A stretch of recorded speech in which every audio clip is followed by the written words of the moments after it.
Good morning and welcome to the Steel Toe Morning Show. I'm Aaron. You're being so very nice today. The chat very wide open. People all over the place with their good mornings, their hellos. Nobody's sleeping in. We got a great show on the way. I've got a lot to talk about. April's got a lot to talk about. Good morning. It's going to be a busy show, just like yesterday. I think it's going to move very, very quickly. You know, we noticed that when the show was over yesterday. Yes. I said, Jesus, that went by in a flash. What happened? I'm in a much better place today. Yesterday was Boxing Day, not in Canada. It was my Boxing Day. Oh, okay. Was not able to spar yesterday, however, though. Lots of drilling, no sparring, because somebody decided that they would go to boxing last night and join the whole team and everything else without a mouth guard. Can't you just buy one? The gym has mouth guards, unboiled, and they're just these stiff pieces of rubber, and you put them in, and they're not cut for you, so you just put them in, you go, bleh. I was doing that. I took one of the free ones. They got it out of the plastic. They go, here you go. And it was like what you put in your mouth at the dentist. When you're like taking the little pictures bat and wings? yeah, well, no, but they went back that far. Yeah. So you put it in, and it's just a piece of plastic. It's not molded to your teeth or anything else. So it's just.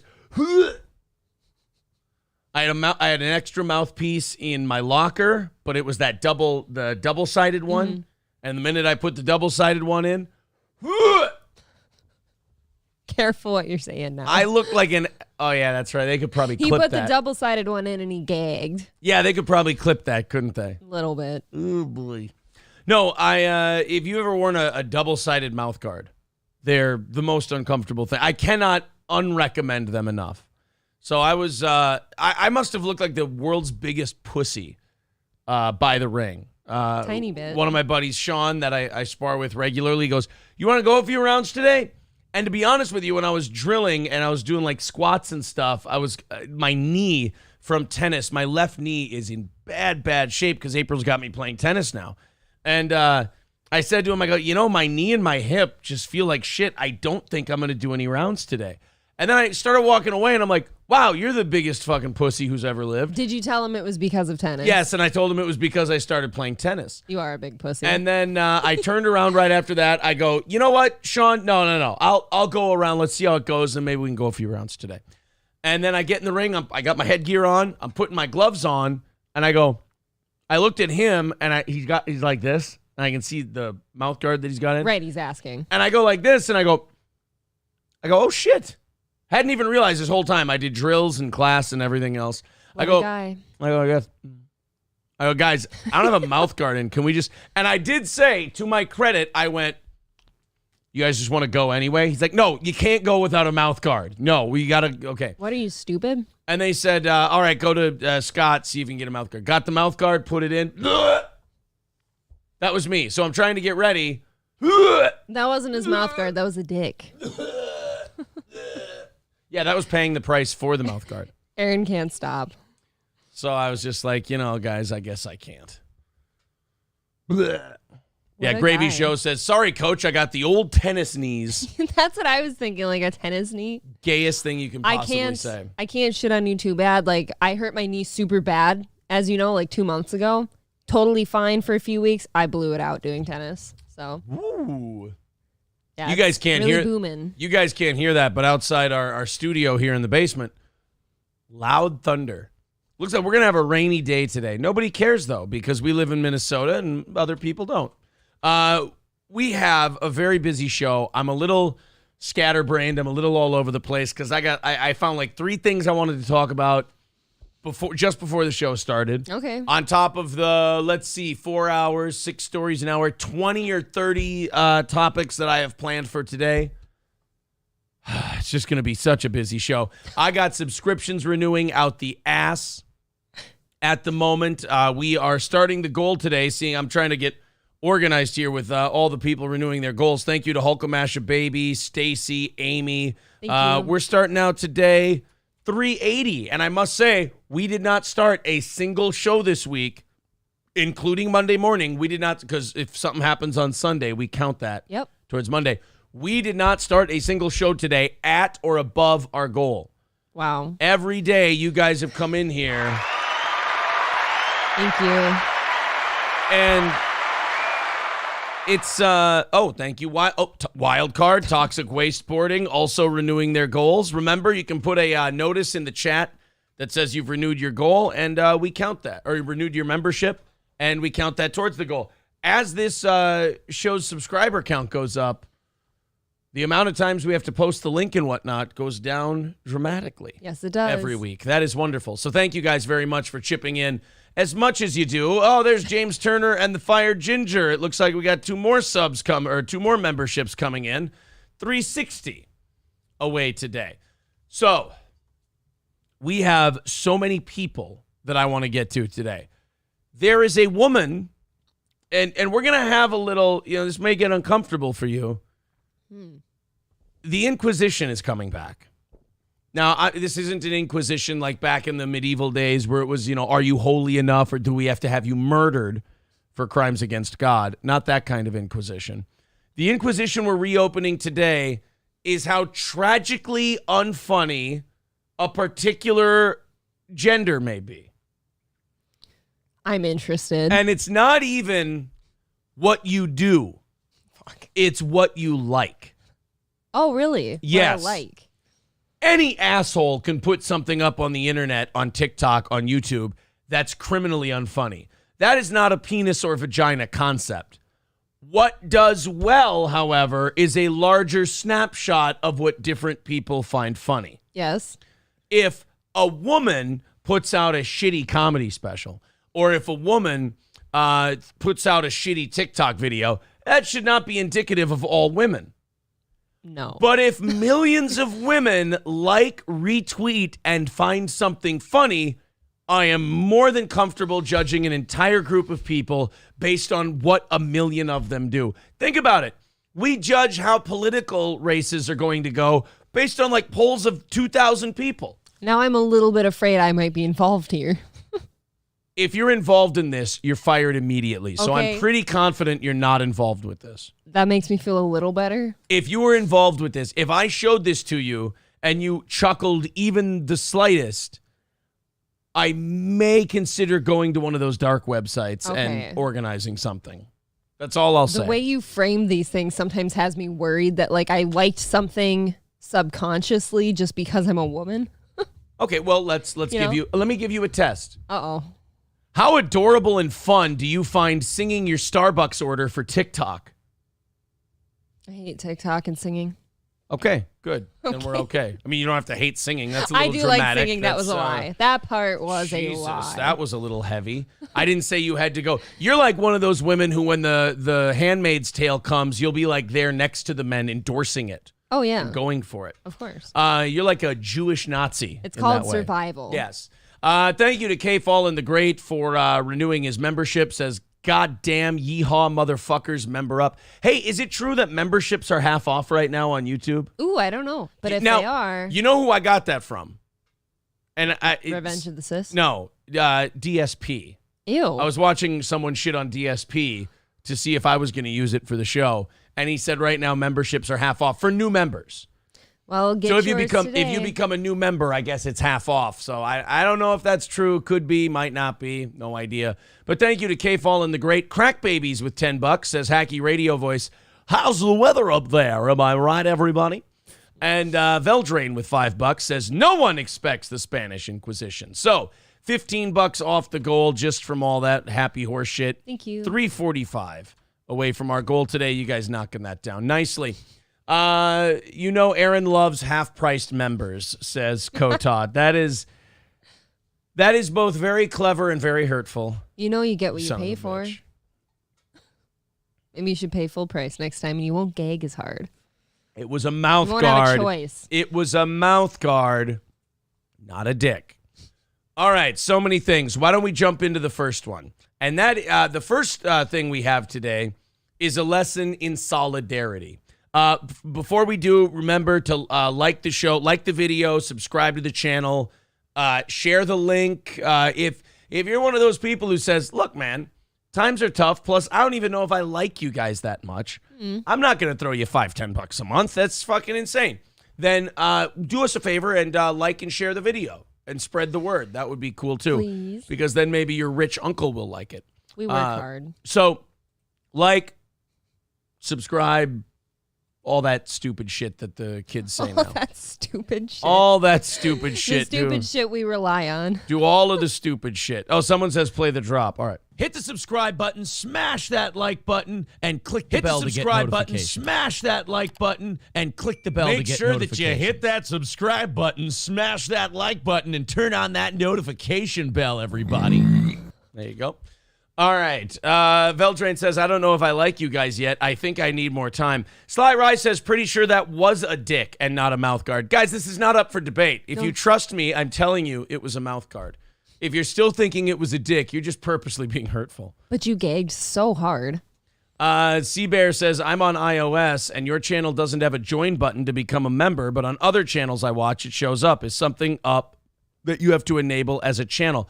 I mean, it shows up on mine, but then again, I'm not on iOS, so who knows? Who knows? Who knows? It's troubling. How much to be April's stepdaddy for 24 hours, says Whiteat.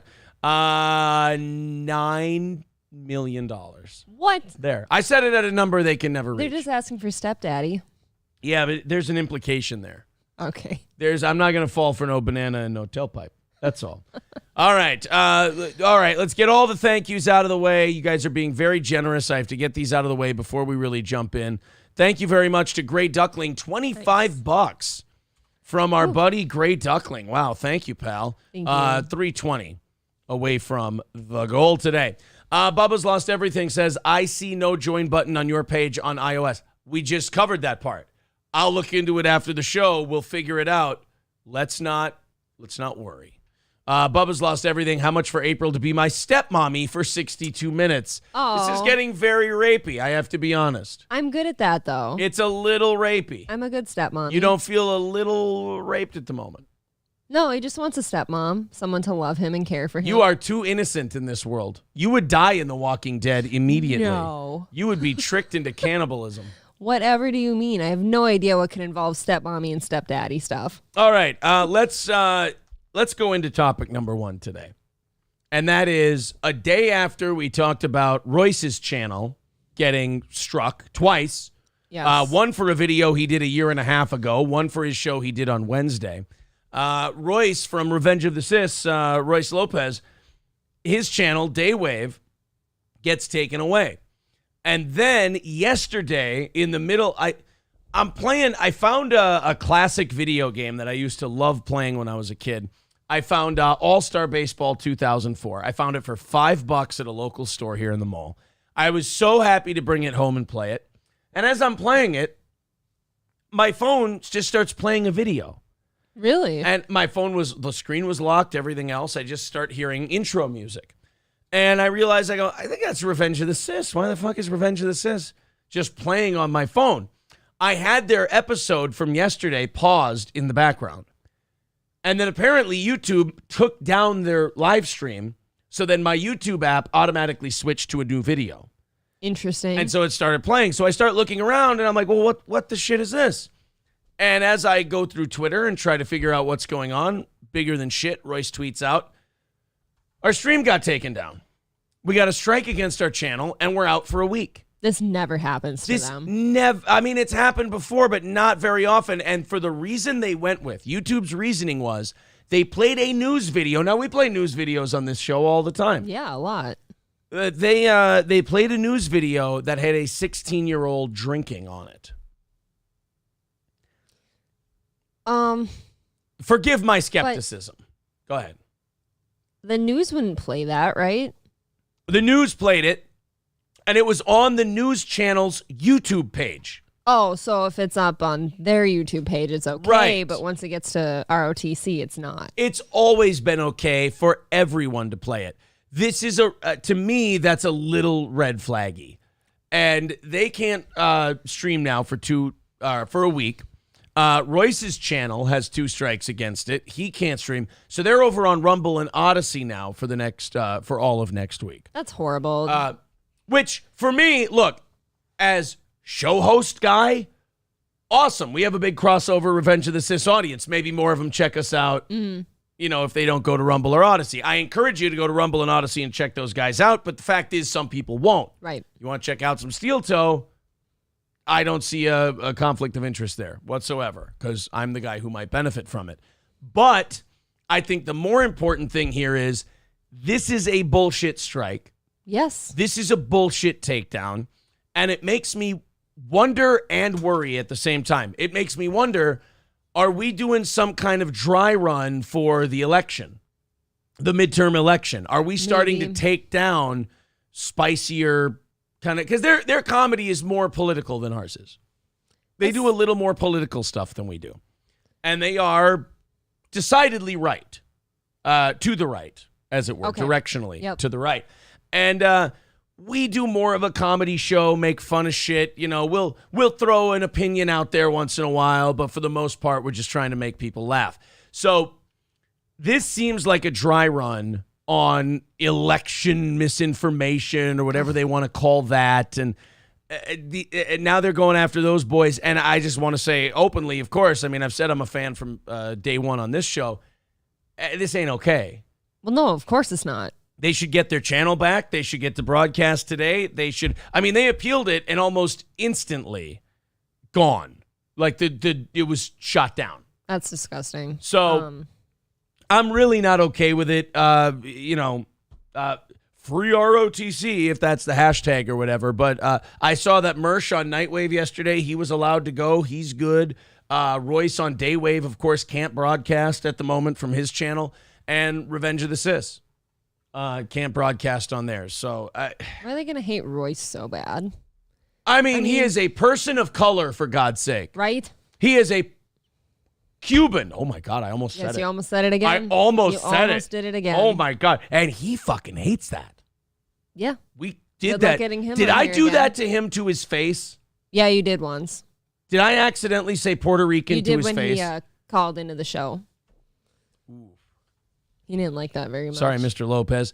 Anyway, it's wrong. It's bad. It's terrible. But it also, to me, call me a coward, call me a pussy, call me a guy who's not down for the fight or whatever. I ain't trying to get my channel taken away. No. I ain't trying to lose my channel. So, less politics? Probably. More comedy? Absolutely. When we talk about politics, will it be tongue-in-cheek as shit? Probably most of the time. I ain't trying to step on any landmines or get on any radar. You can talk about, oh, I've got to be a free speech warrior. Oh, you got to fight for the motherfucker. I got 5 people who depend on me. We do this for a living. I ain't trying to be a martyr just so I can say I made a point. Not to say that those guys were. They absolutely weren't trying to be a martyr. That's what I'm saying. They weren't trying to be a martyr, and they got clipped. Right. So we could too. I mean, we're at what, 4,300 subs right now. We'll be at 5,000 probably before the end of the month. We'll be at maybe 10,000 by the end of the year. Who knows? And the more we go up, the more eyeballs on your stuff. It's risky. The more ways you can have problems. Now, because YouTube shot down the appeal, I'm guessing this wasn't a mass flagging. And that's until you said this stuff this morning. Based on they got a video from a year and a half ago taken down, I really would have thought that was a specific flagging of them. They had trolls coming after them or something like that. This morning, that doesn't seem right though. Well, look, I'll say this: if it's a mass flagging, that shit, I don't care if I hate the person. I don't care if I think the channel is bullshit. I don't care if I hope this person dies. Let's say Ethan Ralph or DSP or somebody like that. Let's say Ethan Ralph was still on YouTube and people went, I'm going to fuck with Ethan Ralph. We're all going to report his channel. I'd be against that. Yes. I don't want people I don't like taken down. I use them for material. They're hilarious to me. I don't want them taken down, but also mass flagging and doing shit like that is the lamest thing you can do. I cannot imagine being the kind of person who would take part in that kind of thing. It's got to be the saddest existence out there. I agree. And besides all that, I wouldn't want it to happen to us. Right, and that's the other big thing. Jesus, that's scary. I don't know what's more scary, YouTube just taking shit down just because they want to, or it tripped an algorithm, or a mass flagging. Mass flagging scares me more. I think so, because it's up to somebody else. But the mass flagging thing, I mean, that's just a sign of your own failure. I mean, they think that getting rid of another show is somehow going to make them more successful. It won't. I mean, if you're the kind of person who's into mass flagging, your show's going to suck. You're a walking gimmick. You're not even a real person. It's not going to help you at all. It's misguided. That is the thing about us. We would never do that to somebody else. Nope. Unless she had a channel and I got jealous. Then I would. I would have you all report her. Gravy Show says, I have to admit, I said I've been digging into PodAwful recently because I want to see if I want to have Jesse on as a guest. Yeah. I think I want to have him on as a guest. And there are some times, I think the show it dives in way too deep on its topic and does it for way too long. Okay. And it's too trolly and it's too gimmicky, but he's good. Here's my final analysis of PodAwful.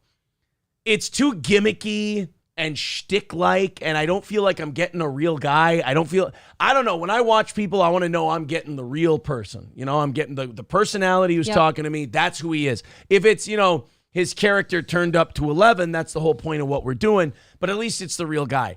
My problem with that show is it dives into the topic for too long, and he doesn't seem like he's being honest. He doesn't seem like he's being himself. That's not cool. He's doing a character. But now, my but to that is more important. They say everything you say before but doesn't matter. But Jesse P.S. is very, very good at that thing. Okay. It's not okay. I don't like avocado. All right? Avocado's not my thing. I don't have ill will against avocado. I understand a lot of people like avocado. You don't want them to rot. Jesse is an avocado chef. He makes very good dishes with his avocado. Good comparison. I just don't like it that much. That was a good one. I don't like the ingredients he's working with, but he's a very good chef. You can respect what he's doing. I respect the artist. I'm just not into Salvador Dali. Was he an artist? I don't know. Was he the guy who drew the melting? I'm just nodding my head because I assume your autism is correct. Was he drawing the melted clocks? Was that Salvador Dali, or am I looking like an asshole? I know the melted clock thing. What is his name? That better be Salvador Dali. Maybe. Citizen M says, sorry I mass reported you guys. My stepdad drank all my Mountain Dew and I was having a bad day. That is a guy who would mass report you. That's a very good comparison right there. Yes. We got a lot of people. We're very busy in the chat. Let's go ahead and see. Let's pick a couple here and get caught up. A year and a half ago, that's not a mass flagging. That's a clear-cut mission objective being carried out, says Veldrain. Yeah, I think you're right. Citizen M says, I already said sorry. God damn, guys. I wasn't accusing. We're intense. It's Friday. The Gravy Show says, you have to look out for yourself. You have to. Mersh said something similar last night. It's insane they got child endangerment strike for a fucking news clip of a kid drinking Smirnoff. Yeah, that's a targeting by YouTube. I feel like if the news has used it and what is the word? They have reported on the story themselves, like they've played the video, that should be like fair use for everybody, in my opinion, especially if they've got it up on their own channel. Exactly. That's crazy talk. I vote less YouTuber talk, more making fun of the new Bird Collector. You know we do it all. Sean Raz says agreed. Guys, you're getting autistic on me. We do it all. You'll be fine. Gravy Show says Jesse is a disingenuous weirdo. You know, on one hand, that seems like an insult, but on the other hand, it doesn't seem wildly inaccurate.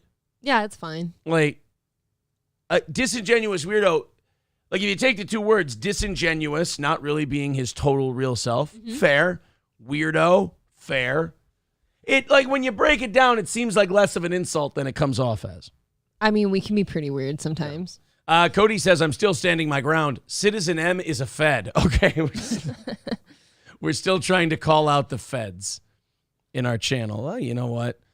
Keeping them honest. I'm glad you guys are keeping each other honest. So there you go. Revenge of the Sis. Like I've said before, fan of that show. I also like it when something happens to a channel and everyone kind of comes together and just goes, hey, I want to be on the record on this one. This isn't okay.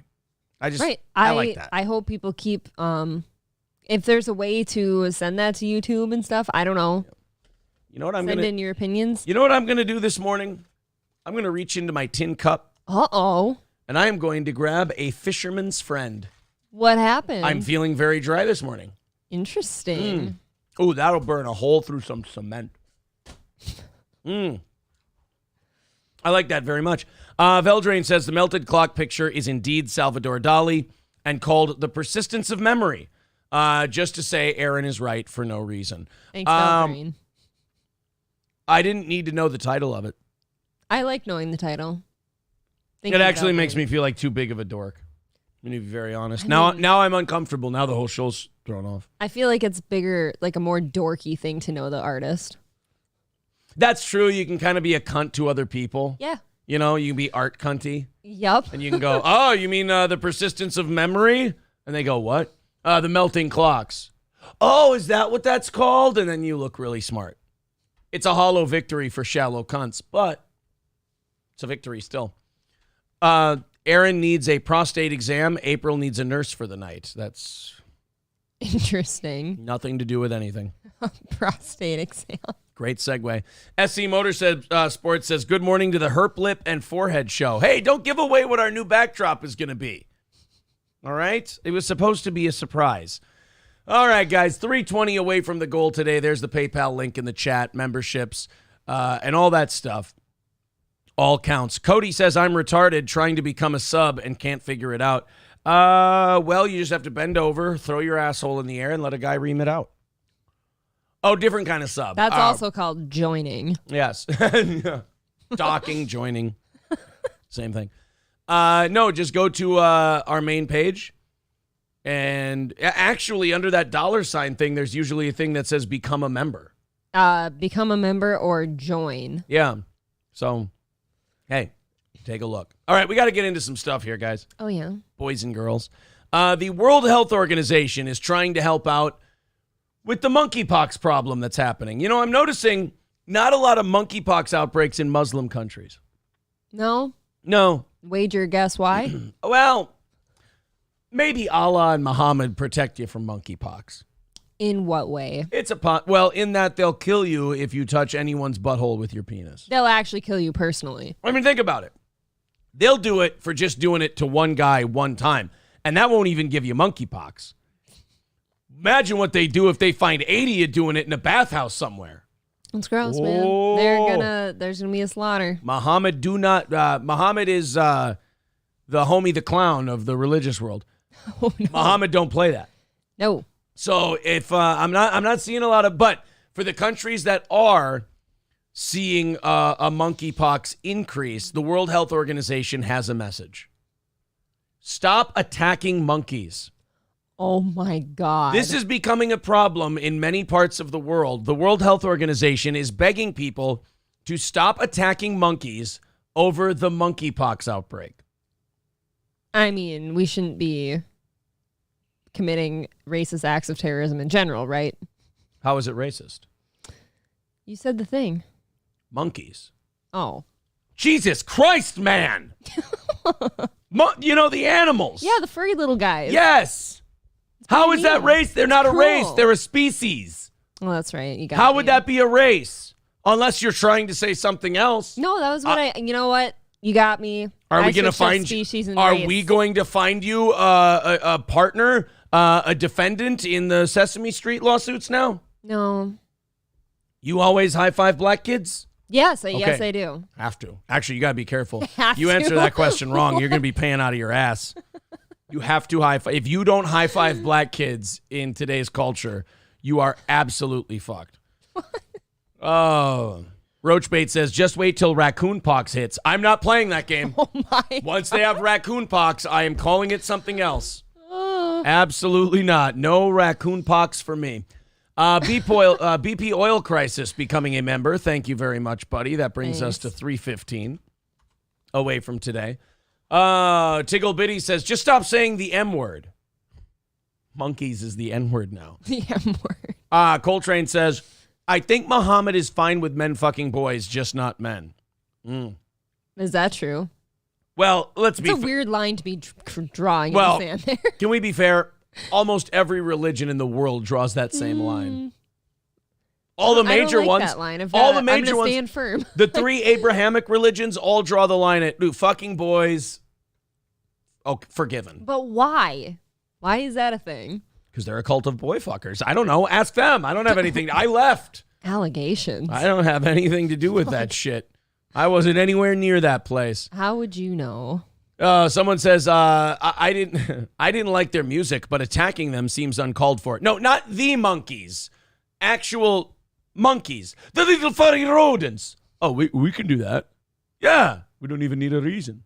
Oh, no. Now I turned Carl into the Scottish guy. Fuck. I can't do impressions today. It's weird. In Brazil, news website G1 reported that 10 monkeys have been poisoned in less than a week in São José de Rio Preto, with 7 of them dying. That's a very effective poison, in fairness. I mean, a 70% kill rate? Wish we had that. Wait, what? Similar incidents were reported in other cities as well. What people need to know, this is a World Health Organization spokesperson, what people need to know is that the transmission we are seeing is happening between humans. They're having to warn people not to kill monkeys because they're thinking that they're helping the spread of monkeypox by murdering monkeys. See what you did, though? Like, when you call it monkeypox, what are people supposed to think? Not fuck monkeys and make it transferable to humans. Leave these poor little creatures alone. It's bad enough that they have to have monkeypox. Well, I don't know. Did it not come... Okay, so if they named it monkeypox, though, why? Didn't it not come from them? I always thought so. Yeah, that's the thing. So stupid people everywhere are going to look at a monkey and be like, oh, I have to get that off my yard now because I have monkeypox. Right. All these pox diseases came from the animal from which they originated. Like monkeypox came from... A monkey. Cowpox came from... Cows. No, fat women. Like, could we just do the poor monkeys a favor and not name it monkeypox if it's not their fault? Well, I will say this. We should do that. I agree with you. You're right. But you also have to be careful because if you call it gay F-word pox, people get mad. But it's so much more fun to call it that. Not the actual word. What do you mean? Like not the actual gay F-word. Just calling it gay F-word pox. Yes. That could be more fun. Tucker Carlson had a great idea. Yes, he did. Schlong COVID? Schlong COVID could be okay. I muted it. I know, I'm the only one who heard that. I muted it before I DSP snorted. Having a weird day congestion-wise. I don't understand It is odd that you'd be dry on a day that it's raining. I know. It's a weird thing where, like, you wake up early in the morning to do a show. You don't know what your voice is going to sound like until you start talking into the microphone. You kind of like slept in late today too. I took a shower in the middle of the night. I woke up at 2:30 and I took a shower because I wanted to be able to sleep later. I woke up in the middle of the night. I had to urinate. And while I was doing that, I went, you know what I should do? What the hell? I should make hay while the sun is shining. That's so weird. So I jumped in the shower. I took a shower and they go, well, there. Now I can sleep a little later. Very nice. Interesting. So yes, they see the World Health Organization is having to let people know that stop poisoning monkeys. They're fine. That's not how monkeypox is spread. Yeah, how? So wait a minute. So in Brazil, if they want to poison monkeypox, does that mean they're going to make men hold cyanide in their assholes? I would caution against it. I mean, it's very dangerous, but I mean, if we're carrying out the logic. I guess. I don't know. Balls and Wiener says only meth heads shower at 2:30. That's kind of what I'm thinking. Meth heads don't shower. Come on. Okay, fair point. Yeah, let's point. stop with the idea. They're always very greasy. Yeah, exactly. Let's continue on here. I like this story. This is, you know how whenever there's a story about Californians or people from Seattle or Portland complaining about crime and complaining about homelessness and all this other shit, they're like, we sit here and we just yell at them. Then why are you still there? That's always my answer to everything. Then leave. Right. Man. Move somewhere else. Do something else. Stop it. Well, I have to give credit to one couple in California. They are leaving. They're up and leaving. And the way they're putting it, the way they tell this story on the news is just, it's perfect. Are they trying to like shit on them for leaving their home? No, not at all. The news is just reporting it. But the what do you call that? The eyewitness account that they're giving is just so awesome. It's so great to what you realize that these people who live in California only know California. So when they discover that literally 48 other states in the country, because New York doesn't count, 48 other states in the country, there's just fucking normal people and they don't break into shit every day and things are pretty normal. As long as you don't go to the South. But it's amazing. No, that's where they went. And people aren't doing that. Okay. They don't, though. I mean, breaking into stores is not an everyday thing in most parts of the country. But it's awesome to watch people who have only existed in this world where people are shitting in the streets, doing heroin, and breaking into stores consequence-free. To watch them go somewhere that's not even good, it's just average. But and they're they like, think it's wow. heaven. Yeah. It would be like if you brought, well, you know what? It's like when we bring Somalians to Minnesota. And they're like, just running water everywhere? Like, what's the catch? Do I have to cut my child's arm off? Like, do I need to sell my wife? No, you just can have, there's water. You just turn on a thing and there's water. And I'm a woman and I can get a job and I can drive. Well, careful, because in some of the neighborhoods, they still, you know. Oh, really? But, but like, it's when Somalis come to Minnesota and they go, what's the catch? And you're like, no catch, just turn it on. It's water. It's a little brown, but, you know, it's a well, so what are you going to do? And they're like, oh, my God, I have reached paradise. And you're like, this is the east side of St. Cloud, bro. This is a shithole. And you're like, let them think it's paradise. It's one day at a time. That's store owners now from California. If you're a business owner in Los Angeles, you feel the same way when you move to, like, Birmingham, Alabama. Yes. You're like, wait a minute. People don't just show up in packs of 12 and rip all the products off your stores with no police presence whatsoever. No, they don't. This place must be heaven. So let's watch this story from California News 7. And watch, again, I find this adorable. It's like adopting a puppy. Fed up and moving out after dealing with repeated break-ins, theft. They traded in their Chevy for a Cadillac. Sorry, I just heard moving out. You ought to know by now. Yeah. Vandalism. One family of Bay Area business owners has had enough. Tonight, one man explains why he moved his entire family to Alabama, of all places. Are they robbing a lottery? Oh, no, that's the coins. They're robbing the coin machine of a laundromat. Yep.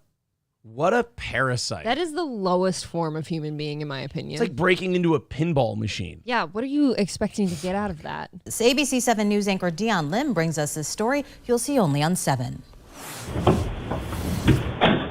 Definitely fed up. definitely. What plays out at Derek Drake's Lake Merritt laundromat these days is so outrageous and frequent, it almost... He just stole that lady's phone while she was using it. He pulled a gotcha phone. Yeah, he's out. He Jake Paul'd that lady. He did. She's mad. And by the way, crime is so normal that they just stand there while people are breaking into shit. Well, what are you supposed to do as a small, frail woman, Aaron? Derek Drake's That's true. Lake Merritt They are laundromat these hopeless and days helpless. is so outrageous Look at and this. frequent, it almost feels like a heist movie. 3 out of the 4 nights people have tried to get into my laundromat. 3 out of 4 nights. That's crazy. Derek and his family have owned laundromats in the East Bay for decades. My dad's 45 years now. Here's Dad, Art Toms, when he played for the Raiders in the late 60s and Oh, shit. 70s. That's cool. But it wasn't until this past year when the frequency of break-ins and crime seems to have exploded. It's almost like at the same time you told people that you were going to have less cops and that they weren't going to be allowed to intervene in these types of things, people who do these sorts of things became more brazen.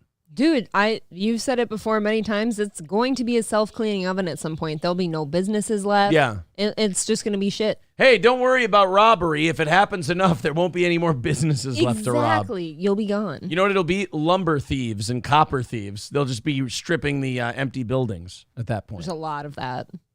This is my 6th year of ownership there. And I tell you, I can't remember a time in the first 5 years where anybody ever tried to break in. This incident shows a suspect... Oh, dude. You're going to smash in an entire door and window for what? The change out of the laundromat coin machine? That's what I'm saying. Like, is there something we don't know about a laundromat? Like, it doesn't seem like the place to go for money. I guess maybe they store hundreds of dollars of coins in there, but like... I don't know, dude. But even so, like, getting away with hundreds of dollars of coins. What do you do? That's Just show a up hard with thing to a get. giant burlap bag to a coin star and guess. just start dumping them in? That's gonna be heavy as shit, though. into another location's front window and steal the ATM. That was about a 30 stealing the ATM. Now that's a different story. I guess. See, I only know about robbing ATMs from the movie Barbershop. Are they hard to get into? Yeah. Like in the movie Barbershop? I actually only know about it from Shameless, and they did steal an ATM, and it was really fucking hard to get into it. Everything explodes. Everything But then explodes? again, you damage the money if you do that. Yeah. $1,000 bill on that one. Men can also be seen prying open the change machine days later. I got a hit for $5,000 in just cash. It's pretty comical to watch. Oh, them. look at how heavy that is. Oh, so they have a shitload of change in those. Okay. Well, I suppose think of how many people in those neighborhoods use a laundromat. You can't just have a guy restocking that machine every Well, day. yeah, probably in all these like tiny apartments, they don't all have laundry in unit. Run across the street with a bag of quarters. Despite even going cashless, I even got rid of quarters and all that stuff. It got so bad. People broke in so much that the laundry place stopped using quarters. And So you could like do a tap with your card for your Yeah, tap. $1.50 load of laundry or however much it is. tap to pay. Yeah. I mean, I suppose a little place like this can't afford to have like a security guard on property. There's no way, your dad especially was- when you get robbed. Your dad was a raider. I mean, you could call him out of retirement maybe, but But he'd probably poor be in dad. his 70s or 80s. Yeah. They're still trying to get in there. the hits just keep on coming. So Derek, who was born and raised in the Bay Area, along with his entire family, decided to leave the state. They say how the Bay Area handles crimes like these was one of the main reasons for their move to Alabama. We officially Wow, they went the other way on that one, didn't they? Dude. They didn't fuck around and say, we'll try Nevada, we'll try, maybe Washington or something like that. Montana, Wyoming. Well, they went, fuck it, we're going to Greenbow, Alabama.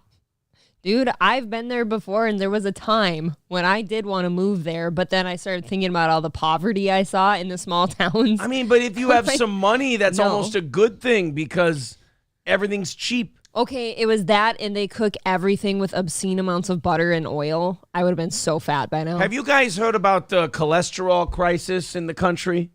Huh? they moved here in June. It's just hardworking people just living their life. Derek's Wait, countdown until the news tries to find a way that that's racist. Right. Yeah. Now, what kind of people are you referring We to? looked into it, and the population of the town he moved to is 97% white. He moved to Hartford, Alabama. Like family population isn't 200. California's population fell by more than 180,000 in 2020 and has declined 2 years in a row. While the numbers of people who left the state are still a tiny percentage of the total population, Derek says many of his friends have plans to leave too, citing similar difficulties. Okay, but can I ask you guys one thing when you do this? I think that's great. You're getting the fuck out of there. That is awesome. Stop voting the way you did when you were there. Now, on the one hand, a lot of the states they're moving to don't have even people on the ballot as radical as the people who are in California. So you could technically vote Democrat in Alabama, and you'd be voting for someone who would be a Republican in California. Yes, but just the window's different. But just to be sure, and like the Republicans in Alabama are like, they can get pretty out there. Very Republican. So, I mean, I'm glad these people are leaving. I'm glad they're giving up on California. I'm glad they're giving up on San Francisco. But don't go to the new place and then fuck up their place. And that's what a lot of them do. Look at Austin, Texas. Well, have you seen that? Now, in fairness to Austin, it's always been liberal. It's pretty bad, though. Austin has been... It's gotten worse. It's pretty liberal because it's a college campus. Yeah. A giant college campus. So it's always been to the left. People are already feeling it a lot. Derek's family just sold their Berkeley laundromat and is contemplating the same for the Oakland location. Even though it's a terrible financial decision to take those offers, I might. In the East Bay. I mean, think Start about over. it. Think about it. These places are getting so bad that Oakland has just stayed the same level of shitty, and it now looks better. Oh, yeah. All these other cities have gone down so much that Oakland's like, well, nothing here has gotten better. They're like, yeah, but you guys are going up by comparison. If you're this guy, though, why not sell all of these and just start over with like 1 or 2 solid locations in Alabama? Dude, if you can just break even. I totally would. Take the money, dopey. Thank you very much to the Fired Ginger. $2 says, now what if the monkey is on your porch? Veldrain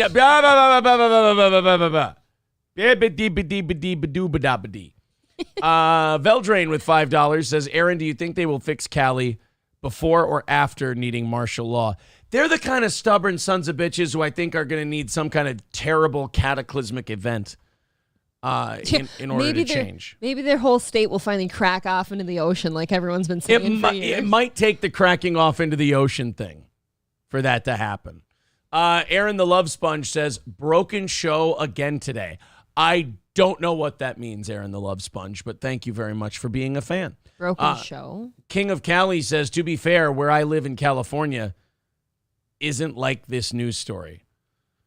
It's not fucking Demolition Man everywhere. Right. I would assume like the wine countries of California, I guess. I live where all the tech billionaires live. We don't seem to have this problem. I wonder why that would be.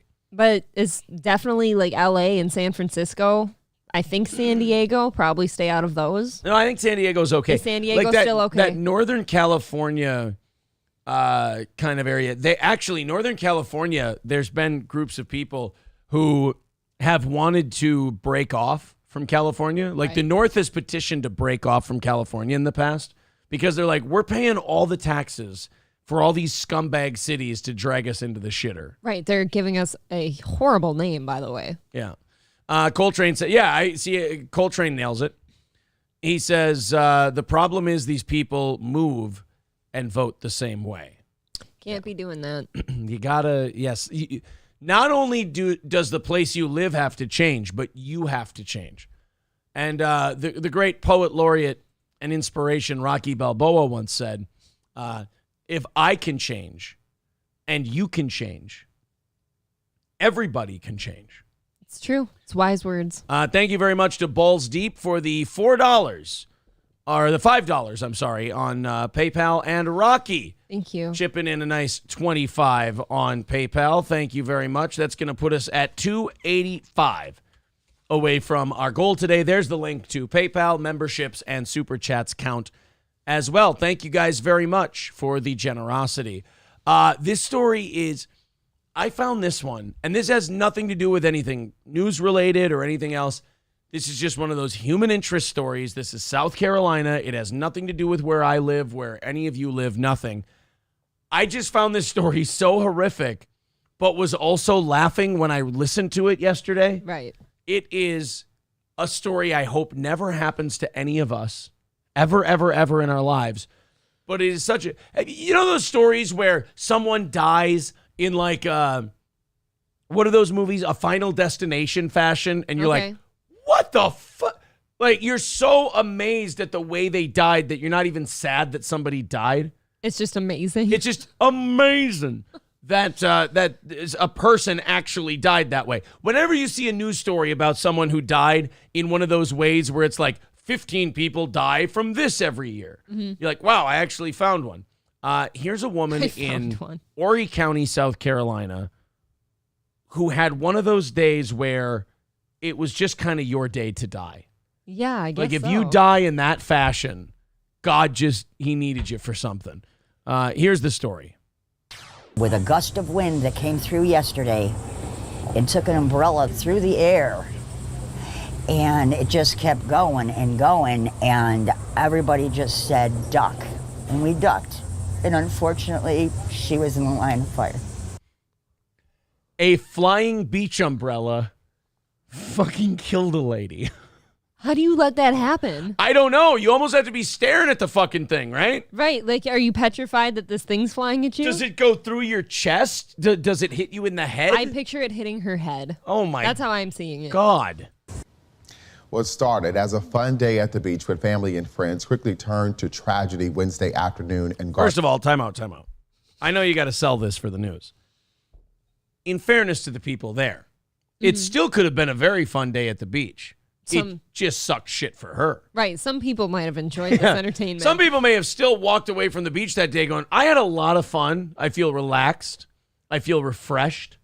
I feel like I had a great day, and I'm going to sleep very well tonight. Somebody walked away from there being, after seeing her die, being like, I saw a thing today I'll never see again. I don't think that'll ever happen again. I watched a lady get fucking brained by a beach umbrella, and I don't think she's going to make it. And that's how they talk about it, too. They're like, oh, my God, I feel so terrible. No, it's like, I'm never going to see that again. Yeah, they're like, they look at each other around a table like, the lady fucking died. Like, it was a beach umbrella. Can you believe it? Yeah. It's like in Envy when Ben Stiller kills the horse with an arrow. And he's like, how'd a little bitty arrow kill a big horse? How would this ever happen? And then Monk passed out. And I got this baby here. Whoa. Yeah, it's blocks and tackles and pulleys. You know, I got the idea from, you know, those big heads on Easter Island. Mm-hmm. Easter Island? Huh? I love Christopher Walken in that movie is gold every single second he's on the screen. He's very good at being weird. Well, and who shoots a man that they call their friend in the back with an arrow? We have certainly, and then he goes, yeah, that's what I do. I shoot people in the back with an arrow. Well, then I concede we have reached dark days indeed. Walk away. Now, please, I'm begging you, for the love of God, will you pull the arrow from out of my back, and I will never bother you again. Tim, my little dimwit pal, you're the everyman. You don't even know it, which makes you like the Grand Turbo everyman. That's fantastic. What do you think's wrong with Who's him? for the giant? Nobody. Garden City. As you just heard, a gust of wind hurled a beach umbrella across the sand and through the air in Garden City. Knock, knock. Who's there? August. August who? A gust of wind killed this woman when she was hit by a beach umbrella. No. No. Knock, knock. Who's there? August. August who? August, I'll just duck and this umbrella won't be a factor. No, it'll hit her. Yeah. Knock, knock. Who's there? July. July who? July there to avoid the umbrella, or did you get hit by it? I didn't know it was Tuesday. Knock, knock. Who's there? June. June who? June not going to make it after you got hit by that umbrella at the beach. Knock, knock. Who is there? May. May who? May I dig this umbrella into the sand near you on this gusty day? All right. Knock, knock. Who is there? March. March who? March to heaven. You're dead, motherfucker. Oh.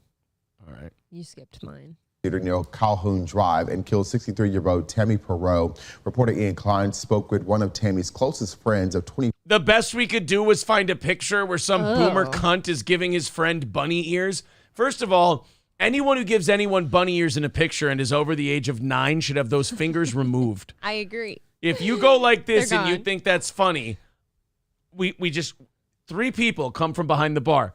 They hold you down. Get his fingers, and they just whap.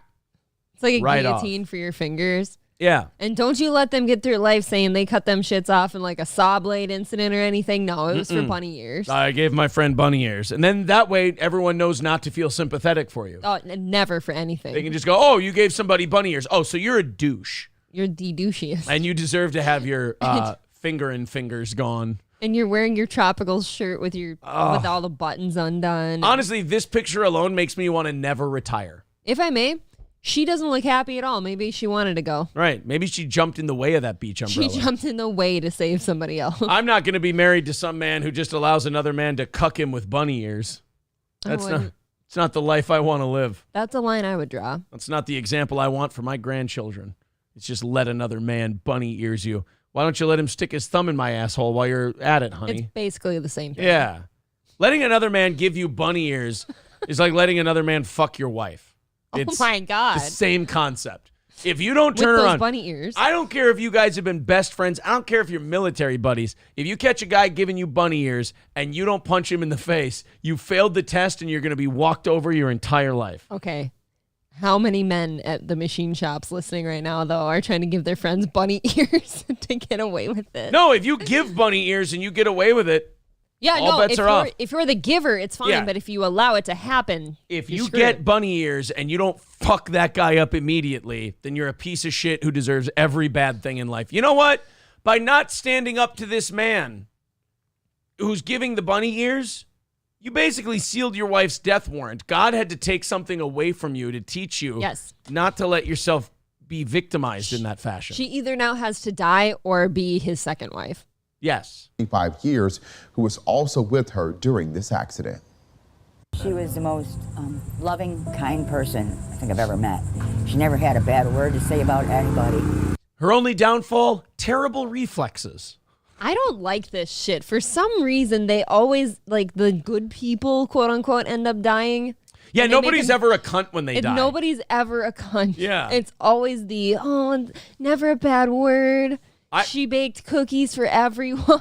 When you're running my funeral when I die, here's what I want. Here's what I want to make sure happens. We're dying together. I want at least one person to go up there and go, look, all in all, like if Aaron was a pretty good friend. He was a pretty decent guy. Yes. But if you weren't a friend of his, it's easy how you could perceive him as kind of a piece of shit. Kind of a dick. I'd be happy with that. She always put others first. She and her husband were inseparable. If you saw Mike, you saw Tammy. If you saw They weren't inseparable at the end. You know what separated them? A Costco umbrella. I don't know how inseparable they were. Yeah, if an umbrella can take down your love story, I don't know if you were that together to begin with. I mean, even Taylor Swift relationships are more stalwart than that. Tammy, you saw Mike. They had a great passion. And Yeah, if you love. saw Tammy, you saw Mike, unless Tammy was in imminent deathly danger. Yeah, where was Mike on that one? Getting bunny ears from his gay lover. He didn't save her from a fucking umbrella. You let Tom give me bunny ears, bitch. I ain't jumping in front of that umbrella. Think about it. If I were killed by a flying umbrella on the beach, number one, I'm stupid for not ducking, but do you not get shit from someone eventually for not saving me from said umbrella? Right? Now, in fair, I will give the guy this defense. Getting in the way of a flying umbrella is like trying to hit a knuckleball. You can't But it's going like, the wind's taking it You can jump in front of an umbrella and it can still clock the person next to you. I guess. It just kind of took off on you. But you know what umbrellas look like. You can't just kind of bat it away with your hands. Yeah, if you get killed by an umbrella, you kind of have no desire to live. Kind of a little bitch. Yeah, your defense instincts fucking suck. Yeah. What a bitch. For each other. Hey, not saving your wife from an umbrella? Beta! Right. Some people in life make the world a special place just by being in it. All right, she didn't, though. Oh! Stop. Look, shirtless guy is next to her. Who the fuck are these people and why are they always with these two? They're swingers. Uh-oh. Are we really doing Even this? if it's for a moment in time. She was the kindest person to anybody. Never had a bad word to say about anybody.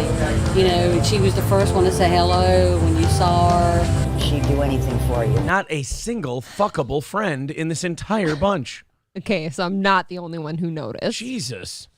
Ugly guys, ugly girls. And you know what, though? All these women were probably bitching about her behind her back throughout her life and stuff, but now she died, and they're like, ooh, I can get on the news. You guys see what Tammy's wearing today? God, she just tries so hard. What a slut. And then the minute she got knocked out by that umbrella, she was such a wonderful person.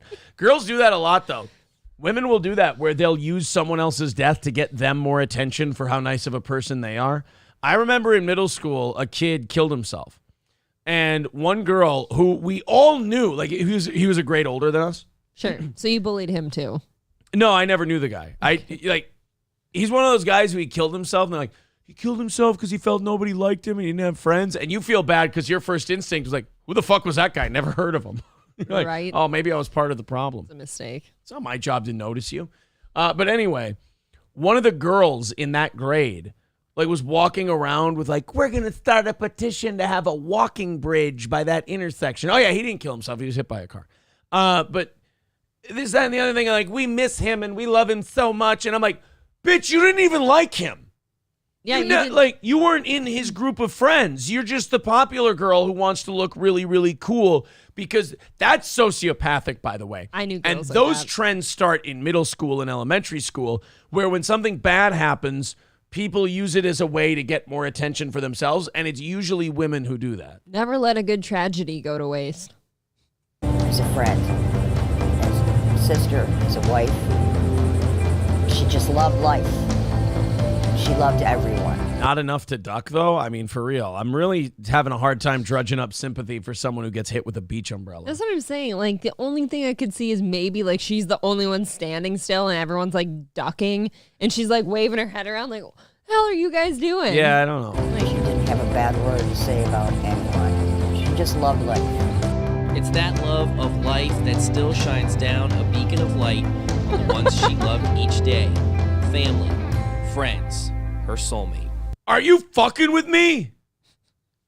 I'm just feeling a little. She got clocked in the head by a beach umbrella, and we're sitting there having a eulogy like fucking the president died. I know. Oh, my God. Yep. Mike is broken. He lost the love of his life. And got bunny ears. Let's not forget the real crime that happened this day. His soul died that day. That motherfucker got bunny ears from his buddy. He ain't going to recover from that shit. That's his best friend. He's just lost right now. He's lost soul. And we just got to all be there for him. In fairness, anyone who won't shave that mustache is their best friend. His friend talking tries to fuck him to comfort him now. Support him and do Slip whatever those we bunny can. ears down a little lower. It's something that you can never fill that gap. Quit showing the bunny ears picture. Do these people not have any more pictures to show they love each other and their friends? I guess a kiss, a smooch, a hand on the shoulder, anything? Why is it always this dumb cunt with the bunny ears? Anything would be better than this one. If I'm this guy, I'm suing the news for defamation of character. Dude, she doesn't even look happy in this picture. She's like, ugh. Yeah. I need those bunny ears like I need an umbrella through my skull. How about those matching shirts too? Aw. When you lose someone you love that long. Though it is through tragedy, we are reminded of how fragile life truly is. Oh my God. We shouldn't stay sad our time together on this earth is over, but rather look at the memories. I'm still in shock. Jesus Christ.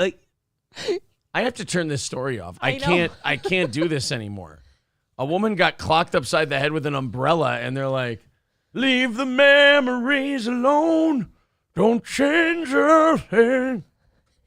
I wonder what the statistics are on umbrella deaths per year. People are actually debating in the chat. Do you think she was impaled by it, or do you think she was clocked in the head?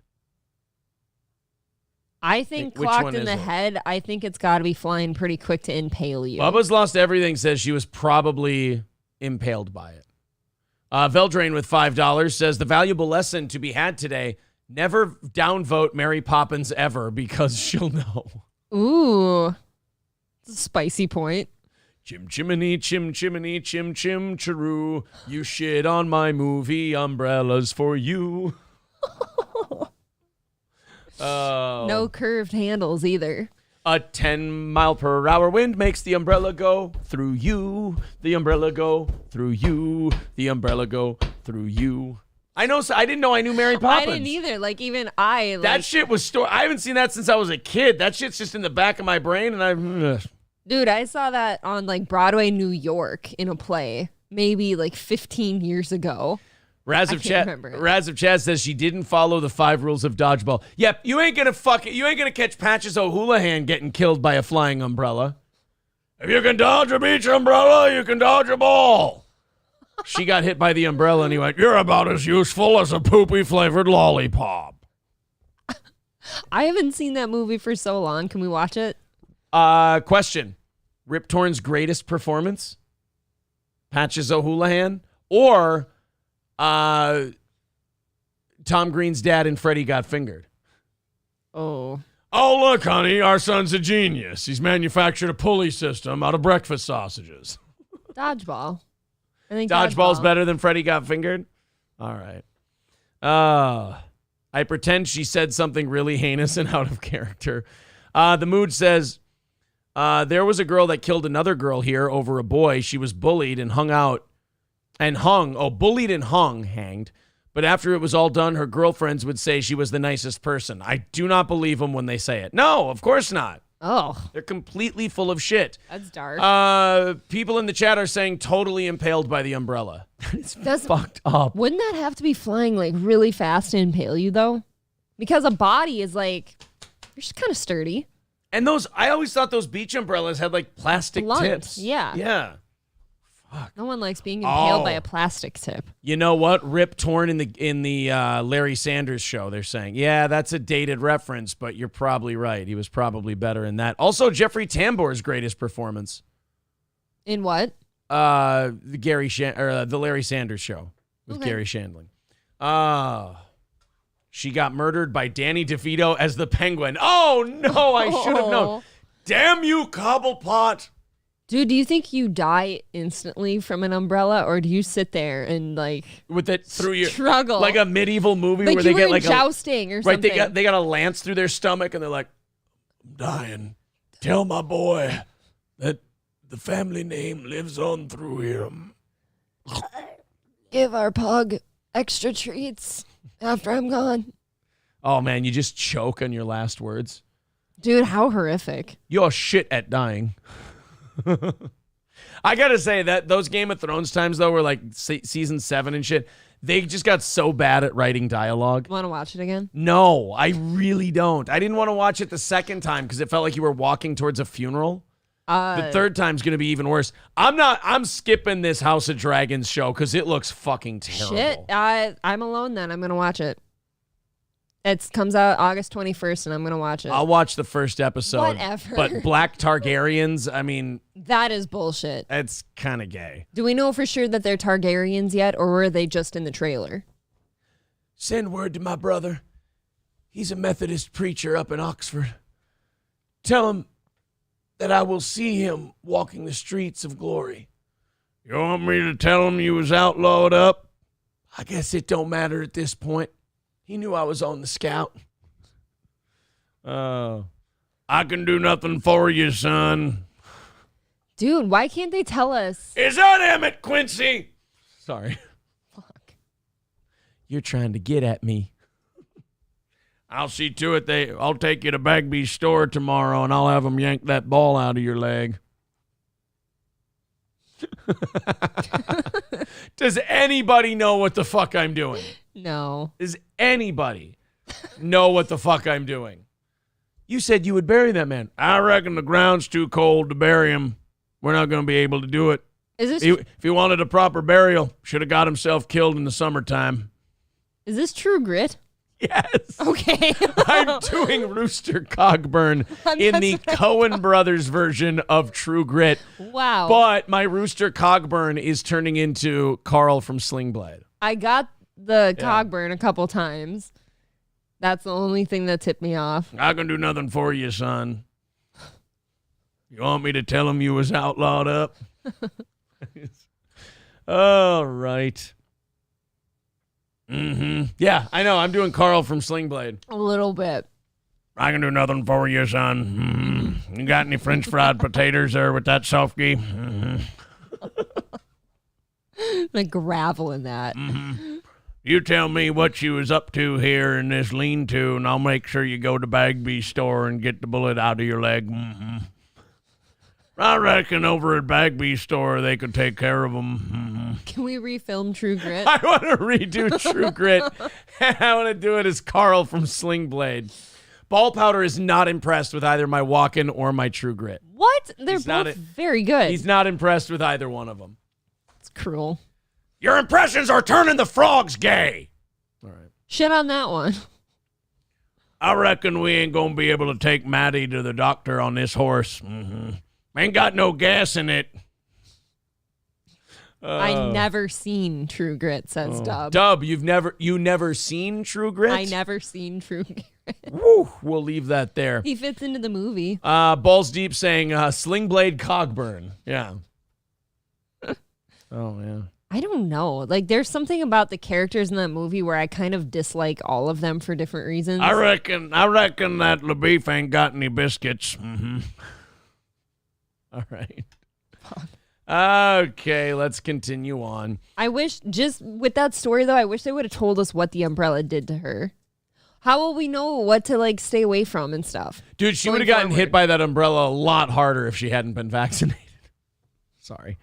All right, guys, let me do a little catch-up. Let me do a little bit of catch-up, and then we got to get to a fun little sports story. But I feel like we're starting to pick on the elderly. Tiny on bit. Today's show, which I'm not saying that as a negative, by the way. I think that's what you should do on Fridays. Pick on the elderly day. How can they defend themselves? They're old as shit. Umbrellas kill them. Raleigh's Rednecks and Longnecks, Raleigh's Rednecks and Longnecks.com. Of course, at Raleigh's, they've got Lori Morgan coming up tomorrow. Tomorrow at 5 p.m. Ooh. Lori Morgan's going to be performing live at Raleigh's. Get your tickets at Raleigh's Rednecks and Longnecks.com. That's Raleigh's Rednecks and Longnecks.com. Uh-oh. I know this man. Tyler Azure benefit, August 14th. This is a guy who was like in bands and shit. Oh, no. In St. Cloud. Something happened to him? What the fuck? That means he either died or he's sick. Yeah. All right. So that's on Sunday. Casey Chestnut, I believe Mark Chestnut's son, is going to be performing on Monday. And those are the shows that I know they have the Bellamy Brothers coming up as well. Hell yeah. Some really good shit coming up on at Raleigh's Rednecks and Longnecks in Sauk Rapids. Also, Old Capitol Tavern, 2 North Benton Drive in Sauk Rapids, oldcapitaltavern.com. Of course, 50 beers on tap, 240 different bottles of whiskey. And Old Capitol always has the best menu in this area. That's Old Capitol Tavern, oldcapitaltavern.com. Hey, guys, if you like the show, hit the subscribe button, smash that like button, and click the bell to get notifications. Subscribing is important, liking the show is important, and sharing it with other people is really cool. That's how we grow. 285 away from our goal today. Great job so far, guys. If you're renewing your memberships, make sure to put the notification there in the chat so we can knock that off the goal for you. Thank you very much. PayPal link in the chat. Let's continue on with our show. This is, call this one the sports department. We're going into the sports department today. You know what? No setup needed for this. Let's just walk right into it and have some fun. Well, welcome back. As we enter the dog days of summer, the Greater Milwaukee 65-plus Softball League is celebrating another successful season on the diamond. Yeah. Nobody died. Is that a successful season? I think so. No umbrella impales? No hip replacements. Okay. No deaths. And what else do you celebrate at that age? No dislocated shoulders. Right. No canceled Social Security checks. No dentures falling out. No loss of limbs due to line drives. I think that's what constitutes pretty much. No sand in your snatches. Well, they drag pretty low at that age. The 12-team league features roughly 180 players and promotes activity, teamwork, and most importantly, fun. CBS 15. These old motherfuckers really like playing softball. Dude, that could be you someday. Yeah. Wait, what would you rather do as you get older, play tennis or softball? Softball. Okay. I'd rather play softball. You can drink during that. At 65, though, like I'd like to try and get in at 58 under a forged birth certificate because nobody's going to think to cheat that hard. No. So nobody's going to check you on that. I want to get in there, like do almost like the movie Ladybugs, but as a younger guy instead of cross-dressing.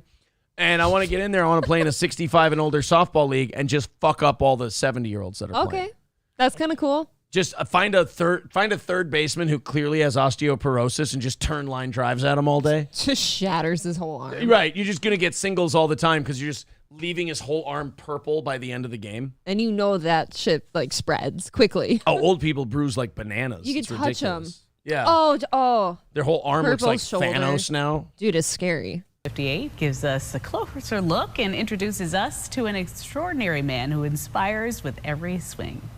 They say you can't teach an old dog new tricks. Shut up. Why do you guys do this all the time? Nobody likes it.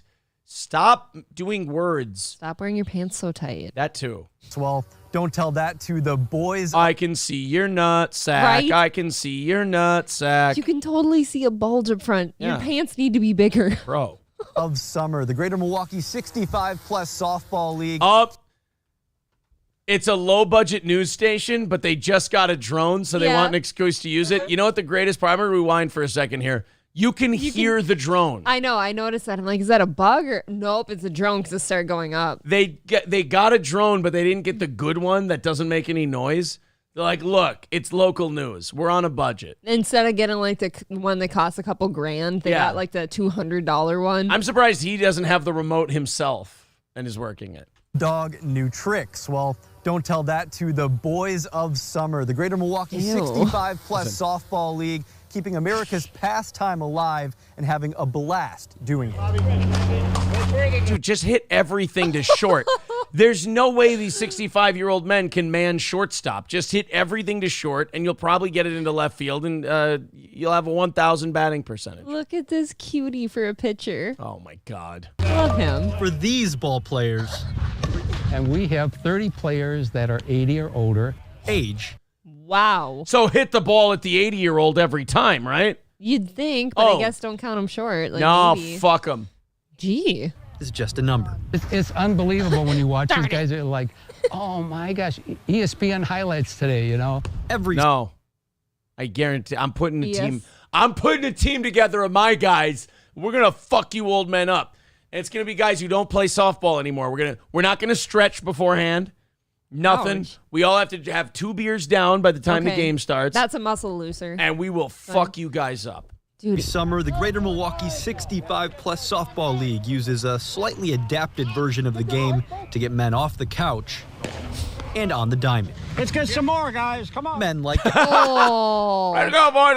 Let's fuck them up. Come on. Come on, Johnny, run faster than that. I hear that pitcher's mom fucked a milkman when she was younger. He ain't even a legitimate child. It's like weird shit talking from 90-year-olds. Wow. That's right. He supported Mussolini in the 30s. Let's get him, boys. Gal Bailing. How many years have you been playing baseball for? Since I was 7, so 83. At 90 years young. Oh, shut the fuck up. By the way, nice hit, old timer. Jesus. 90 years old and he hits like that. 90 years old. Imagine you have a lower batting average than the 90-year-old. How embarrassing. Oh. Al is the oldest He's player just in the happy he league. didn't have to run. He's got the baseball IQ to prove it. We got 2 guys. However, that's not baseball IQ. That's just him being able to remember something. One. I remember the number of outs. There you go. We got 2 down. Rock on. He sometimes forgets what year it is. He sees a black senior citizen come up. All right, we called one up from the Negro Leagues. He broke the color barrier. Jackie Robinson's here. Okay, hey, here we go. Still doesn't believe women should vote, though. Yeah. Well, there's good things about everybody. sometimes even the best things must come to an end. It's hard to walk away. What, like his life? I mean, he's 90. You got to call it quits someday, old timer. Dude, if he swings too hard, he's gonna pass out and hit his head. He's gonna puncture one of his lungs just by turning to field a ground ball. You yell too loud and you get dizzy. Yeah. But I'm going to walk away this coming year. Why is it hard to walk away from this game? Because 83 years has been my life. After 8 decades on the diamond, Al is trading in his mitt for a fishing pole, his bat for golf clubs. A worthy trade. We'll miss him. Everybody will. An excellent teammate. A terrific. Yeah, there was always a sympathy pitch every time. Like they would never get him out. You know, we got a free base runner. He was always a home run. Always got a courtesy runner. Teammate and a fan of the game, inspiring ball players of all ages. Try to develop your baseball knowledge and your ability. Enjoy the game. Okay, One I can't swing at a time. Inside. I can't shit on him too hard. I ain't gonna be alive at 90, and that guy's literally running. Like, he's not trotting. He was down and he was in a run. I mean, when you're 90, I'll be 82. In West Dallas. I should have swung at the first one. Emerson Lehman, CBS 58 News. That limp dick pitching ain't got shit. I didn't need to take a pitch. Dude, running like that though at 90 is pretty awesome. Yeah, I mean, just being able to like move at more than a snail's pace at that age is pretty impressive. I have to be honest. Yep. I can't shit. I wanted to shit on that guy harder than I did, but it's actually pretty cool. Fuzzy renewing his membership. Thank you very much, Fuzzy. 280 away from our goal today. Thank you very much. 280. And there's the PayPal link in the chat. My mom loved hearing about Rube Waddle, by the way. She is 72. Which one was Rube? Oh, Rube Waddell, the baseball player. Rube Waddell. Yeah. Rube Waddell. Dub says, I'm lucky if I'll live to 90. I ain't making 90. I don't think most of us will make 90. No. I mean, I think the average right now is just under 80, so. What? I thought it went up over 80. No, it's like 78 for men, I think, and 79 for women. Posterior attention says being able to walk at 90 is an accomplishment. No shit. And this guy can still swing a bat. You know what's nice? He probably doesn't have to wear diapers. He can still wipe himself. Yeah. Feed himself. Tennis, boxing, softball, and golf. I got to make sure I'm doing all 4 of those things at least into my 70s. Yeah. Because that's what's going to keep your joints lubricated and keep you going. You know what's kind of cool for you is that I'm 8 years younger than you, so I'll keep you going. Oh, is that what makes it wonderful for me? You going to stave off osteoporosis for me? Is that what you're going to do? I hope so. I hope you're right. I'll start taking calcium. Challenge accepted. Fine. Alive, not being in a wheelchair at 90 is an achievement. Yeah, absolutely.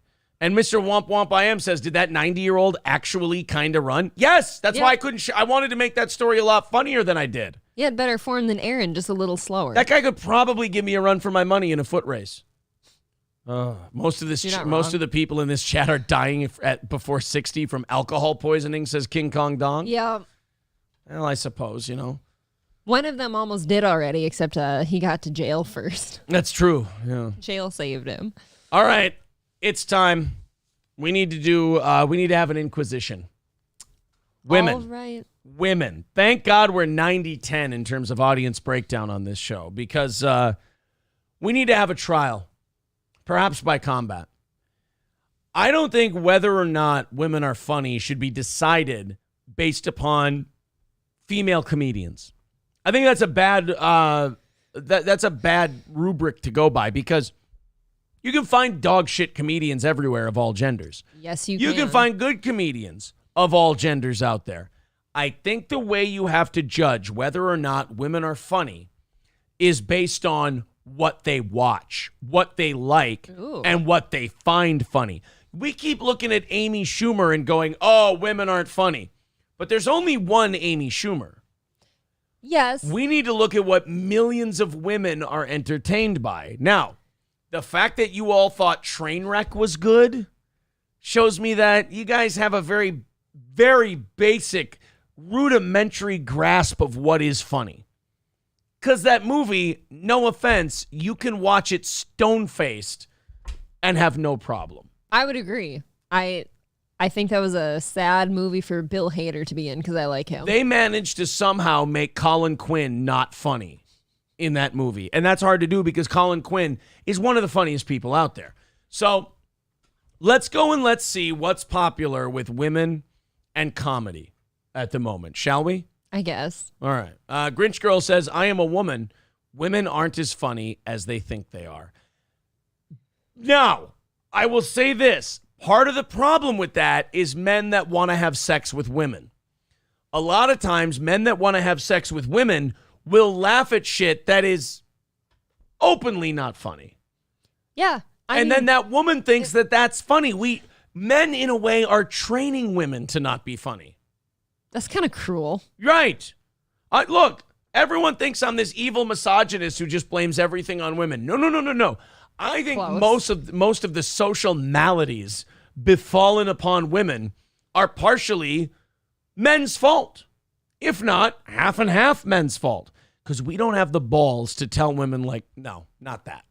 That's gay. We'll go like, oh, your poetry is good. Don't tell them that their poetry is good. Stop doing poetry. They'll stop doing poetry if you tell them the truth. They're brittle. They'll break at criticism. If I wrote Aaron a poem and he like threw it in my face and said, this is dog shit, never do this again, I'd never do it again. You'd also be lucky that was my response to getting a poem, because it shows you do not know the person you're with. I've never written a poem before, except in school. If you write a man a poem, you did that for you, not for them. Yeah, that's kind of just jerking yourself off. Oh, look at how eloquent I can be with my words. And shame on you for doing that, because now you've put it in the man's hands. Now socially, he's a dick if he doesn't love it. Meanwhile, he's reading this, and in his head, he's like, this is the most uncomfortable I've ever been. Why did she do this to me? And then you have to go, oh, thank you so much. The only way it's going to take very blunt, mean honesty to get the world that we want to live in. When someone hands you a poem, you're going to have to look them right in the eye, not break eye contact. Like, here, pretend you're giving me a poem. Here, Aaron, I wrote this for you. It's a poem about our love together. Oh, yeah? Cool. Don't ever fucking do it again. All right? Okay. Poems are the gay. What made you think that I would like a poem? I'm sorry. Yeah. Maybe accepted. No, I'm sorry. I'm going to go in the other room. I'm wrong. Very upset. Very upset. I'm going to go drink. Michael B says Maria Bamford is funny. Sorry. No. We're not saying that individual people can't be funny. That's why most men's metric of whether or not women are funny is off. It's off because you can't judge by the female comic. Quit holding the female comic responsible for trying to make a living. We need to judge based on what millions of women find funny. Robert says Taylor Tomlinson is the best women's comic. Other than her, I'm not sure who else could compare to men. And a $5 super chat. Thank you very much. $2.75 away from our goal today. Thank you. If people only had like Amy Schumer to judge off of, then they'd be completely right. There's no funny women ever. Now look. She's maybe the worst. So yeah, we're not going to judge based off of female comics. We're going to judge based off of what women find funny. And one of the places you can go to find a large concentration of people watching stuff is TikTok. Yep. Fuck, this sucks already. This is not only going to make you think that women are the worst thing ever, because this has millions of views on TikTok, by the way. And I can tell you this, guys ain't watching it. It's not a guy thing. This practice should be banned. People like this shouldn't be allowed on the internet. We should find a way to take away their internet connection. This is egregious, because this is jerking yourself off in front of the entire world. This is, what do they call that? Exhibitionism. Yes, this is why we can't have nice things as women. Like, we're stupid. Anyone want to guess what this bitch is going to do? Anybody. And by the way, you'll know you're right because you'll cringe so hard your teeth will crack. April, what's this woman about to do?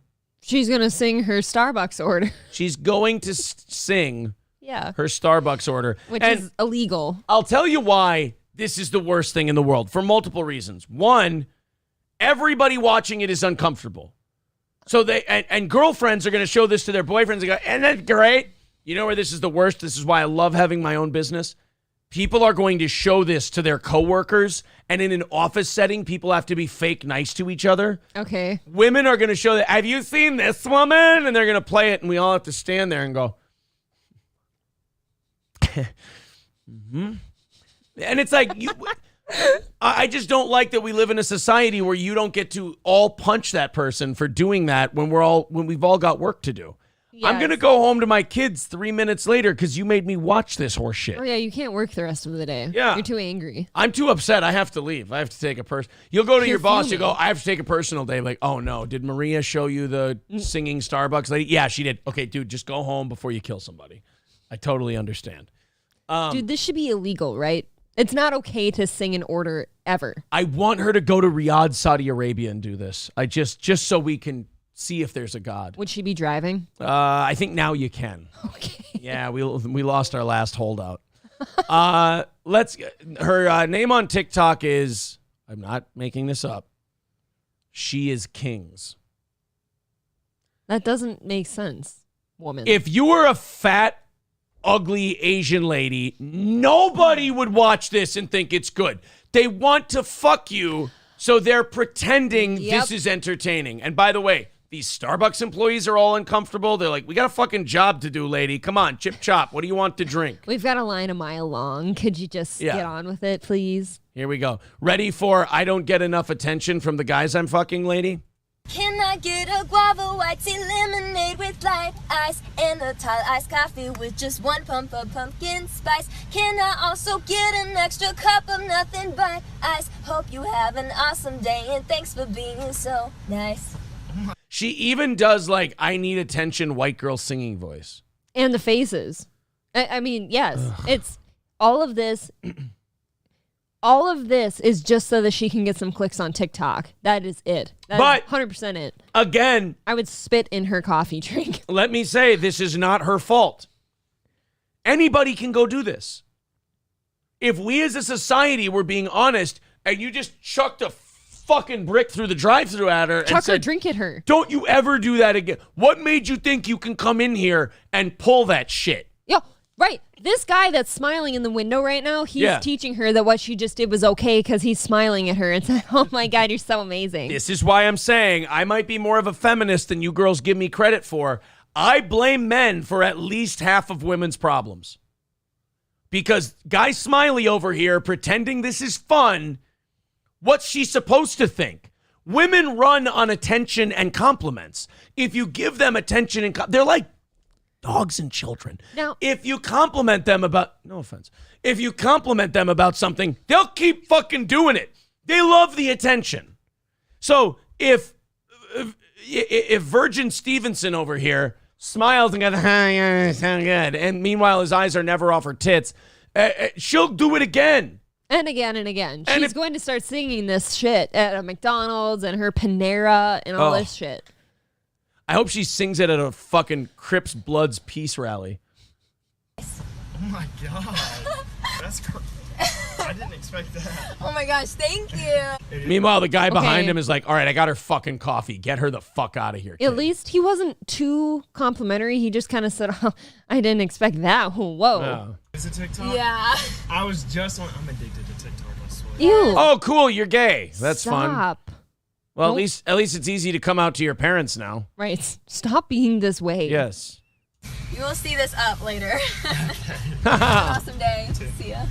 Can I get an iced coffee with cream, please? Again, he always tells her how talented she is. All the other guys who have ever wanted to fuck her tell her how good this is. And so she's probably fucked a lot of drug dealers. So now she thinks this is fun. And then people watch it on TikTok and they tell her how awesome it is. It gets millions of views. And guess what? She'll keep doing it. She will always keep doing this. She will do this until she is drooping in the face. This is the problem with Alex Stein, too.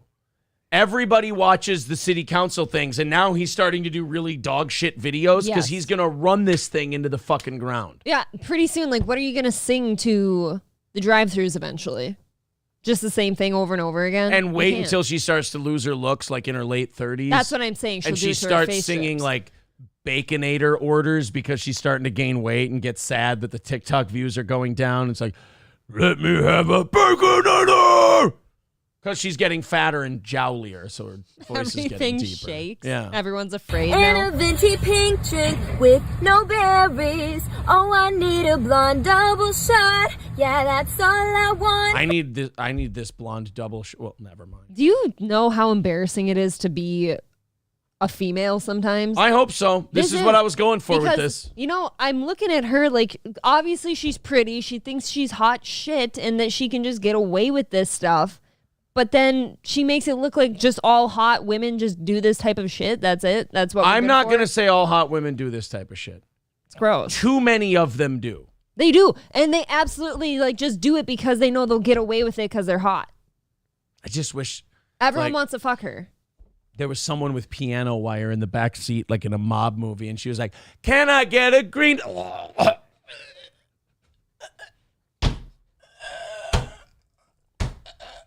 Like she died like Luca Brasi in The Godfather. Be perfect. Oh wait, I need a green tea and I need a tall dragon drink. That's perfect. Thank you. No, you have a child? No children. Thank you very much. You have a blessed day. Oh, have a blessed day. That was so good. See? Ew. See? No, but see? That's why this isn't her fault. No, I totally see that. It's because he's fucking her. He's fucking guy. He's fucking her. And I'm like, you're just so talented. I don't know how I'll ever hold a candle to you. He was so nice. Juggle. Can I get a pink drink, no berries and light ice, please? I need a venti coffee with some espresso. Can I get a black tea, just one pump of classic, please? It's over, all right? The Hoover Dam, World War II, the Panama Canal. Guys, it's over. This is what us women have boiled down to is, done. Let's sing at Starbucks and make lots and lots of money off our clicks. And then this broad's going with it. Everyone's going with it. I'm starting to worry. I'm in the minority, and that makes me realize, guys, it's not this isn't ours anymore. That's how I always feel because I would never do such a thing. But again, like I just said, a lot of women will do that just because everyone tells them they're so good. Again, we're done. Whatever our peak was, which I do believe was the 90s, like there was a 10-year window of the Soviet Union falling and 9/11. And like that 10-year window was our sweet spot.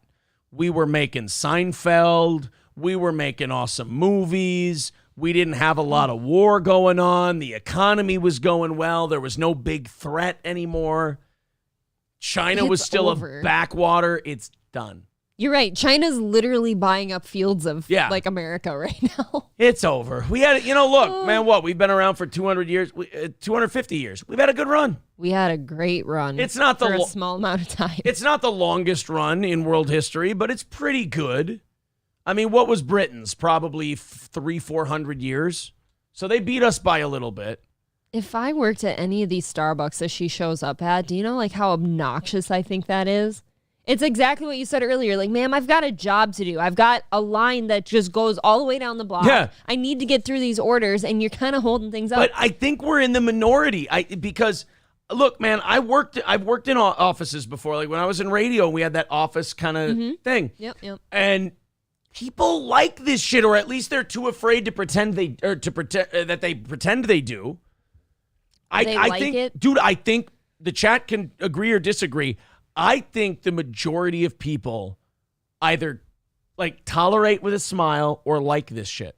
And they're like, this is cute. This is like when I go nuts about this shit, like when I was in an office, I would hear this a lot. Oh, you're no fun. Why can't you just like it? I'm like, because if I like this, it's like letting a kid get away with something minor. Yes. It's what happens after. Like you can draw a direct line from this shit to the Big Bang Theory. All right. Now this is my problem. Dude, this is Big Bang Theory. That's absolutely it. Yeah. Or it's Glee. Glee was a better show than Big Bang Theory, but... Gordy says, I would love for her to sing at the Wendy's where the old man got knocked the fuck out. Dude, she should have taken one for the team. Yeah. Sly Rye with $5 says, Aaron, did you just film April when you guys went to Starbucks? Is that what this video is? Dude, I will sing my ass off at karaoke bars. I would never get caught dead.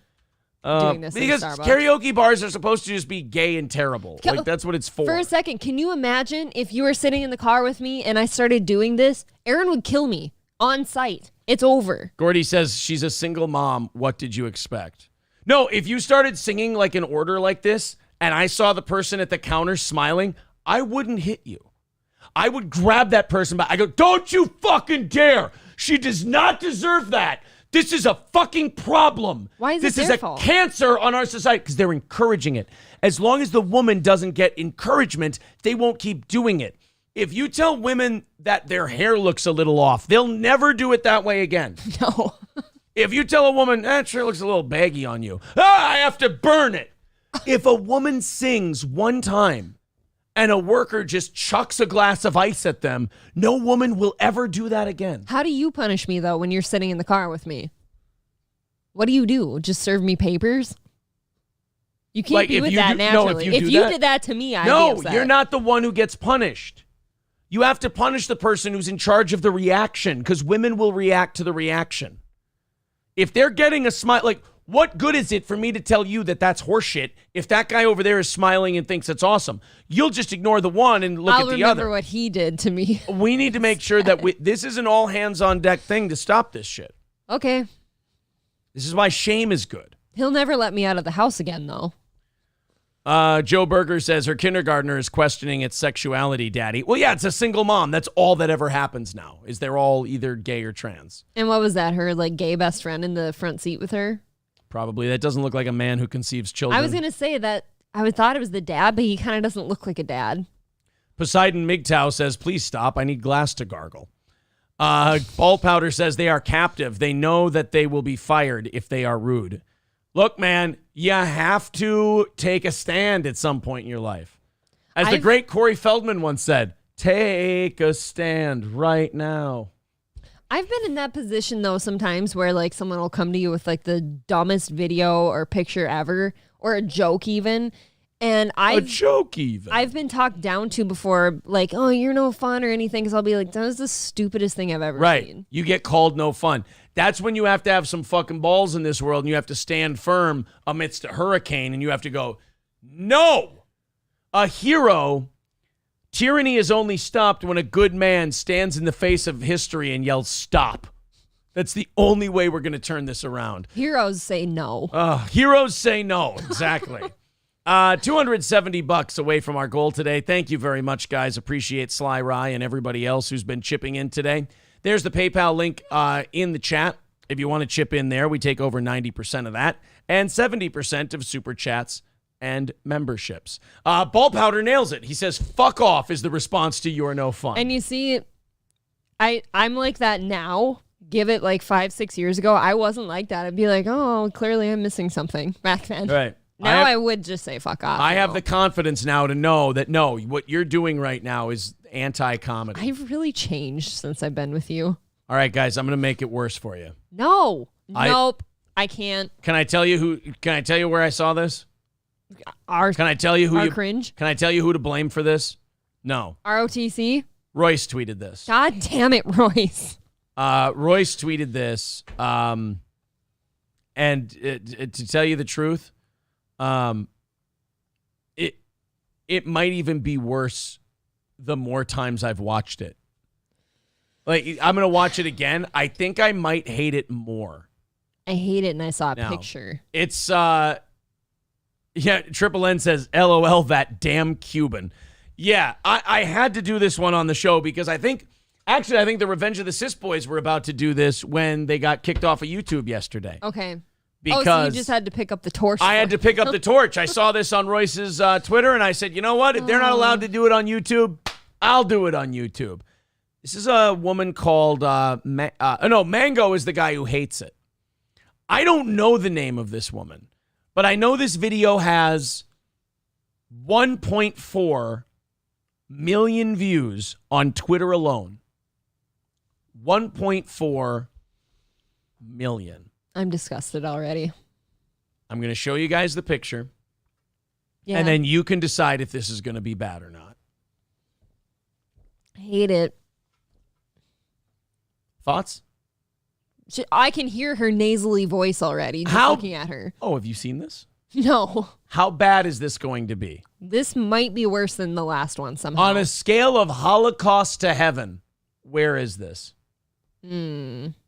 Somewhere just below the Holocaust. Below those. This is worse than the Holocaust. Somewhere just below This is going to be worse than that. And you haven't seen this. No, but you can hear her just looking at her face. Like, this is going to be horrific. Now, April, this is a plain Jane white woman holding some Starbucks.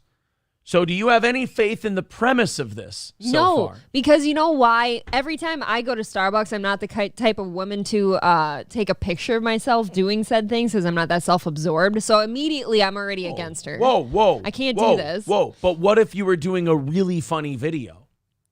No. Well, I don't even Snapchat. maybe if I hit play on this, it will convince you to make a funny video the next time you go to Starbucks. You know what? You're right. I'm going to try it today. Here we go. I got Starbies.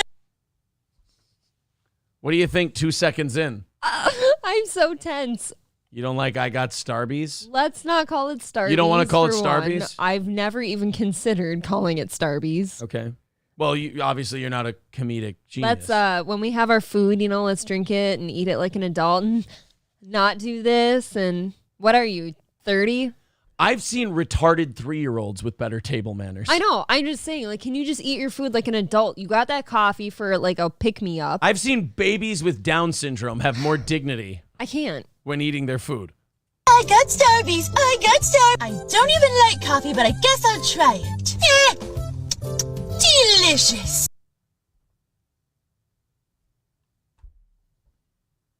If I were sitting next to someone who was black, and this was someone going, gang, I'm going to shoot that motherfucker. He stepped on my shoes. I would go, explain this to me. So, April, I will say to you, explain this to me. Dude, I'm having a hard time. Explain 1, why it was done at all. Why it was done? 2, clicks. Why it was filmed. 3, why it felt it needed to be uploaded. So number 1, it was done for the clicks because she has no friends and needs the clicks, and nobody will hire her because she's obnoxious. So she also needs the clicks for money. Have less greasy hair then. Yep. I looked over that part so far. Thanks for that. Number 2, why was it filmed? It's clearly sitting on her dash up there, yes. right? Because also she has no friends. Thank God. Nobody will sit with her. No, there's someone I don't think that's the driver's seat.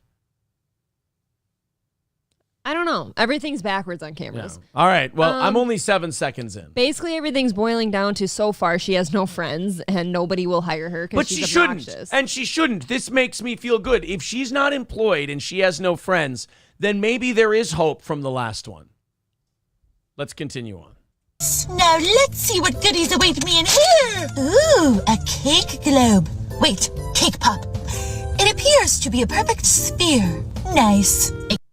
Maybe she's high. I didn't think French Stewart could be more retarded. Dude, I'm wrong. She looks like she's trying to do a Jim Carrey wacky character, but it's coming off totally. Thank God you could see stupid. something she was trying to do, because I just thought it was spasticism. Nice. It kind of looks like a turd. First bite incoming. Delicious. Yep, this is Nums. Activate Happy Dance. Women can be funny too, you guys. Yeah, but at least when men are trying to be funny, we don't have to pretend. That woman, if she ever came close to me, she's not in my car for the first off. But if she was ever in my car, you get kicked out or I walk home. I don't care. I'll leave my car there. I will leave my car there. Dude, I don't even yell at her. No, you just walk out. She hits stop on the phone and I don't break eye contact. I open the fucking door and I leave. That's what I'm saying. I would be willing to leave my truck behind to get away from her. Skeezy simply writing, cages. They all belong in cages. That's unacceptable behavior. Heroic recaps. You like Activate Happy Dance, huh? That was funny. No. That one got you. On the fucking train. I'm drinking. You know what? That's what I'm doing. When I rebuild the culture, when I finally get enough power to rebuild the culture, I am using that as the measuring stick. If I show you that and you go, if you laugh at any of it, oh my God, on the fucking trains you go. That's such a good point. The last one was kind of just annoying, like that hot girl. She was just kind of annoying, but this time it was just, it's pure unbearable. Plus, you're right. She was greasy. She's not attractive. You have no reason to have anyone telling you this is good. I actually like the Starbucks singing lady more because at least she's attractive. Right. So it's not as much her fault because men have wanted to fuck her and have been like, that's wonderful. This woman has no excuse. She's in a car by herself. Everyone has told her she's not funny. She's the wrong kind of resilient. Can you imagine being her family? So you can't get away from her? I shudder at the thought of a Christmas. Robert Rasmussen, renewing his membership, says Dr. Seuss is going to sue her for copyright infringement. She looks like she knows where the Grinch lives. Oh, a Cindy Lou Who reference. Maybe. Coltrane with $5 says, you don't deserve any more donations after putting us through that. Right. Unalive yourself, you son of a bitch. At least the last one was a hot and decent singer. No, Dub, this is not the clip that took down ROTC. This is not. No. This is Royce tweeted this out, and that's where I found it. How funny would that be, though, if like YouTube just totally cancels ROTC because they played that bullshit? It would be so funny that like that's what took him down. YouTube is pissed. Like, no, you leave that shit on TikTok. Yeah. That doesn't belong here. Go take that to Odyssey and Rumble, you fucking weirdos. Thank you guys very much for the contributions. What does that leave us at? 260 away from our goal today. The PayPal link is in the chat. Of course, memberships, PayPal, and Super Chats all count towards our goal today. 260 away. If you feel like chipping in, again, there is the link in the chat. Do we have I got to do a little bit of catch up here. Let's talk about Midland Armory in Foley. Midland Armory in Foley has a great selection of firearms, lower receivers, tactical gear, knives, optics, parts, suppressors, and much more. I've been hearing from more and more listeners that this $14.99 for the Colt Python 357 is actually a very good deal. Yeah. Well, not only that, but if you use the promo code SteelToe, you get 10 to 20% off that Colt Python. So if it's something you might be into, if you're looking to add to the collection, it's right there online at Midland Armory in Foley. What they'll do is send it to an FFL dealer near you. You can get all the checks done there and pick it up. That's Midland Armory in downtown Foley, Minnesota, but online available all over at midlandarmory.com. I say Gutierrez with $2 says, if I want to suffer, I'd sit through a DSP closet stream. Well, I mean, which is worse? I'd give DSP the upper hand on that one. He's. I'd rather watch DSP than any of those women. I'd rather. Wow. Wather. You'd wather. I'd wather too. I'd rather, like, not ironically watch a DSP stream than see that again. Ball Powder says, I like how Aaron plays that clip, then does an Armory advertisement. Yeah, maybe not the best idea. A lot of you are angry. I don't want you making any purchases out of anger. I just want you to be careful and be well, my friend. Goddamn, just be safe out there, boys and girls. Just be safe out there. That gun is now out of stock because of the IRS. Did you pay your fucking taxes? Dude, yeah, for anyone who missed that, we did the IRS posted a job listing where they said that you need to be able to take somebody out, basically. Yeah, I mean, you got to be ready to take someone out with deadly force if necessary. That's really screwed up. But don't worry, guys. They're not going after anyone. Nope. They're not going after anybody at the IRS. It's all that's all conspiracy theory. We're all safe. Yeah. They just need people who can handle a gun and shoot people. Countdown to the Facebook thing. If need be. Countdown to the Facebook thing. Marked safe from the IRS. Yes. Never marked safe. Just kidding. From the IRS. I say Gutierrez says, oh, that was real. It was so successful, he already announced a part 2. Oh, no, I know the DSP closet stream was a real thing. DSP also did a video where he told his audience that contributing to his show is mandatory. Oh, really? Like giving him money is mandatory. Yeah, it was Duty's latest video. I haven't seen this yet. Duty did one where he said, DSP said, yeah, it's actually mandatory to contribute to my streams. Which I feel like you get more contributions and more people supporting you when you tell them the opposite of that. Yes. Tell them it's not mandatory. You tell them, hey, if you like what you're seeing, make sure you support it. Keep it going. Where is this one? Yeah, it confirms contributions are indeed mandatory. Yes, I am frustrated.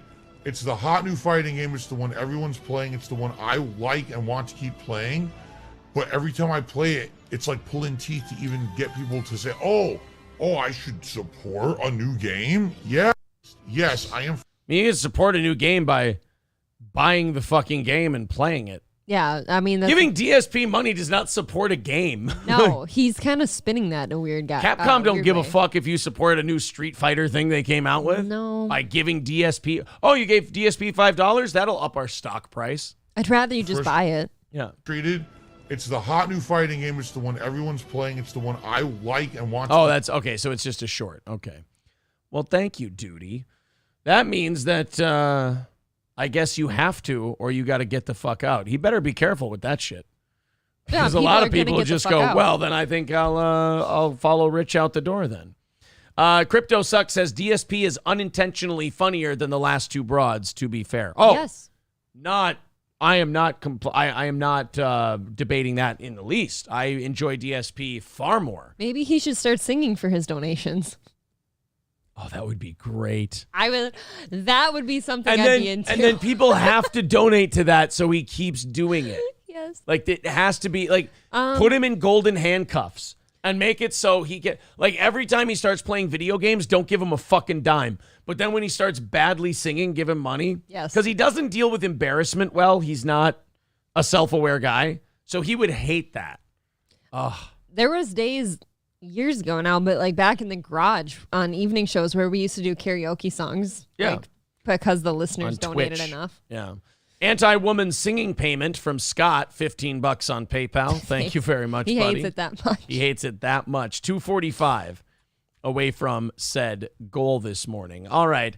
I think we've done enough internet sad sacks. I think we can skip this.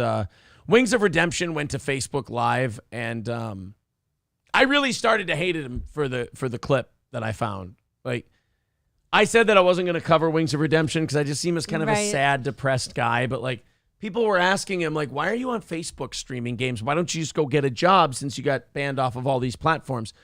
And it was, I'm 400 pounds and I have health problems from being 400 pounds. And I got too angry watching it. I'm like, I fucking hate people like this. Why is it messes like this always have 18 other problems that are a direct result of the mess they are, but they don't put two and two together? Well, it's almost like if you went out and got a job where you're on your feet a little more often, you might lose some of that weight. Maybe a little. Who knows?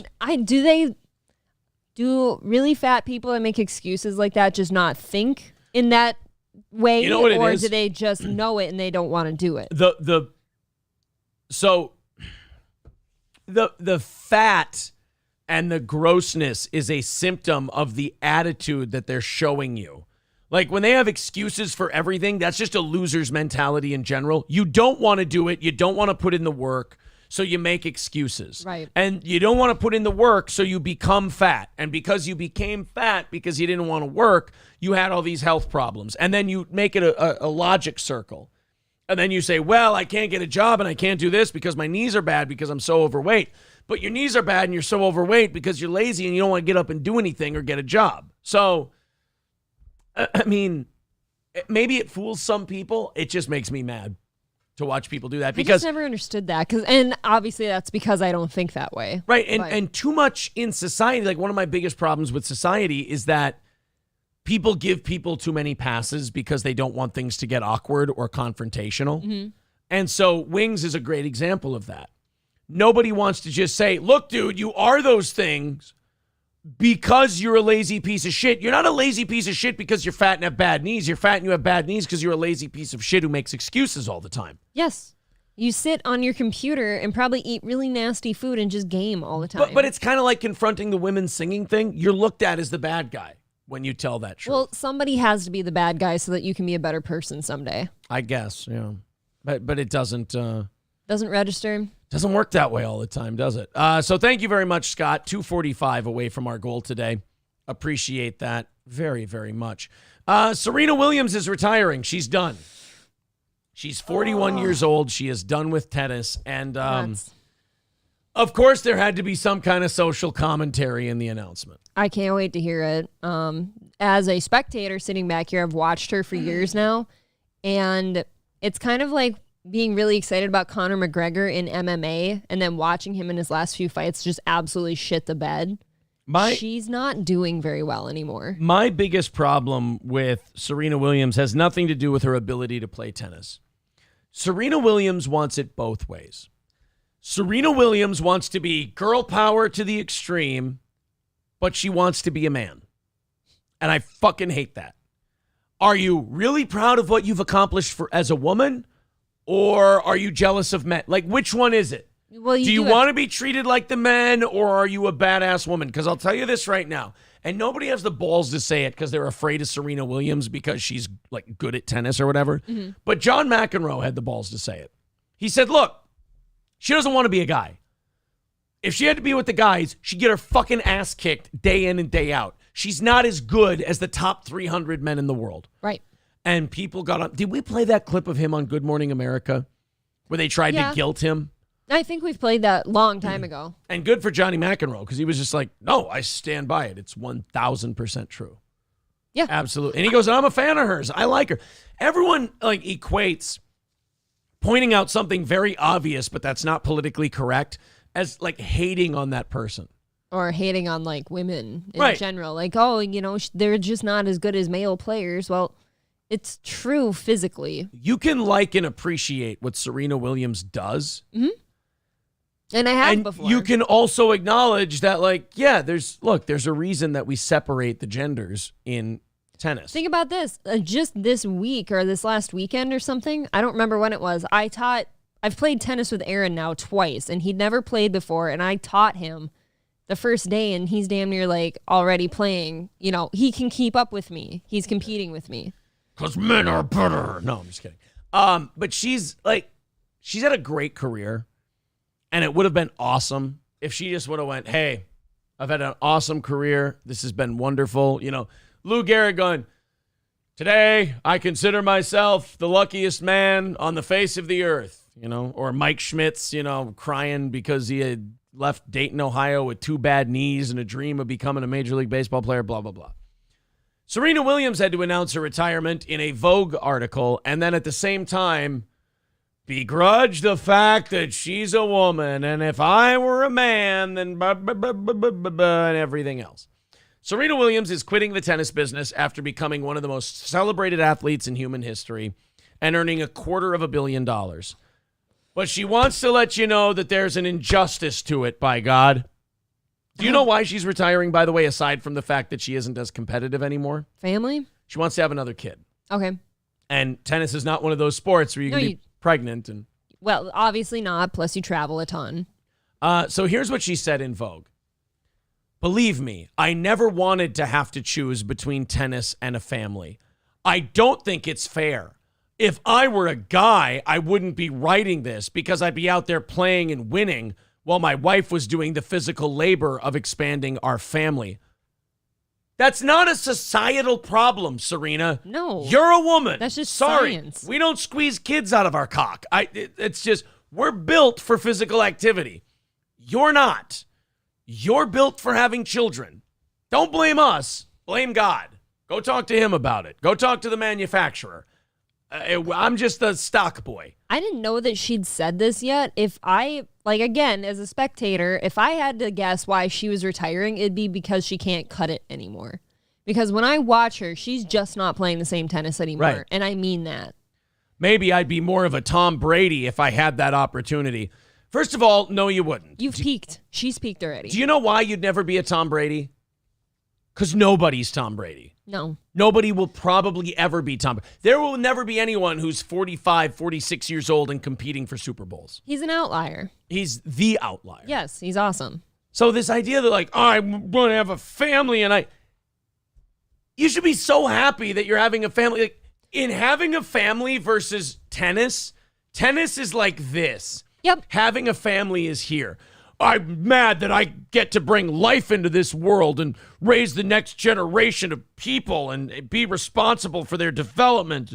Now I can't whack a green ball on the grass if I do that. Can you imagine? Men can whack a green ball on the grass while women give the miracle of life and steward the next generation of humans. Why can't I hit a little ball on the grass? Society has fucked up people like Serena Williams and completely annihilated their concept of what's important. What's important, yeah. I wonder what it's like to be her husband in that home and how he fares. Like when she talks like that, he's sitting there like, oh yeah, we're gonna add another kid to our family and stuff, and she's just sitting there. Well, if I have to choose between a kid and tennis. Yeah. And Stephanie, fun. And I agree with Stephanie. it's a cop-out. Yes. You suck at tennis now. You're old. I was going to get there. It is definitely a cop-out. She has peaked already, and she has been one of the, I hate this word, but she's been one of the goats of women's tennis. She just is. She's done so much for that sport, and people come out to watch her, but she's just not good anymore. And, like, if she were to continue, like, she just wouldn't be up there with anyone. And it's almost like people just don't know how to appreciate like how good things have been and just get out gracefully. But you've got to cause controversy. But to be bitter that you're done and you can't cut it anymore and then try to make it like it's some kind of social gender structure thing is really a pussy ass move. Like, you can't beat these people anymore. Okay? No. You're not as good as they are anymore. You got beat by some nobody at Wimbledon. That's just where you're at now. So don't act like it's, the men, when they have babies, they get to keep playing tennis. No, when men play tennis and they have babies, they're playing tennis because they have to. They now have to play tennis because they have this child and they feel immense pressure to provide for it. So they're not playing because, we get to go out and have all this fun and, fuck it, we don't have to be pregnant and blah, blah, blah. They have to go away from their children every weekend to go play in tournaments so they can have a good life. Mm-hmm. So enough. You're not good enough anymore, and you're trying to find a way to make it socially poignant. I really don't like her. I never have liked her. I've always thought she was kind of a piece of shit. I've thought that of her as a person. I think her sister Venus is a much nicer, more graceful human being. Her tennis playing I've always enjoyed until like lately, but I would like to think if I were in her shoes as a woman tennis player who's just made $250 million over 20 something years, I think she's been playing now. Like, I'd be grateful to be able to hang it up after a really great career with all that money and get to go have a family. Yeah. I'd be grateful. Hulkamash a baby with a Devil's Advocate reference. I'm peeking. Yeah, it's like I was just watching Rocky Balboa yesterday, and there's that scene where Rocky wants to come back, and he tells Paulie, and Paulie goes, "What? You haven't peaked yet?" That's kind of what I think, too. Right. It's like, she's definitely over her peak. She's been over it. Oh, man. But, in the sports media, and ESPN turning into a soft-ass pussy organization doesn't help this either. But, like, sports media, if you say anything against her, like McEnroe found out, you're a terrible guy. And then the pretending that she's, like, belongs up there with the great male athletes of all time. I mean, there's sucking someone's dick and blowing smoke up someone's ass, and then there's disrespecting other people. Yes. And when you start talking about Tom Brady, Michael Jordan, Roger Federer. You're not there. And you go, well, why don't we put Serena Williams? What you're really saying is, why don't we fake it so we can feel better about ourselves and look noble by putting a woman in? No, let's make it a meritocracy. How about there's greatest male athletes of all time and there's greatest female athletes of all time? Why wouldn't you feel honored to be one of the greatest female athletes of all time? Right, you're not a man. I'm not. I would never sit and pretend to be as good as like Nadal or something if I were her. There's no way. It's like if you're a white guy and they're talking about the best black baseball players of all time. You're like, why aren't I in that conversation? Well, because we're talking about the best black athletes of all time. You're white. I don't know what to tell. Yeah. Like, I shouldn't have to explain this to you as to why you're not included. Like, the difference between her and Venus, like I said, Venus is just more graceful in general, but like she has always had a much more quiet demeanor, and she just goes out there and plays the sport that she's there to play, whereas Serena always has like a thing to stand for. Let's go to Michael B. Yeah, ESPN has a trans person now that's been working for them for years and now came out as trans. You know what felt really good about that story? Nothing. It seemed like nobody gave a fuck. Thank you. I noticed you didn't even talk about it. Nope, don't care. That shouldn't be a thing that's announced. Again, when someone tells me they're trans, I just look right at I look right at the story. I go, okay, cool. Tell me something interesting about yourself. Right. Trans doesn't make you interesting. Yeah. I'm not interested by what you identify as. That's why it's called your identity. I don't give a shit.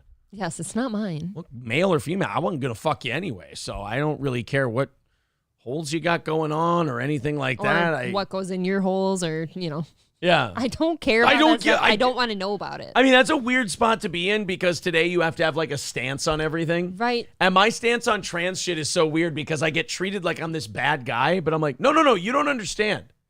I don't care. But you have to care. Are you for it or against it? It's not something to be for or against. You're telling me that you feel like this. Fine, go banana. I don't give a shit. But don't make me pretend that that's interesting. People will go as far to say, like, if you don't care, like, I'll say, like, I don't care what you are or who you fuck. I don't really care about that. Like, well, you're not an ally then. Yeah, what is it? Complacency is complicity or whatever? Yeah, and it's like, I don't know. Something like that. You're reading too much into it. I just don't care. Heroic Recap says, yeah, that's exactly how I feel. Heroic Recap says, gender and sexual preference are not personality traits. Until you make it your entire identity. And then you're just completely uninteresting and probably unbearable. Gender and sexual preference are not personality traits. I mean, we should know. We have snakes with human traits. We do. Laugh, sing, watch TV shows. You have snakes with human traits? Mm-hmm. I love him. He's 2:45 away from the goal. Let's this is a really quick thing I wanted to play. This is Prince, back when we all thought Prince was a crazy Jehovah's Witness. Oh, yeah. This is 1999. Prince was at the Yahoo Internet Life Awards. Yahoo. In 1999. This is when Yahoo was Google, right? Isn't this so weird? The 1999 Yahoo Internet Life Awards. We all thought Prince was crazy back then. And now, in fairness, Prince was crazy. Yeah. But Prince was maybe crazy like a fox. This is Prince accepting an award at the Yahoo Internet Life Awards. And it's going to sting because it's 23 years ago.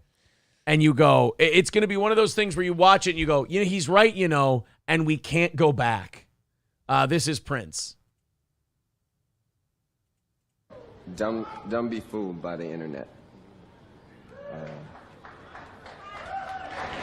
It's cool. It's cool to get on the computer, but don't let the computer get on you. It's cool.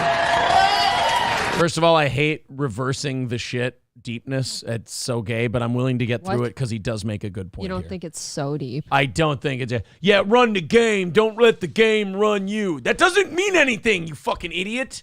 You just switch things around. Good job, Mark Twain. Wow. Mark Twain. Fucking beautiful. Yeah. Yo, work the job. Don't let the job work you. Wow. That's amazing, Oscar Wilde. Tell me more. Oh, my God. I'm going to have to disagree with you. I think it drives the point home. Oh, do you? You think it's really good? Yeah. Maybe if you're a child and you need to be able to see the opposite of something. Yo, man. Work the hustle. Don't work the hustle. Don't let the hustle work you. Hey, Dad, I can't tell. Is that Bill Shakespeare over there? Actually, we encourage him in his motivational speaking. Dad, I'm going to need you to shut your big yapper.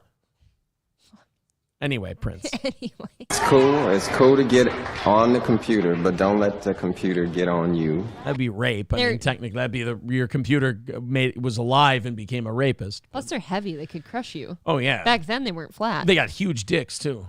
Computers. It's cool. It's cool to use the computer. Don't let the computer use you. You all saw The Matrix. Wow. There's a war going on. The battlefield's in the mind. And the prize is the soul. So, just be careful. He was right. I mean, yeah, all the gay metaphors and shit aside, he was right. Gay. Yeah, he's like, hey, don't live on the fucking internet. It's not good. It's kind of bullshit. Don't you're gonna get fucked up if you live your life on there. And then 23 years, back then we were just dial-up internet. We were like, come on, Prince, don't be such a fucking spoil sport. Come on, you weirdo Jehovah's Witness. New and exciting. Yeah, but and now 23 years later, we're like, oh shit, we all live on there now. It's too late. And we're shitty to each other, and we watch Starbucks singing order videos. Right. And we've been given this greatest gift of knowledge, and we've somehow used it to make ourselves dumber. You understand that YouTube could replace public schools at this point. Yes, it could. There is enough shit on YouTube that you could keep your kids home. Yeah. Each day a week, one day's math, one day's science, one day's reading, one day's English, one day's literature, whatever. And you could teach your kids, your kids could get more of an education in a month than they could in a year at a public school And the teachers won't try to fuck them or turn them gay, which is really awesome. But we don't do that because we used it to watch women sing their Starbucks orders. On the news this morning, there was some 12 years of age and under kid survey that was like, okay, which social medias do you use most often? And the largest percentage uses YouTube, and then there was a subsequent survey that said they're almost always on it. They're never away from Wasn't it it like anymore. 50%? I think I saw the same study you're talking about. 50% of teenagers said they're almost constantly on the internet. Yeah, almost constantly. And it's always YouTube. The second runner-up was TikTok. So I don't see that necessarily as a terrible thing if we used it right. Like I said, if it was education, if it was school, if YouTube was school, we could get rid of schools and save the parents a shitload of money. I think it's just hard to determine who can handle it and who can't. We've seen it in our own household with our own kids. Well, you got to pick the right age, Right, but I never had access to the internet until I was a teenager, and I know that's not the same because it was newer at the time, but kids are on the internet so early now, and they don't understand what they're watching sometimes. Yeah. Chevrolet JB with $5 says, April, you need to check your Facebook messages. All right. Kind of hard during the show. I'm not doing it now, but suppose she could. Ryan the Garbage Man says, watch the podcast. Don't let the podcast watch you. It's deep, bro. That is, wow. Little Lemmy says, that's the first lesson at Hustler University.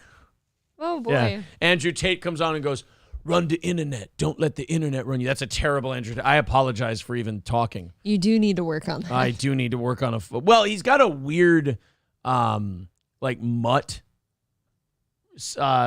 accent. Diction? Yeah, he talks like a fucking ponce. I don't like it. Ball Powder says, internet show criticizes internet. News at 11. I was going to say that. Obviously, we make our living on the internet now, and myself, but off this, though, when we're done, at least for myself, I don't really live on the internet very much. I'm not on there. I know you're on there a lot, but it's usually for the show. Yeah, it's just typing up shit for these people. I don't know. We don't live here. Oh, Dave. Dave, are you looking for attention again? Dave. Sorry, Dave.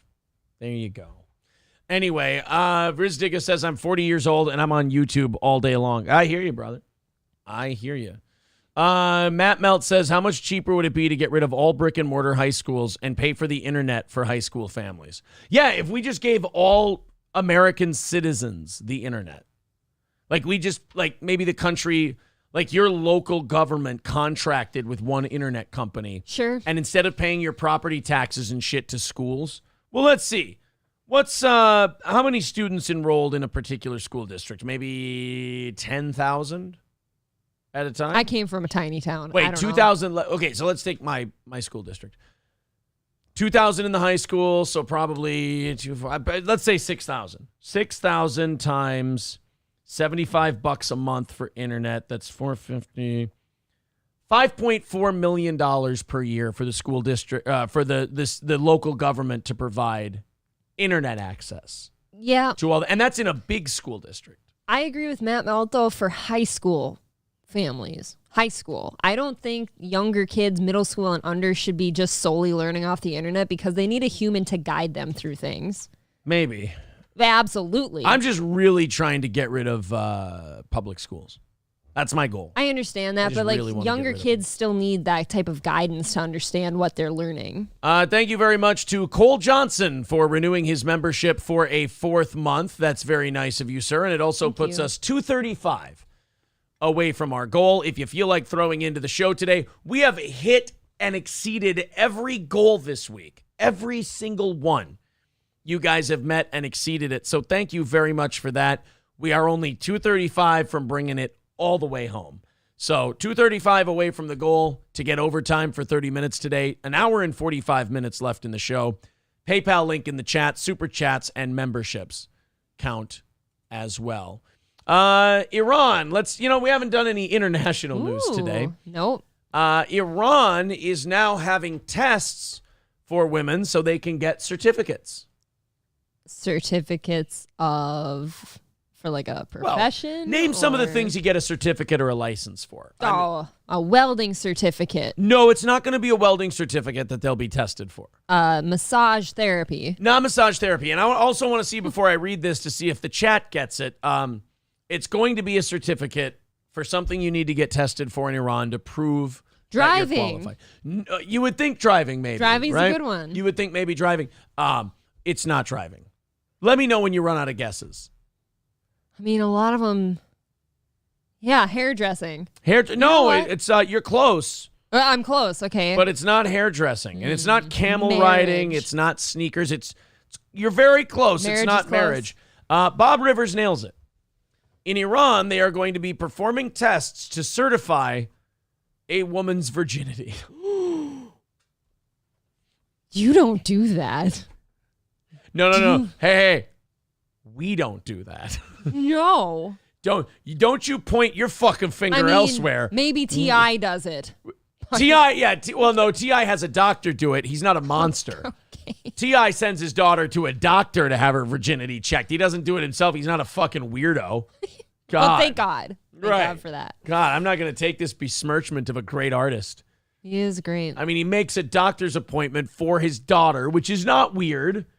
And at that appointment, he goes, hey, would you just, make sure she ain't been riding any horses if you catch my drift? Make sure that hymen's intact. Yeah, I want you to make sure that I could puncture that thing with a window punch, just like a car window. Like you're going to do it? No. He just wants to make sure it's in that condition where it could be broken, It's kind of weird to obsess over your daughter's sexuality that Do you think so? Do you think that's a weird thing to do? A little bit, yeah. Do you think that maybe just kind of kids are going to fuck when they fuck and you have that's the weirdest thing about being a parent. You have very little say in that. They're just going to kind of fuck when they fuck. They're going to stumble onto it when they can. Because here's what you got. You got all the parental teaching in the world to be careful, right? Yes. Then you have raging hormones.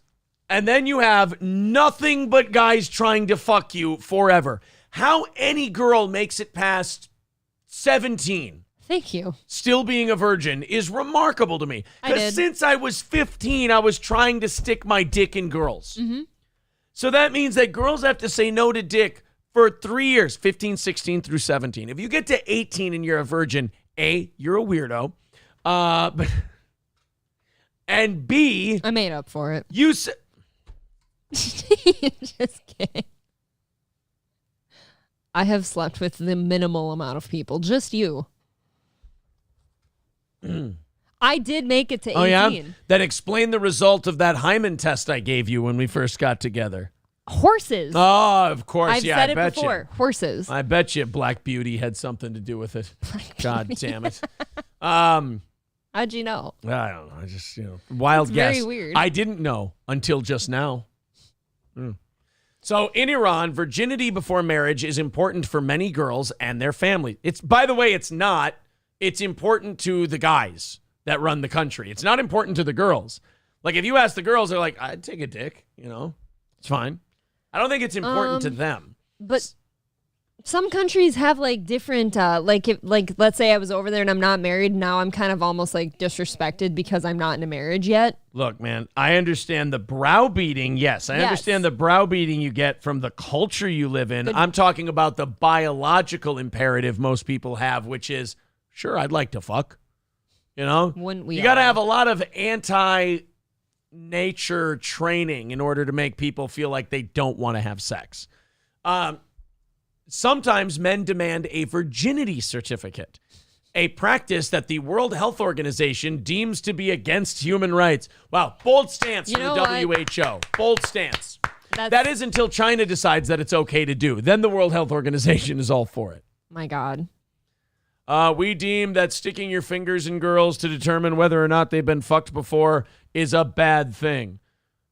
We're hearing that Beijing wants to stick their fingers in girls to determine virginity. Well, we've been thinking about it, and we've been thinking maybe it ain't so bad. In fact, why aren't the rest of you doing it?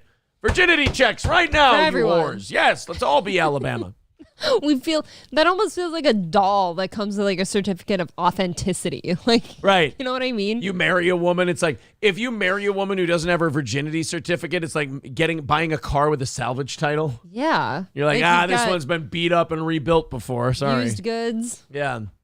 I don't like it. This one's been in a gangbang. I'm for it now. Welcome back to Iran, Mia Khalifa. But in the past year, more and more people have been campaigning against it. How weird is it that you live in a country where saying we shouldn't have to have papers to prove we're virgins, like some kind of fucking racehorse? That's like a radical act. Right, it is. It's like livestock sales. Like, oh, this one's never been mounted before. Right.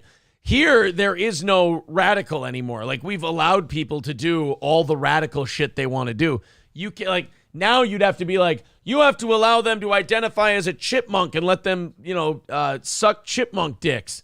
Like, that would be a crazy thing that we'd have to do in this country. It's very weird. In Iran, it's like, hey, how about a woman doesn't have to show her cunt papers before she gets married? And they're like, whoa, easy there, Susan B. Anthony. You guys are getting a little fucking uppity on us. Oh, even picture this. Like, okay, you're on this arranged date with said guy. And how hot is it for him to, you're falling in love with each other, you're, a little bit. And he's like, but do you have your virginity papers? Let me see your pussy papers. Do you have your pussy papers? Yes, I do. Here you go. Ah, yes, everything seems to be in order. You don't want to see my asshole papers, do you? My asshole. Why would that be something I'd be worried about?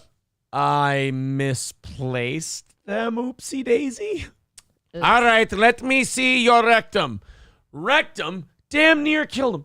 I don't even know his name. So I guess in Iran, women now don't want to have their pussy inspected to find out if they've been drilled out. I think that's just being unreasonable on their part. He's fucking uppity broads. You clothe them, you feed them. Well, think about, like, we already go through so many invasive, like, appointments, like, health-wise, just getting checked out every year. And now you want to do that on top of it? That's pretty weird. What do you do? Stick a flashlight up there and make sure everything's intact? I mean, where I learned this, I don't know, but I could tell you how they do the test if you want. I would love to hear how they perform the In virginity Muslim test. countries where they do virginity tests, they have what's called the 2-finger test. They put 2 fingers in you and they determine whether or not you've been fucked before. Yeah. Look, unless you've got long enough fingers to like reach said like hymen, I don't know where that is specifically. It does sound like a Muslim hustle to be able to finger teenage girls. It kind of does. I will tell you that. I've never been checked for my virginity before. Yeah. So I don't know for sure. You haven't lived. This is what Miriam's husband said to her after they had sex for the first time. You tricked me into marrying you because you're not a virgin. Nobody would marry you if they knew the truth. Who gives a fuck? You know those things go back together, right? Like they don't. I remember in high school when we all would be like, oh, I can't date her, man. She's been cashed out by this guy. Like you thought a pussy got fucked and then it was like, it fell apart like a You guys actually thought that? Yeah, like it bloomed like a corpse flower and that was it. It's really fucked up. Yeah. It all comes back. It's a very durable organ. That thing. That would be like. I mean, your asshole's slightly different, but yeah, right. Your asshole. You gotta look. Windsock Nation. Do you know what the secret to a good life is? What's that? Happiness in your asshole. Again? Happiness in your asshole. A penis. What?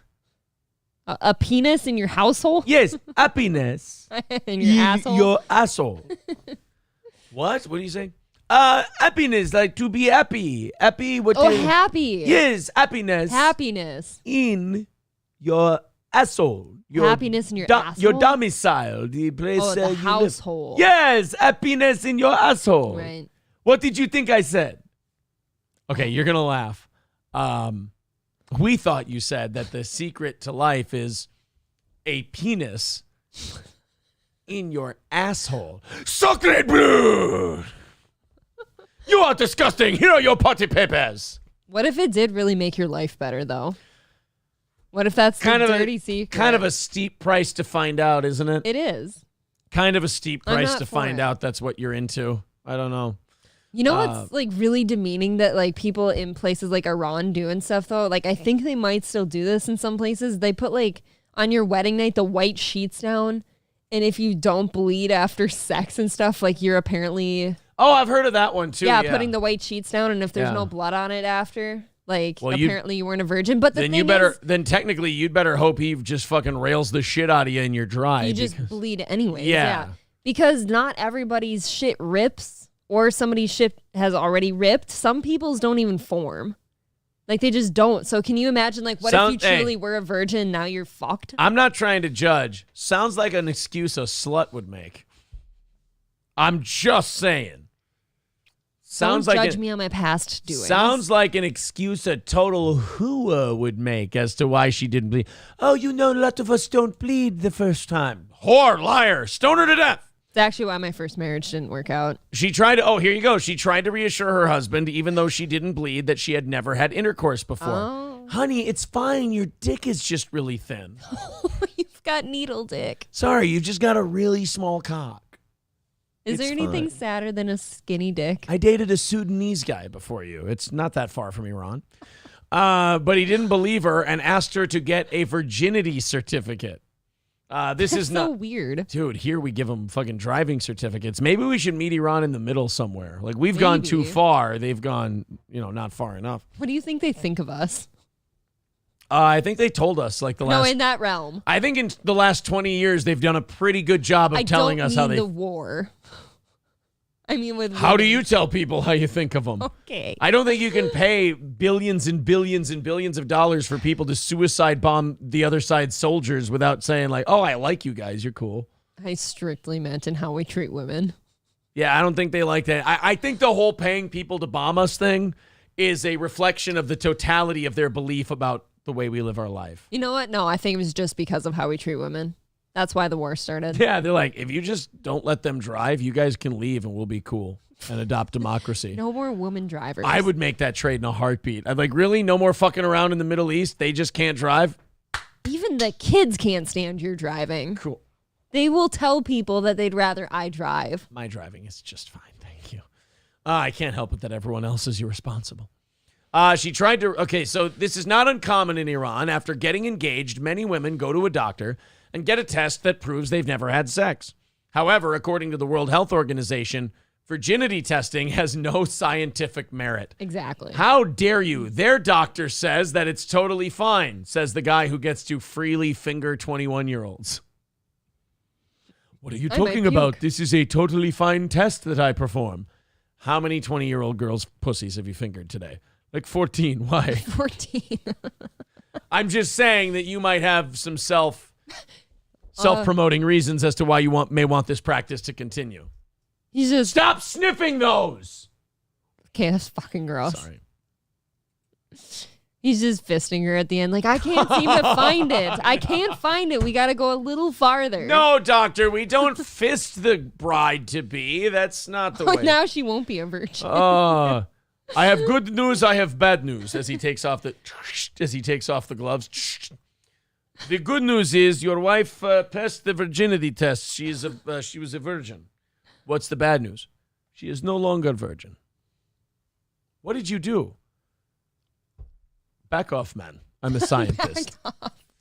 Thank you very much to Veldrain for the $5 super chat. He says Iranian mail order brides trade the V card for a green card. Oh my God. Oh, well, the guy's not wrong.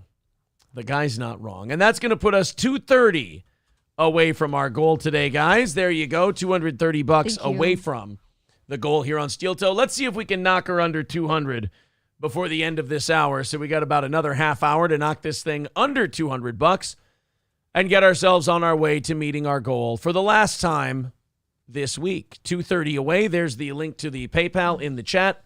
Of course, memberships and super chats count as well. You want to see a real shitty story? I feel like you did a thing there. I may have. The Porta Potty spill here on I-94. That looks like the guy you called to clean it up. That definitely looks like a guy that works for like Nelson's Porta Potty service. By the way, This is the difference between, say, like a New York City news reporter. This is Wisconsin 12 out of Waukesha. See, now that fits. So in New York, you get great, firm tits. And in Waukesha, you get the same. They just belong to a 57-year-old man. With that hairdo. With that hairdo. Shut down the freeway for a time, damaging 4 cars enough they had to be towed. And as you can imagine, the drivers tell me they couldn't believe The news had a fuck up with their microphones, and you could hear the background. That wasn't us. what they were seeing. DOT video shows the flatbed truck drive past the porta potty, sliding upright. Oh, that is cool. So they all formed like dominoes. How did this happen? That is awesome. So they made like a Mario Kart track with the with the shitters. Porta potty pileup. So now wait a minute. Are those full or not? I hope so. I hope they're just full of piss and shit. I want somebody to run into one and just splat everywhere. You would think we would have figured out something better than porta potties by now, but they're disgusting. You always see a turd in there. You always see a turd. I hate that. I hate looking down in there and seeing a weird light brown turd. It's always light brown. It's always like a light brown, barely held together, soft hunk of shit that's sitting in that. Well, from the fall, it broke apart a little. I don't like it. I know. Who's shitting in a porta potty? Stop doing that. Shit at home like a normal person. God damn, man. Hold it. That's what I'm saying. Don't shit in public. Piss, I get. It's hard to hold. Piss is fine. But shitting in public seems like you're not an adult yet. Yeah, if you're shitting in a porta potty, you've really abandoned dignity. And we should be able to do whatever we want to you. Like for me, no shame. I hate porta potties so much that I would rather go squat in some trees or bushes and go pee. Yes. Than go in a porta potty. And I mean that in my soul. Bound lanes Tuesday morning. We've got a truck that's losing porta johns. That is fucking cool how 6 of them just ended up straight up and down. Yes. You know what? That tells us that they were full because the heaviest side stayed down. Oh, you're right. There was something in one them. caller who struck them. Oh, no. Imagine you're one of the cars that just drilled one of those things head on. You have shit and piss all over your windshield. Oh, is that great? And you can't use the windshield wipers because it's going to smear it. You're going to smear shit all over your car. Oh. Imagine the people who thought it would be a good idea to go with the moonroof open that night. Dude, you got the windows down. Yes. No. That's not a yes. It's Wisconsin. Fuck them. I'm not driving there. That's true. Oh, this is awesome. I hope people got covered in poop. Dude, that's so gross, though. Like, you've got, like, shit in your mouth for sure, right? There was still a heroin addict conked out in one of them. You killed the guy. You killed a guy. Oh, no. Brick killed a guy. I would pay money. I wish they could zoom in with that camera at high resolution. I know. So I could see the point of impact and just watch all the shit splat all over the car. It's too dark. It looks like there's smoke everywhere. Oh, even if you get it off of there with your windshield wipers and shit, the car smell now. Yeah, I feel like you don't get that smell out. If there's, you know how porta potties have that blue dye in it for some reason? Right. Why your is car's it blue dye? now because it's, I don't know, who gives a fuck? But like your car's blue. Dabba dee dabba die. Dabba dee dabba die. Dabba dee dabba die. Fuck. My car's blue. Sorry. Go home. I should. I see a porta potty flying back at me, and I try my best to swerve out the way, but it hits my driver's side. It causes me to pull over. Alex, That's right. Now I got doo-doo all over my shit. Now I had to shit and I didn't have a place to do it. Somebody pulls over and actually goes into one of them like, oh, thank God, I've had to go forever. There are no exits in Wisconsin. No exits. It's like the person sees this as they're driving like, the Lord has answered my prayers. I'm converting my life to God. Dude, that's true, though. Wisconsin is the longest drive of your life crossing through. Iowa. I'd rather drive through Iowa. Really? Oh, yeah. I've done it. Iowa's a rough one for me, man. Wisconsin's forever. Never tried Nebraska. I have. I've done that one twice. Is it bad? It's all cows and cornfields. Mario says it happened so fast his mind was racing. I was so shook. I was beyond shook. I was like, is that a porta potty? I'm like, where did it even come from? Did they just set it there? Because it was just standing. It was standing, but like rolling. So I was like, somebody's working on their open mic set. I like him. I saw a porta potty. I'm like, it'd be doo-doo everywhere. There be doo-doo. I ain't see no doo-doo trucks. Ain't no doo-doo trucks anywhere. Where the doo-doo? And what's weird is like they're standing, right? So it kind of does look like somebody just set them up Right. like a Mario Kart game almost. Wow, Like, thank you very much. It's like, am I going to see a turtle shell and a banana peel? Like, what the Yeah. fuck is going on here?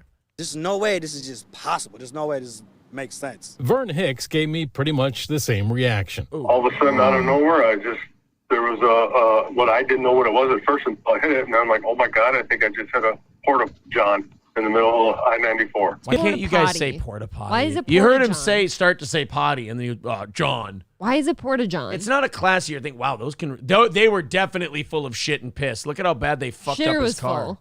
Yeah. His Look at car that also tire. had serious damage and might be totaled. Over the next few minutes, cars and How'd you total your car? Wrecked the shitter. I Shitter. don't really understand how that would happen. Yeah. trucks hit nearly all of the porta potties, one leaving only fluttering toilet paper behind. Oh, did you see that? There's a little bit. Hold on. Look at that. There's just a line of toilet paper. Just a streamer in the night. You're probably wondering, yes, they were empty. Still. Oh, fuck. That's not as fun. That sucks then. That's You got- not fun. Nobody got poo anywhere. Except for the ones who hit one, pooped their pants. And they but- they shit themselves. Yeah. One of the responding deputies couldn't resist. Give them a magnitude to that crappy situation on 81039. Roger that.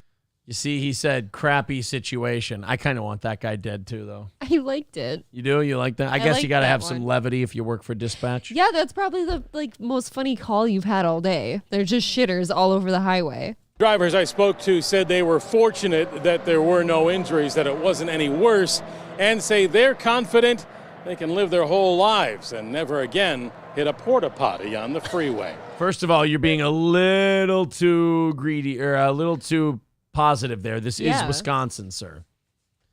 I mean, Somebody's going to put one out there as a joke now. yeah, right? This is, there's definitely going to be some copycat. You know how there's like road construction sometimes and there'll be a porta potty in the middle of the median where they're working? Yeah. They're just going to set one in the highway Just now. start setting them out there, yeah. Matt Melt with $9.99. Oh, he's formerly an Isanti man. Oh, hello. Okay, well, thank you, Matt Melt. Appreciate that. 225 away from our goal today. Thank you very much, guys. There's the PayPal link in the chat.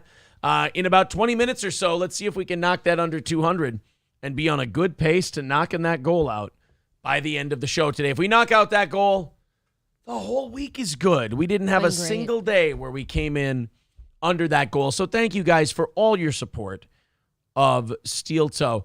I know Fridays, usually people are getting up later. Yep. And our totals are a little bit lower on Fridays than they are on Thursday and Wednesday, Tuesday, Monday. But if we did get into the 400s today, that will be the first time every day of the week we've been in the 400s for average Ooh. viewership. Share with your friends. Very cool, you guys. Yeah.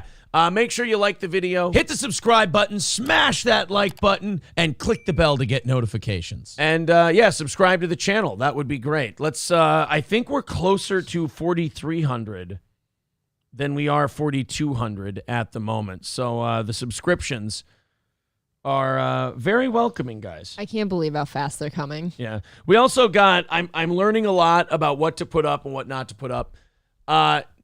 Nobody gives a fuck about the Mar-a-Lago thing. I put a clip up for that. Really? It did jack shit. Okay. I did the Crowder thing, the making fun of Crowder thing. It did jack shit. Currently 214 views versus like the DSP shit that gets like 4,000. So Nobody cares about Crowder. I don't turns want to out. hear anybody complain about the clips I put up because I put up what you watch. That's all I do. So you can't blame me like, oh, your clip is DSP and then another one's Schaub and then another. Well, I'm not going to put up clips that nobody's watching. That's stupid. Speaking of Brendan Schaub, I watched a unique clip yesterday. Did you see it? What did he do? Apparently, there's a porn company that is now naming a porn like with a Schaubism in it. Like, you know, oh, your hair looks great today, B. Like, there's the B They're reference doing like in the name. oh, God, Brendan Schaub If you just go to Unique's channel, it's right there. porn. But after he's done with live streams, here it is. All right. Brendan Schaub is officially the biggest joke on the internet. I thought I saw everything, but now that I've seen this. So, the porn company Oh, Bang Yeah. Bros. Bella Rowland is the kind of dime piece y'all want walking to your trug, B. Oh, no. Yeah. And Bang Bros. Bang isn't- Bros. They're big. They're huge. Titled one of their videos. Bella Rowland is the kind of dime piece you want walking you to your trug, B. I know. Okay, that's too funny. It's too funny. God, I mean, it's hard to resist. You know, it's hard to resist making fun of the guy. He's so, again, he has no self-awareness. Zero. So he'll just keep cranking out hits for you. And you know what's sick about Brendan Schaub is he'll probably take this as like a compliment somehow. Or completely ignore it. And if he doesn't see it as a compliment, it doesn't exist. And it's just haters be. It's not somebody making, it's never like, oh, somebody made fun of me because I did stupid shit. Yeah. And I'm getting teased for it. It's always haters be. Everything's either like loves me or it's haters. It can never be, oh, the internet found me funny for a little bit and they're fucking with me. You know? I stepped in shit. What do you Seriously, do? though, Bang Bros is not small. That's a pretty No. big 2.5 company. million subscribers on Pornhub. Yeah. Yep. Oh, Kyle liked that one. They're titling porn videos over Brendan Schaubisms. My God, what a... But you know what? I'm going to make a little prediction here. He'll never address it. I don't know. I don't think he'll ever address that. Because it's clearly making fun of him. Yes, that was not a compliment. That's not like, oh God, we just love Brendan Schaub. Yeah, Kyle went on to like predict or at least kind of ask for like someday they're going to come out with a porn where there's like a Brendan Schaub lookalike, a Kalila lookalike, Right. a Joe Rogan in there. They're going to have a Brendan Schaub guy fucking a Kalila girl. Right. And Yep. yeah. While a Bobby Lee character watches, you know, all kinds of shit. And to quote Kyle, that'd be kind of fire, bro. Yeah, I don't see that getting brought up on The Fighter and the Kid anytime soon. And No, it's them embarrassing. having fun with it. But again, when it comes to Schaub and it comes to all these lol cows, it's like you take away the lol cow status when you just admit we're all here to be fucked with. Yes. We can all say stupid shit. The arrogance that a lol cow has to have, where they act like everything they say is perfect. Everything they say has no ability to make fun of, and they all act surprised when they get made fun of. Like, but I'm perfect. I'm funny, bro. I'm unmockable. How are these people Yeah. talking shit about me? Because you can talk shit about everybody. You're not better than anybody. You're not above anybody. And certainly Brendan is not the kind of guy who's so much smarter than other people that he's not. figured out the way around it. Right. So please. I sometimes think that like Brendan Schaub's dad gave him thick boy entertainment just to like shut him up, like get him away from him. Oh, for sure. Because you know he doesn't talk about it like in high esteem. I just watched Unique's video of Tom Segura talking to Brendan Schaub. Fucking hilarious. Oh, please. I didn't get to that one yet. I would love to see that. But he takes down his live videos after they're done. He privates them. Brendan Schaub, Tom Segura tries to help Brendan Schaub see through his delusions. Oh my God. Are we going to have a Schaub video today? I think so. We're here. All right, let's check it out. Homeless Cat Like Studios. of all the celebrities and well-known people I opened for, I would say like 10 to 15% were really good comedians. But you know how it is. You'll see someone with shit material, but people are like, oh, they're in this movie or they did this show, and you know who they are. Brendan Schaub did not just say you'll see people with shit material and then you'll see them get favors done and be in shit. He did not just say that unironically. Oh, he did though. Joe Rogan's buddy, Brendan Schaub, who has 2 specials rated lower than Amy Schumer's leather special, did not just say that a lot of comedians have shit material but get a lot of favors done for them. Maybe he's speaking about himself. I want him to, you name names. I want him to tell us who he thinks has shit material and gets all kind of opportunities. The problem is with people like him is they never name names. They never say who they're talking about. In fairness, none of them do except like Kevin Brennan. Kevin Brennan will go, I think he's terrible. I think this guy is shit. I don't think he should be doing comedy. I think he's the worst guy you've ever seen. I don't think he should even be out there. I should be getting his spot. Like, Kevin Brennan is this weird mix of like autistic but jealous. Okay. Like, he'll tell people their shit, and he'll openly talk shit about huge name comedians, but he'll also feel like he deserves to be there. Yeah, like, at the same time. I need their spot. Yeah. We don't need to name them. And even at the Comedy Store, you'll see them. They'll pop in. Yeah. And they're sandwiched between real comics. You're like, oh. Dare you! Ooh, that's you, dude. Oh, this is a gift from God, this clip. I know. Am I going to have to start liking Tom Segura after I hear him? If he really confronts Brendan about this and lets him know that that's him, I have to take back everything I've ever said about Tom Segura being boring, about him just getting a Rogan bump, about him not being funny, because he brought us this. If he's the one guy, because all of these fucking pussies have talked shit about Brendan Schaub and then had him on their podcast and talked to him like he's just, like everything's fine. Mm-hmm. If Tom Segura is the first guy to go, no, Brendan, that's fucking you, dude. That's what you're doing. That's what you're doing. Then I can't be a phony. I have to respect the guy forever. Yep. I can still think Bert Kreischer's a try-hard loser, liar, douche. Oh, you mean shirtless bearhead right there? Fucking A. We got it. All right, Brendan continues. I need to get to the part where Tom Segura confronts him, because right now, just watching Brendan Schaub, and this is what I mean by being a lol cow. Yep. There's only one thing you need to be a lol cow, because we all have the lol cow components in us. Yes. The ability to be made fun of, the ability to say stupid shit that doesn't make any sense that people can mock you for.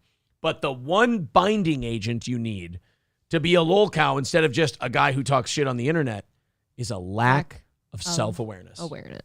Once you have that lack of self-awareness, you can be milked forever until we put you out to pasture. He's giving us the whole milk right now. I tell you what, Brendan gives you the pure, the lol cow milk that Brendan gives you, you have to scrape that film off the top. Oh, yeah. Before you drink it. It's so this pure. Is unfiltered. When sometimes when those now that like we know what we're doing and know what I'm looking at, when I see like a celebrity comic pop in, I'm like, you're gonna eat shit on this show, and I can't wait to watch. Hey, I'm gonna sit around for this. Yeah. He's talking about you, asshole. I hope Tom is talking about him. I hope he's doing this on purpose. Here's another thing about Brendan that makes me not feel bad about shitting on him ever whatsoever. He is the guy he's talking about, and then he's also a cocky enough piece of shit dickhead to go, oh, I see that too, and I can't wait to watch it and enjoy them bombing. Oh, that's nice. So a guy like Steve-O or Mick Foley decides to take up comedy, and you're going to have the fucking gall, you brain-dead UFC bum. You're going to have the fucking gall to go, oh, I'm going to sit and watch those celebrity comics fail. But that's literally what you did, because you went from MMA and, shit like that to becoming a comic. That's why his milk is pure. He doesn't see it. You could say it right to this big dumb chode's face, and he would go, you're just a hater, B. Just a hater. He is remarkably stupid. Don't take this all as hateration or holleration in this dance. Haterade. Don't take this all as haterism. This is also me being incredibly impressed. This is a man, this right here, is this fucking stupid. And he's still going. Oh, yeah. He's looking for Brian Callen's hand to hold once he gets nervous. But he doesn't need it because he's so delusional that it just rolls off his back. I think that's why some of the people at like Fighter and the Kid are all at the subreddit are actually secretly a little frustrated by Brendan, because they're like, why can't we should be able to end this guy. It's like when you're playing the Detroit Lions and you're up 20-17 with 2 minutes left and they have the ball. You're like, we shouldn't be here right now. They're clearly not as good as us. Why are they still surviving? Why are you there? That's Brendan Schaub's. Brendan Schaub's career is the Red Bat in Windy City Heat. Oh, man. Brendan Schaub's entire career is Perry Caravello shouting, why is Brendan Schaub even there? It is a good question. Oh. All right, Tom Segura. I'm sorry. I get hyped up. Anyways. I haven't gotten to do a Brendan bit in a long time. I already wrote down Schaub for my clips. Yeah. I'm going to make sure you see me after too. your set so you know I saw it too. So you know. And then I just go by and go, oh, Yeah. tough, dude. Yeah. No, I was out Did you there, see man. Tom, though? They like Tom. That's weird. Yeah. They like Tom, though. It's funny, too, because like you realize that you can end up like that, meaning that you can end up being like, well, if I'm known enough, you can like get away with it, you know?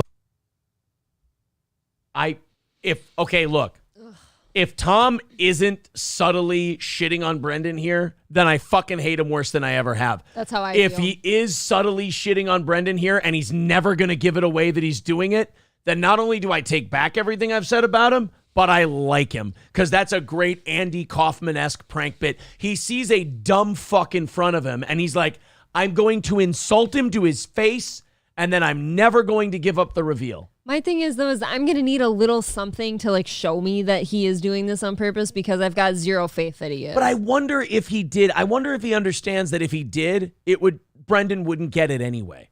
Like even if he told him right to his face. I think he'd believe that. I don't think he would. I don't think the guy's I think he's that delusional. I think you delude yourself for long enough that you now, it's like when you tell a lie I think about. Tom knows that.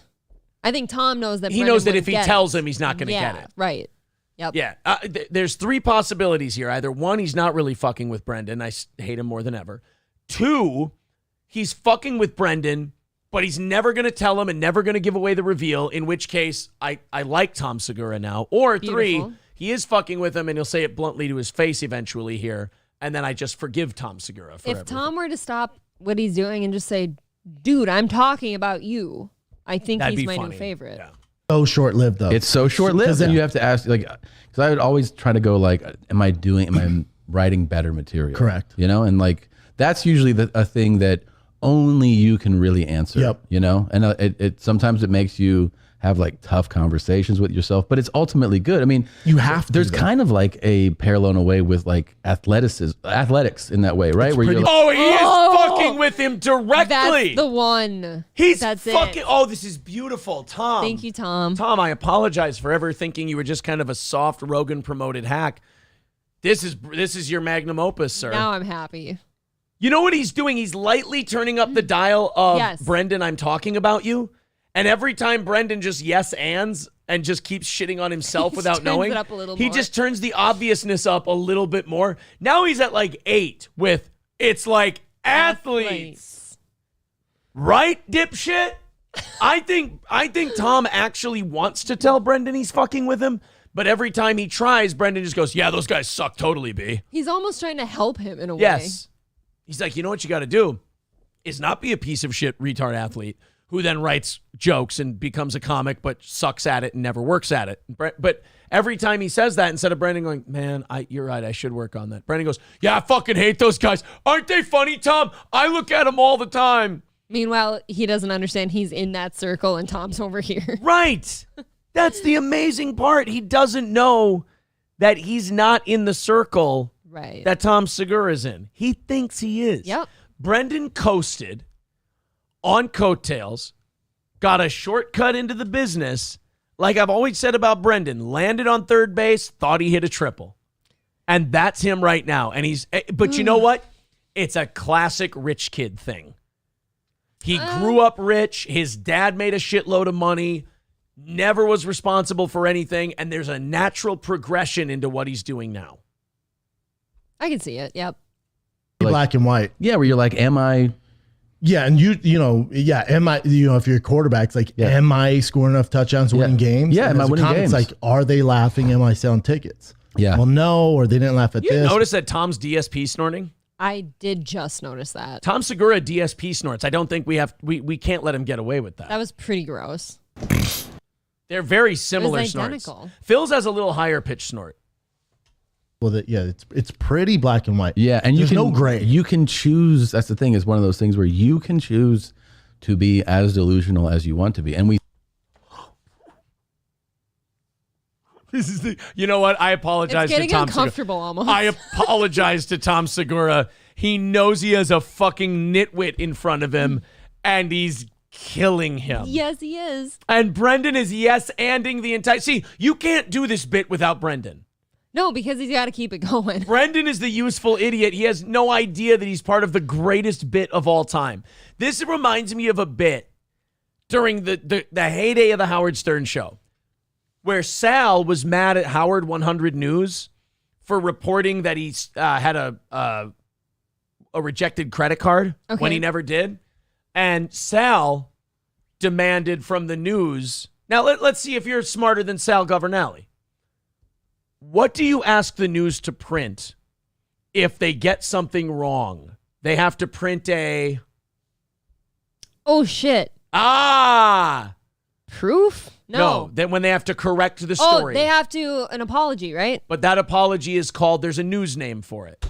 A retraction? Yes, there you go. Okay. Do you know what Sal Governale wanted from Howard 100 News? He wanted traction. Oh, traction. He wanted Why? traction. And he kept saying he wanted traction. No. And Howard and Artie kept saying, now, Sal, do you care how the traction comes? And Sal would correct him. He goes, no, I don't want traction. I want a traction. And they're like, no, I think it's traction, Sal. He's like, okay, well, I want traction. I don't care if it's your traction, his traction. I don't care who gives me the fucking traction. Okay. And Artie kept going around the room asking people, he goes, do you understand why this is the funniest bit in radio history? Absolutely And not. the only reason the bit worked is because they had a fucking dummy standing in front of them who was keeping it going without knowing. And that's exactly what Brendan's doing here. I want traction. God damn it. I love Tom Segura for this. It's masterful. I need to go back. Black and white. Yeah, and There's no gray. You can choose. That's the thing. Is one of those things where you can choose to be as delusional as you want to be, and we see right in front of us the delusional people. Oh, it's right there. Right in front of it. He's cranking it up to 11. It's at 11 now. It almost hurts, like how dumb Brendan is. Oh my God. This is okay, guys. We've been talking about Brendan Schaub for a long time now. I can say without any hesitance, this is the worst he's ever looked. The stupidest for sure. Fuck the Bobby Lee and Kalila thing. Fuck the special. Fuck suing Unique. Fuck all of that. This instantly moves to the front of the line. Tom Segura has, I mean, again, I'm sorry I ever shit on the guy. He is ratcheting up the insult. And every time Brendan not only doesn't get the insult, this is the brilliant part Brendan's playing in this.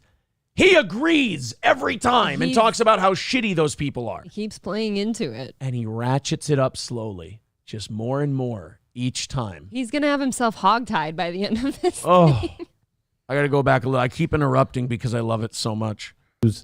To be as delusional as you want to be. And we see right in front of us the delusional people. I mean, you have small delusions to yourself. We all do all the time where you'll be, like a joke is just kind of a half-assed joke. And you'll just be like, I just won't work on that.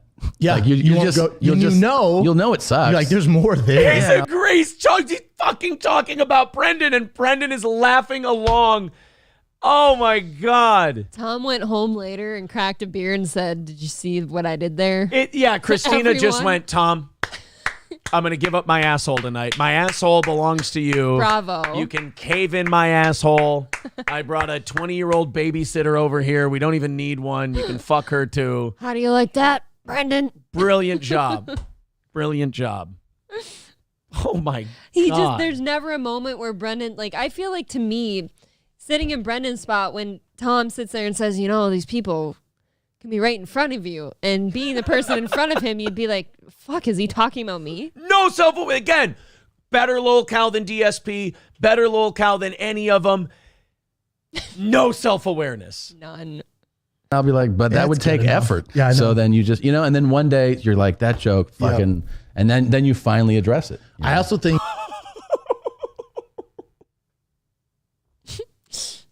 I know. It's too much. I want to cry. It's so beautiful. This video needs to be in the Congressional Library, the Smithsonian. It's just even look at how Tom's looking at him. I know. If we had to caption this right now, he's like, this asshat over here has no idea that I'm talking about him. I would love it if he ended the clip with, how the fuck do you not know I'm talking about you? Right. Doesn't this hurt Tom at some point? And you know what Brendan would do? He'd go, it's a funny joke, Tom. That's a great bit you just did there. It's a great bit pretending that I'm that guy. You're so funny, B. So we move in the house. My girl goes, Poppy, I've seen the neighbors. They're pretty old. Let's play it safe. They're probably COVID conscious. Why don't you just go over and introduce yourself, right? I'll bake some Mexican cookies and you go over there. I'm like, what the fuck's a Mexican cookie? What are you talking about? It's like a chocolate chip with salsa all over it? What are you talking about? I'm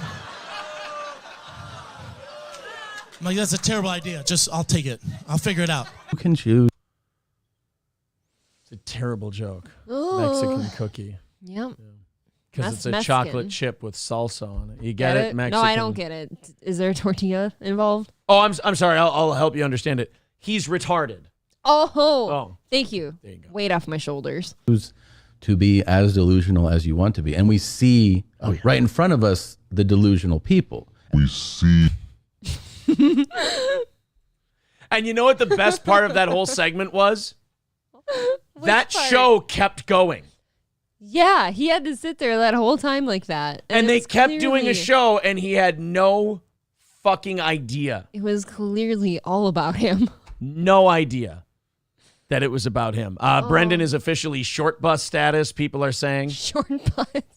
Triple N says, just teabagging him casually. That's exactly what he was doing. It's like, my balls are slapping your face right now. Yeah. You don't notice. And he points, he goes, we see the delusion right in front of us. The athlete comment. The, athlete going from being a celebrity to a comic. Oh. He did a perfect way of, like, at the beginning, we all went, is he shitting on him? I'm not sure. And then he did the athlete thing, and we're like, oh, I think he's shitting on him. And then he went, we see the delusion right in front of us, and we went, oh, fuck, he really is. We're all waiting for the climactic moment when Brendan becomes self-aware, and he's like, oh, shit, I'm that guy in front of him he's talking about. I pray do I'm it. not even religious. I pray every night before I go to bed that we never see that day. You just want more of this. I don't care if he ever finds out that he sucked and we all laughed at him. If he dies thinking he was great, at least we'll get one last good clip out of him. One last good clip. Eric says, well, how about the keto joke? Does he not realize we all saw him say that on the podcast and not his grandma? Again, I don't think he gives a fuck. No. I really don't. I think Brendan thinks that he is higher than thou against everyone. Eric says, how about how he says he always wanted to be a comic? No one is calling him out on that? Yeah, when he was a rich kid growing up with his rich dad, he always wanted to be a comic. I would buy a girl tickets to Brendan Schaub if I needed to break up with her, but didn't know how to tell her, says Carlos. I would go just for the lol cow aspect of it. Like, if you and I went to his show, it's like show prep. You know what I'd like to do at a Brendan Schaub show? I'd like to go and after every one of his shit punchlines, just go,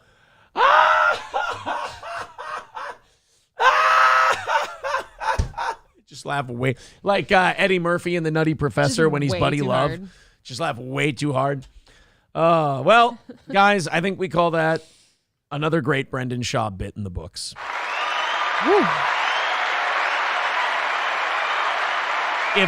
If you don't think that I'm going to be hustling ass as fast as I can to get that one up today, you don't know this show. Thank you to Tom Segura, I guess. Thank you to Tom Segura. That was absolutely beautiful. Thank you to Tom for $25 on PayPal. Thank you, buddy. $25 on PayPal. We are $200 away from today's goal and 56 minutes away from the end of the program. So if you'd like to chip into the show, help us hit that $200 mark, we'd really appreciate that. While you're at it, if you hit the like button, that's cool too. Subscribe to the channel, that would be cool. And share the video if you'd like. We're going into our last hour here. And we got a lot of good stuff left for you. We got some overtime to do for you if we can hit that $200 goal. Yeah, thank you. I guess Unique and Lemmy sent us down this rabbit hole. Lemmy did that? I think Lemmy's the one who mentioned the Tom Segura thing. Oh, I mentioned Brendan Schaub and the Bang Bros thing, and I thought that's what happened. Yeah, so, well, that's what I mean. Like, Unique. Yeah. Into that. Thanks, Unique. Into that. Oh. Just, there's sometimes you do segments and they work out exactly like you thought they would. Yeah. And you just kind of want to stop there. You know? It just feels like I don't know where you move on from that unless there's more of that to be seen. I don't, right. Like, what do we do from there? I don't know. Rocka Handling in Sauk Rapids. They're a material handling dealer specializing in Taylor forklifts and shuttle wagon rail car movers. They're currently hiring for field service technicians. For competitive pay and benefits, if you're interested, call Andy at 320-330-9212 or go to RockaGRP.com/careers. That's for our friends at Rocka Handling. And Stoney's Bar in downtown Rockville. Go there this weekend. Live music, great bands, fun place to hang out. Go hang out at Stoney's Garage. That's the bar they've built next to the patio. It's an inside-outside garage theme. They have live music out there during the day. It's awesome. It's Stoney's Bar in downtown Rockville. It's one of the most fun places to go and drink. That's Stoney's Bar, downtown Rockville, Minnesota. Let's just do this last one here and then be done for the day as far as reads go. All Care Towing, 320-253-5203 for All Care Towing of St. Cloud. Of course, if the car goes in the ditch, if you get in an accident, the car won't go for whatever reason, it's All Care Towing. 320-253-5203 for All Care Towing of St. Cloud. Thank you to everyone who has contributed to today's show. As I said, we are $200 away from that goal and into our final hour. So if we can go on a little bit of a rally here, start knocking out that goal, that would be awesome. You guys are about halfway there, and we do appreciate it. All right, plenty to do. We're still in the 7 o'clock hour stories. I just wish there was more of that Brendan Tom Segura thing. Me too. I do. How's the dog doing? I didn't even look. I peed. That dog has been shitting all over the house. Do you need me to go look? No, I'm fine. He never comes out of his kennel. That's okay with me. Until we're up there. Dub says, you guys rock. I'm literally wiping tears out of my eyes. Salute. That bit was so perfect. It gave me a headache. I know. I felt kind of tense watching it just because I needed reassurance that it was about him until it happened. They never work out perfectly. And that one worked out perfectly. Absolutely. Ann Heche was under the influence of cocaine at the time of her crash. And what I read this morning before the show was that she's going to die. That's what I read too. Not likely to recover. She suffered a traumatic brain injury. Yeah. Actually. She's not going to make it. It kind of, I know April's whole take was of the whole thing was it's kind of hard to feel bad for her. I think what they say she had coke and maybe fentanyl in her system. Fentanyl. And obviously she was drunk, right? Wasn't that already established? I don't remember if they said for sure she was drinking or not. They suspected she was impaired. Oh, that's it? Okay. I mean, she did a shitload of coke. It explains why she was driving so fast. I mean, I always have an incredibly hard time feeling bad for somebody who put themselves in the position they're in. And boy, did she ever. Yes. We got some of the videos here of the crash. These are from TMZ. Yeah, she almost killed that person speeding out of where her podcast is, where the podcast is shot out of. Ooh. Didn't slow down for him. Didn't slow down, didn't stop, just rolling through on coke.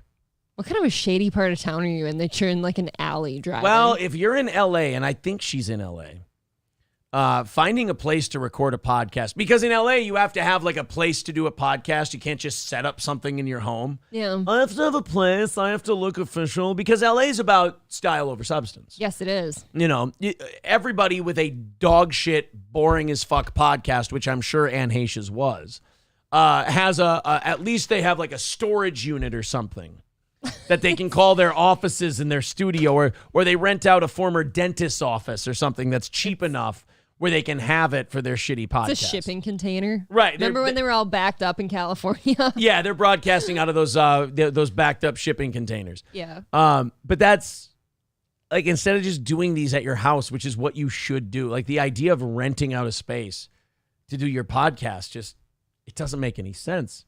That's the cool thing about podcasts and streaming, was that we all got to kind of do it however we wanted to. Yep. It's pretty cool. That was the cool part about it. But I didn't get to watch the actual video of her hitting whatever house she ran into. But yeah, I'd say that's like, even besides the crash, like you're putting possibly fentanyl and loads of coke into your body, like you're asking for death now. We have the video that was captured on a Ring doorbell of her tearing through the neighborhood just before she crashed, and we have audio of the crash, not the video of it. But this is her speeding through a neighborhood, again, high on coke. Thanks, from TMZ. First of all, you can hear her. You can hear the tires screeching from over. This is just some random person's ring doorbell.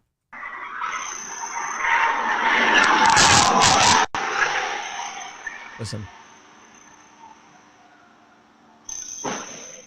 Oh, that's sick. That actually is nauseating. Yeah. That was her going through the intersection into the house. That's pretty sick. And I guess landing feet from the owner is what the rumor was. But yeah, you can hear her tires squealing from way far away. It's gross. And then she just goes. I mean, that's the fastest I've ever seen a car go down a residential neighborhood. Nope.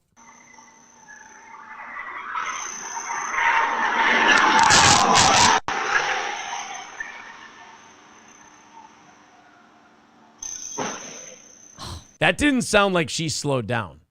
She never slowed down. Absolutely not. She didn't have any wherewithal to like even hit the brakes. That sounded like she went into that house and it was just full on. That sucks that she apparently had problems and stuff, but man, you really made that bed you're in. Yeah, for sure. Sly Rye with $5 says, I've enjoyed the show today. Take my money and keep entertaining me. Well, thank you, sir. Thanks. 195 away from that goal today, getting closer and closer as the clock gets closer and closer. So hopefully those two will meet. They'll diverge. We'll hit 0 time left and $0 left on the goal, and we'll tack on another 30 minutes to said goal. Michael said, you think she's going 70 plus? It's hard to tell because it's residential. It's residential. I'd say at least 60. I was going to say at least 60. And I was kind of with Lemmy. Like, she says, I think she wanted to die. Like, dude, you got that fucked up. Ann Heche probably's done drugs before, right? How dare you? Obviously. And so usually drug users understand like what limits they're at and like how they're going to be and stuff. That kind of seems like she just got really fucked up and went for a joyride on the way to her death. Matt Melt says, holy shit, she pulled a Dale. Every time I think of Dale Earnhardt crashing and dying, I think of Anthony Cumia on the old Opie and Anthony show. This is when they were on terrestrial radio in New York City. And he was doing a bit where he was Don West from the Home Shopping Network selling sports memorabilia. Yeah. And he goes, Dale Earnhardt seatbelt he was selling. And he goes, yeah, he's the Intimidator. Sure didn't intimidate turn number 3, did he?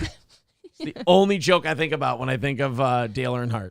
Yeah. Is he didn't, the Intimidator did not intimidate turn 3. James J. Weed says the impact was likely 2 blocks down. Probably.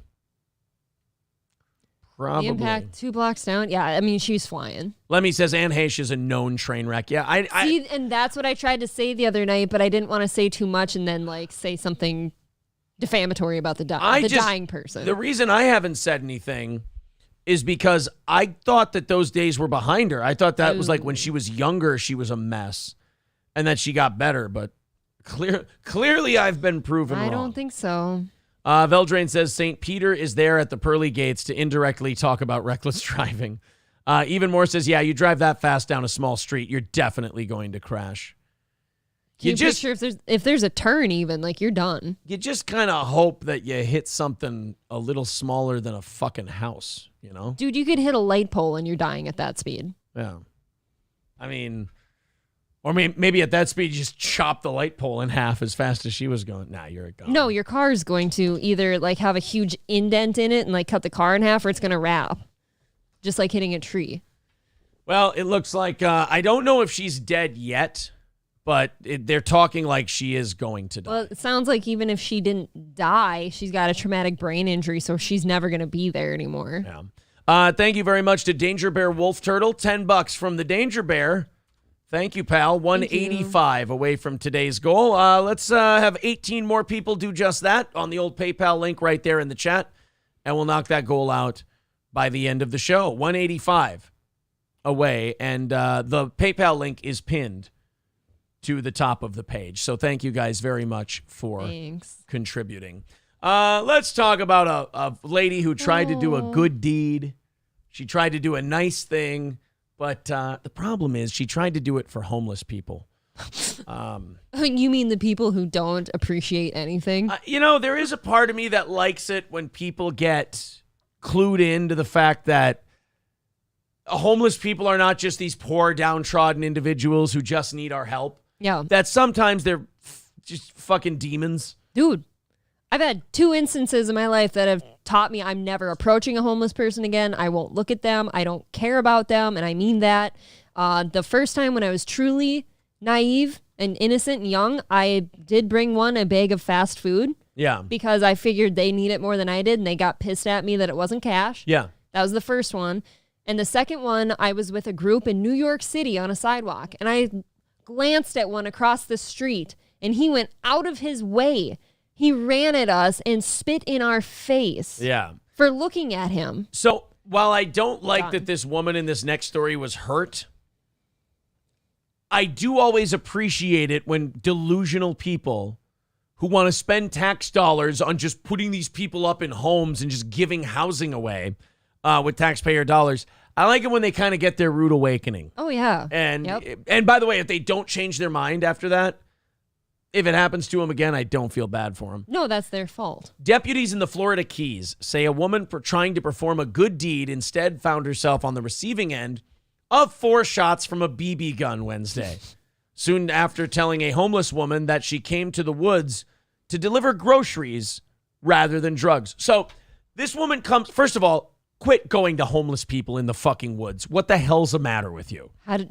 That just seems like the most dangerous, not okay decision ever. Personally, I wouldn't even knock on the flap of their tent, but going into the woods seems even, don't go into a secluded area with a crazy bum. That's just irresponsible. You're going to die. It's number one. So then when the woman finds out that she brought food instead of drugs, they, of course, as you do, shoot her 4 times with a BB gun. As you do when you're just someone who just needs a handout and just needs a little help from society and is a victim of society, not a mentally ill monster. Aaron, they're just down on their luck. That's all it is. That's why they shoot people who don't bring them That's what all their signs say, though. According to the Monroe County Sheriff, and they were all in the military, by the way. All of them were in the military. And could you believe so many of them? And they're all down on their luck, and all of their money is going to a hotel room and food that night. Yes, absolutely. According to the Monroe County Sheriff's Office, deputies were dispatched to the 4500 block of the Overseas Highway in Marathon, Florida at 10 a.m. regarding a battery. Yeah, I mean, if they don't get their heroin by 10:30, they get a little shooty. They get a little shooty and stabby. The victim, a 46-year-old woman, told deputies she was delivering groceries to homeless people in the woods nearby when she encountered 59-year-old Zoe Sparrow. Sparrow declined the supplies and asked for drugs because she's a victim. Deputy said the victim told Sparrow that they were there to drop off food and water and didn't have any drugs. If she wanted drugs, she would have to contact someone else. Well, don't be cunty about it. Well, yeah, at least give her a business card. I mean, right? Give her a referral, you fuck. Sparrow apparently didn't like that answer. She then picked up a BB gun and demanded that the woman leave. When the victim did not immediately leave, you know what? You went there to give homeless people a bunch of food. I could tell you what the result was going to be from the beginning. But then when they put a gun to your face and told you to leave, you didn't listen. You thought, I'm just going to make them understand and see Jesus and this and that. Now I think you kind of, some people learn lessons the hard way. Yes, why is it so hard to leave the homeless tent? I don't get that. When the victim did not immediately leave, Sparrow shot her 3 times in the arm and once in the thigh. Ow. Deputies took Sparrow to jail after she admitted to the shooting. She faces a felony charge of aggravated battery. And this is how that woman walked. That's the homeless woman. So that's the woman. She's got punched in the eye for some fucking reason. I'm sure there's a whopper of a story behind that one. Well, she didn't have drugs for the roommate, actually. You know what's funny? Oh, no, she used the roommates in the tent, their drugs. You know what's funny is you wouldn't be able to tell that this woman was without drugs. I think she has really great skin. Yeah, I think whatever her, what do they call that? Whatever her, the ritual. What do they usually call that? No, her regimen. I'm sure her regimen is just spot on for that skin. You really just kind of rub Coke on your face. Oh, man. No, what am I saying? They don't have Coke. Yeah, I don't think Coke comes in cream form either. Heroin and... Cheap Kitchen Jello Mold says she was pretty once upon a time. Yes, and just like all the stories that start with once upon a time, that's probably not real. She probably was never pretty, if we're being fair about it. Just a quick little homeless story for you in case you were wondering if, hey, maybe this weekend I should go run him a sandwich and a Coca-Cola. Don't. I wonder, Do you know what the numbers are at in this country for homeless now? Way too fucking many, I believe. Seems like they're just kind of I think there's like everywhere. 3.5 million. That could be small. You know how we used to have like specific cities where it's like, okay, avoid the homeless here? Yeah. That's everywhere now. The report found that more than 326,000 people experienced sheltered homelessness in the United States on a single night in 2021. What the fuck? 0.2% of the American population is homeless. Okay. 0.2%. So that's, I fucking suck at it. What are we at? 350 million, 400 million, somewhere around there? Let's do 400 to be safe. 400 million times 0.02, 8 million homeless people. That's a lot. 8 million. That oh my can't- God. Jesus. That's, yeah, it did used to be just like there'd be LA, of course, a lot of homeless people like a long time ago. Skid Row. They have Stay just away from Skid Skid Row. Row. Jamaica, a lot of homeless people. New York, a lot of homeless people. Yeah. That used to be like the cities, and now it's just kind of everywhere. You know what I'd say? I'd say that Park Avenue leads to Skid Row. Boo. Yeah, it's not 0.002. It's 0.02 would be 2% because there's tenths and there's hundredths. Phoenix is a teacher. Maybe I'm wrong. People are saying that's... I always thought 0.02 because 0.1 is 10%. It's 0.02, I thought. Yeah, it's 0.02. Phoenix, you're a teacher. What's going on here? Phoenix, for fuck's sake, man. You're teaching our children. Yeah, because if 400 million, 1% of 100 is 1. So multiply that by 4, it's 4. I'm doing Common Core now. So then 2% would have to be 8. That's my math is right fucking on right there. 2% of the population is homeless. 2% of 400 million is 8 million. There you go. Are you guys being homelessness deniers? Because it sounds like you're being homelessness deniers. You're saying 8 million, 8 schmillion is what you're saying. 8 schmillion. Yeah. $185 away from our goal today, guys. Thank you very much. We just need a little bit more to get there, and we got about 30 minutes. Yes. Until we start with the can rattling and the hype trains and all of that stuff. We are right on the edge. We've been nailing it all week, and we've had to keep the asking to a minimum, which is nice. Cool. But let's see if we can hustle out that last 185, even if it's just... again, another day where it's been $5-10 at a time. I love that. Couple of 25s in there. Thank you guys very much. Ryan G says there's a big difference between 2% and 0.2%. Ryan, when you're using a calculator to calculate 2%, you go 0.02. It's not 0.02%. This hurts. Fuck my ass. Okay. Oh, shit. Now I'm wondering, did it say 2% or did it say 0.2% of the population? It was 2%. Oh, it was 2%. 0.2? Uh-oh. What percentage of Americans are homeless? Uh-oh, did I just cock off and fuck up? 0.2. It is 0.2%. Oh, baby, fucked up. Oh, guys, now I look like a real asshole. You see, this is the difference between lol cow and guy who just fucks up and gets made fun of. I don't dig in deeper now and say, no, I did it right. I fucked that one up and look like a total asshole. So we got to do so it's what, 80? It's 800,000 then times 0.0002. 80,000? That's not right. See, and then you made me defend you because I thought you did it the right way too. There's way more than 80,000 homeless people in America. Right. Well, how do you keep track?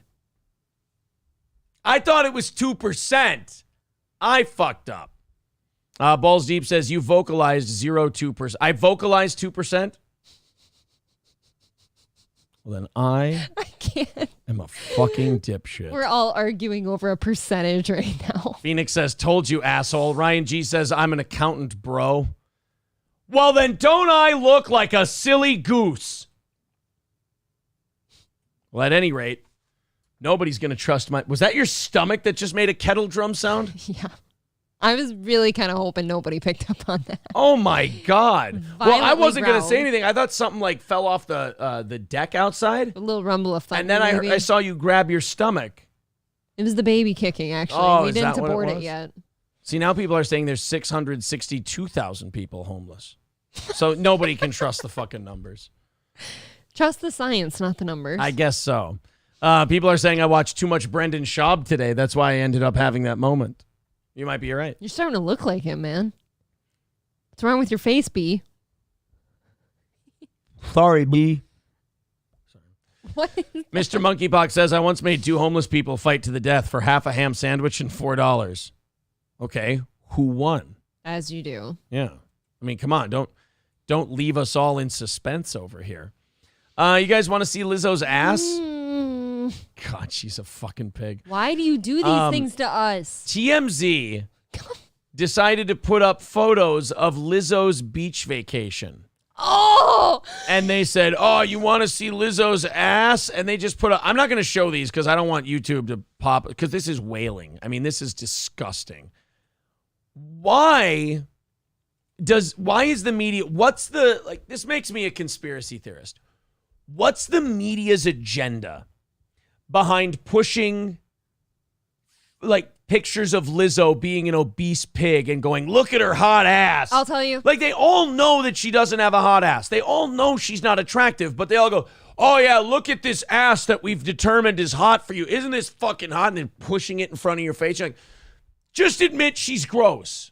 That's all I want. I've got it. It has nothing to do with TMZ thinking it's hot or anything like that. But it goes with the narrative of body positivity and fat is in now. That can't be it because it is, though. TMZ doesn't believe in, they don't care about body positivity. No, but it does help their business because that's what it is right now. Maybe. That is 1,000% They'll get people who think that's okay to click on it and go in there. Exactly. And it's a bad bitch thing. Look at her. She's being a bad bitch. She don't care that she's overweight. She's beautiful. Dude, a bad bitch would lose 200 pounds before they die in 3 years. I'm telling you, though, that we're the minorities with that. We're in the minority. People are thanking us for not showing that, saying they need to eat this week. Dude, I saw it. My stomach was violently growling a minute ago, and it stopped. King Kong Dong with $5 says, is a 30-minute shit on the clock too long? I mean, I won't tell anybody if you don't. Are you getting paid? Yeah, Okay. exactly. Thank you for the $5. That knocks us down to $180 away from our goal today. Let's knock that out so we don't fall short for the week. We've had an awesome week so far. Hell yeah. If you feel like chipping in, please do. PayPal is the way to knock that goal down the fastest, but if it's easier for you to do super chats or memberships, that works great as well. Thank you guys very much if we can knock out that 180 and then, do an extra half hour for us. Let's do it. Let's continue on here. I saw another comment I wanted to do. It was very funny, and now I've lost it. I'd rather see your ass, Aaron. No homo. I understand. Dude, I don't know what that is that people, where did it shift in this country at least? Where did the society shift to embracing the fat? Where did it happen? I have to give the culture credit. They did it so slowly and they just did it a little bit at a time. That's egregious. They threw pigs at us a little bit at a time and went, oh, stop, gross. I think, and then when we went, oh, stop, gross one time, they went, hey, don't say that. That's mean. And we're like, okay, then we won't say you pig, gross. Then they threw more pigs at us and we went, could you just stop throwing pigs at me, please? I mean, first of all, we told you not to say pigs. And second of all, those pigs can be just as beautiful as that swan. And we're like, oh, well, now I feel like I've been mean and terrible and a bad person. So, all right, I'm sorry. It just kind of slowly over time. Do you know where it started? Do I? Yeah. Oh, I would say. I think there's only one answer here. I would say either the swimsuit model. Ashley Graham. That's exactly where it started. I would say maybe Ashley Graham. It was with her. Or, you know what? Missy Elliott, maybe. No. Because they didn't really sexualize her. Nobody gathered around her and said, look at this beautiful person and it don't matter that she's overweight. Nobody gathered around her and did that. They did with Ashley Graham. True, because Missy Elliott was in the Lady Marmalade video that Pink and all them redid. Yep. And they had all of them dressed like whores. And then they had Missy Elliott dressed up like normal. It is Sports Illustrated Swimsuit Edition's fault because they included Ashley Graham and they did a whole piece on her being just unashamed of her weight and gorgeous. Yeah. It all started there. Yeah, it was really the death of shame. Yeah. That really It's kind of the lack of shame. Yeah. Mhm. TDR Shit Show says Nancy Pelosi's ass or Lizzo's ass. Which one, Aaron? I feel like Nancy Pelosi's ass is like two like weird, sad like sacks of skin sagging. Two Sharpay faces oppositing one another. See, when you take donations for a living, you have to answer these questions. You can't escape them. Otherwise, you lose the trust of your audience. More to love with that Lizzo ass, huh? Can't believe I'm going to say this. Pelosi's is going to be swaying everywhere. I'll take Pelosi's ass. Look, I don't want to be in the position you're in, so I understand. That took a lot out of me. Thank you very much to Dear Butch for the $10 super chat. Thanks, buddy. And Kyler, renewing his membership, says hee-haw. It's a yee-haw, but that's fine. Hee-haw. $15 off the goal. That brings us down to $10 off the goal. That brings us down to 170. 170 away from our goal today. We are getting there. Thank you guys very much. Just chipping in a little bit at a time and knocking that goal down. 25 minutes left to the hype train deal and 170 away from the goal. There's the PayPal link in the chat. It's also up, pinned to the top of the chat. Gray Duckling with 199 says Steel Toe answering the real questions. You know what? Thank you. Thank you for the 199 for at least symbolically thanking me that I dug down deep and I answered the question. You know how many people would sidestep the question of Nancy Pelosi or Lizzo's ass? All of them, but I give you the answers no matter how bad it makes me look. I give you the answers no matter the cost. I feel physically ill at the moment. I saw Need Trump's comment. He said more cushion for the pushin'. For Lizzo.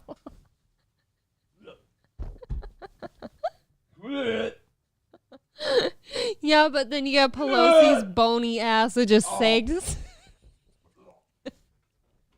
Saggy skin. Babe, we have to keep going to the gym or else. Lest we end up like either of them. Oh, my chest hurts. It's disgusting. His eyes are bloodshot from ralphing so my hard. My knees weak. Arms are heavy. There's vomit on my sweater already. Mom's spaghetti. Thank God I didn't eat before the show. I know. I'm telling you, I was hungry. That's our weight loss program. We look at Lizzo's ass. There you go. And then you can't get hungry. If you're out there hungry and you need to lose that weight, you look up Lizzo be eaten. We should put up pictures of Lizzo's ass on every homeless person's tent. It's public service. Yeah. Oh, my God. Aaron, you love Pelosi's ass. We heard it. Yes. Aaron loves Pelosi's ass confirmed. Oh, can you imagine how much cheese there is between them cheeks? Oh, Redbeard just said stanks. Ew. No. Aaron said it before, though. Like, with like big butt cheeks, do you get stuff stuck in there? You know what I mean? Like, how do you make sure it's clean? It's almost not worth thinking about, right? You said it. So they're looking to turn over the FBI documents on the Trump Mar-a-Lago raid. Smooth transition. Thank you. The Nancy Pelosi's asking for it. Apparently, what they were looking for is information on nuclear weapons, according to a new report on the FBI raid. But here's my theory. I have a theory that they're going to ask them 1,000,000 times what they were there for, and every time we're going to get a different answer. Because they were there. They were there on a total fishing expedition. Yes. I mean, they went through there. They probably broke every rule about warrants there are in the books. I mean, it's the FBI. They'll murder American citizens. They don't give a fuck about the rules. They did this for sport. Yeah. It was fun. It was sport fishing. So they went into Mar-a-Lago. They overturned the place. They searched everywhere. They probably didn't have to tell some liberal judge that, you know, we're looking specifically for this. They said, we're just looking for documents. We have reason to believe that we should be here. Yeah. So they just went in there and just took whatever they wanted. And they're like, oh, yeah, we were looking for letters to the North Korean president. And, oh, no, we were looking for nuclear secrets. And, oh, we were looking for long stem glasses. The fuck? Let's change it every time. Cocktail napkins. Thank you to the Mood, who throws in a $5 super chat and says, take my money. Thank you, buddy. Thank you. 165 away from our goal. We are getting there. About 20 minutes away from that special hype train, unless we hit it first and then add another half hour onto the show. FBI agents tore through Trump's Florida resort looking for classified info on nukes, with the feds concerned the documents might be in danger of being seen by the wrong eyes. They're locked in a fucking safe in Mar-a-Lago. Who's going to see them? That's kind of what I was thinking. Weird statement maybe, but like, what is an ex-president with a locked up document of nuclear weapons going to do? Like that he probably doesn't even know he has. He probably doesn't. Yeah. It's kind of like when you pack up your office when you're leaving a job or something, you just kind of throw everything in a box. You don't know what all the papers are in there. You just kind of did it. Well, not only that, he's had them for 2 years. And we're all still alive and fine. Yeah, like he's had them for 2 years, and it just became a problem now when the entire country's going to shit. Yeah. Thank you very much to King Kong Dong with $5. Says Trump did the ultimate troll, just a safe full of stormy nudes. I saw a very funny meme yesterday that said they raided Trump's safe, and he just had a bunch of pictures of Hunter Biden smoking crack. That would be pretty funny. That would be pretty funny. Thank you, TDR Shit Show. He says $1.99. I'm broke right now, but here's a little something. Hey, every little bit helps, pal. We appreciate any support you give us. And if you're broke, like the video, share it with friends. Spread the word about the show. That's just as valuable. 160 away from our goal today. Just 160 away from the 30 minutes of overtime. So we are getting there slowly but surely. We are knocking that goal out. Thank you for chipping away at that, guys. And all of it today, just a little bit at a time. Just a little bit from everybody. That's how I like to see it. Coming out. So thank you guys very, very much. There's Aaron with $15. Thank you very much, buddy. $15 on PayPal from Aaron. So that brings us under 150 over to 145. Great work. Thank you guys very much. Little late rally here to knock this thing out for the week. So the FBI looking for material on nukes. They're saying it would be unprecedented if he had them. Those documents are super sensitive, and typically only a small number of government officials have access, and former presidents aren't in that privileged group. I have a hard time believing that if they don't find anything, they wouldn't plant something. I agree too. Like, and they've made us this way, okay? Right. That you've given us no reason to trust you anymore. That's just it. It's like your credibility, like you've shown that you'll spy on American citizens.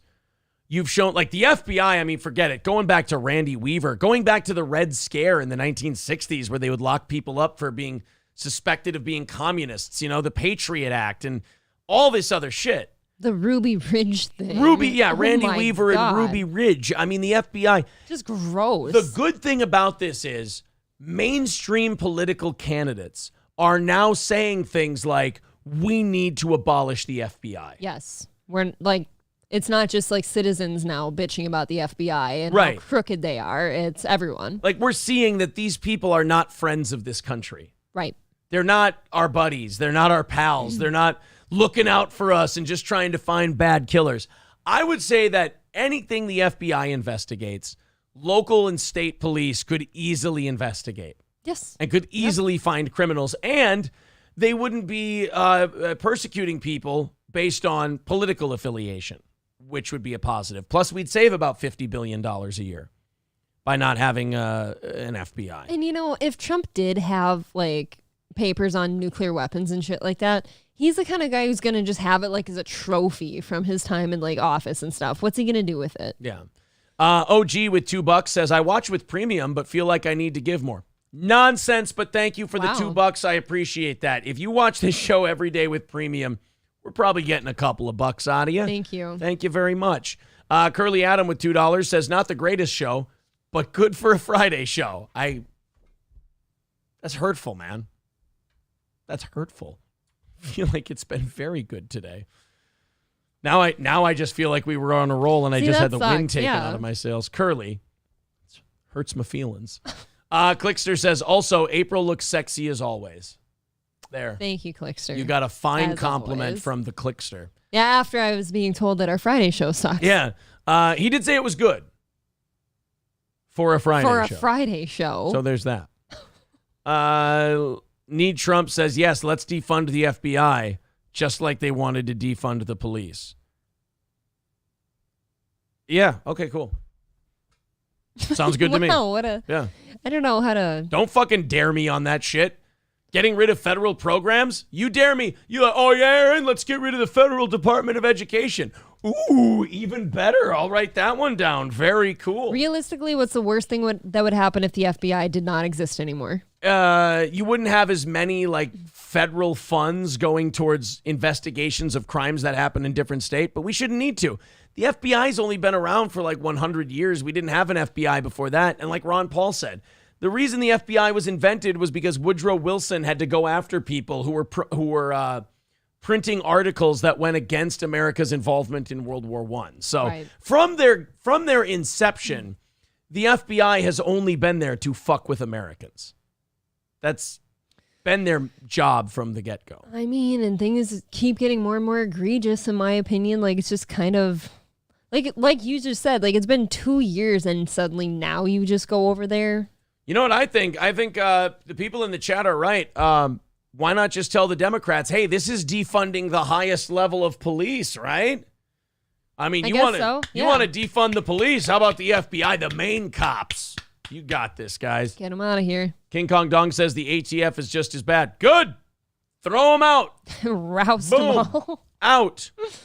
Ryan G says, Ryan G has this weird thing where he thinks I'm a Republican. He says, back the blue, except the FBI, DHS, and ATF. Fuck them all. Get rid of all of them. I don't think Ryan was listening the other day when we did a story talking about how the cops are shitty because anytime a cop rats on bad cops, they get fired. Aaron has never been a back the blue guy. Yeah, I think Ryan G needs to stop living in this world he's built for himself. And unfortunately, a lot of people on the internet do this. And I've told Ryan many times, the minute he drops his pride, we can fix him. It'll get better. People on the internet feel like if you insult one thing, you're automatically a member of the other thing. Sure. And that's just small brain shit, brother. That's hard to explain to people because if you're someone who believes that, there's very little talking you out of it because you think so simple. Well, that goes back to like being indifferent about things, or you can't be down the middle on something, or you just can't care about something. Like King Kong Dong says, I'm a privatize everything. Well, see, I'm not. I think something should be public, but I don't have like a set, well, you're a Ryan G has a hard time where you have to be all Democrat or all Republican or he can't understand it. So if I go, yeah, I think almost everything should be privatized. And you go, oh, so we should be privatizing the fire department? I'm like, nope, I wouldn't privatize that. That's why I said almost everything. Like, one of the biggest downfalls of this country is that people have bought into teams and gone all or nothing on fucking everything. And it's obnoxious. It really is. Yep. All right, before we switch gears here and talk about all kinds of fucked up shit that we've got left, we're 140 away from our goal, and we are 10 minutes away from having to doing the super can rattly hype train bit to try and knock out that 140.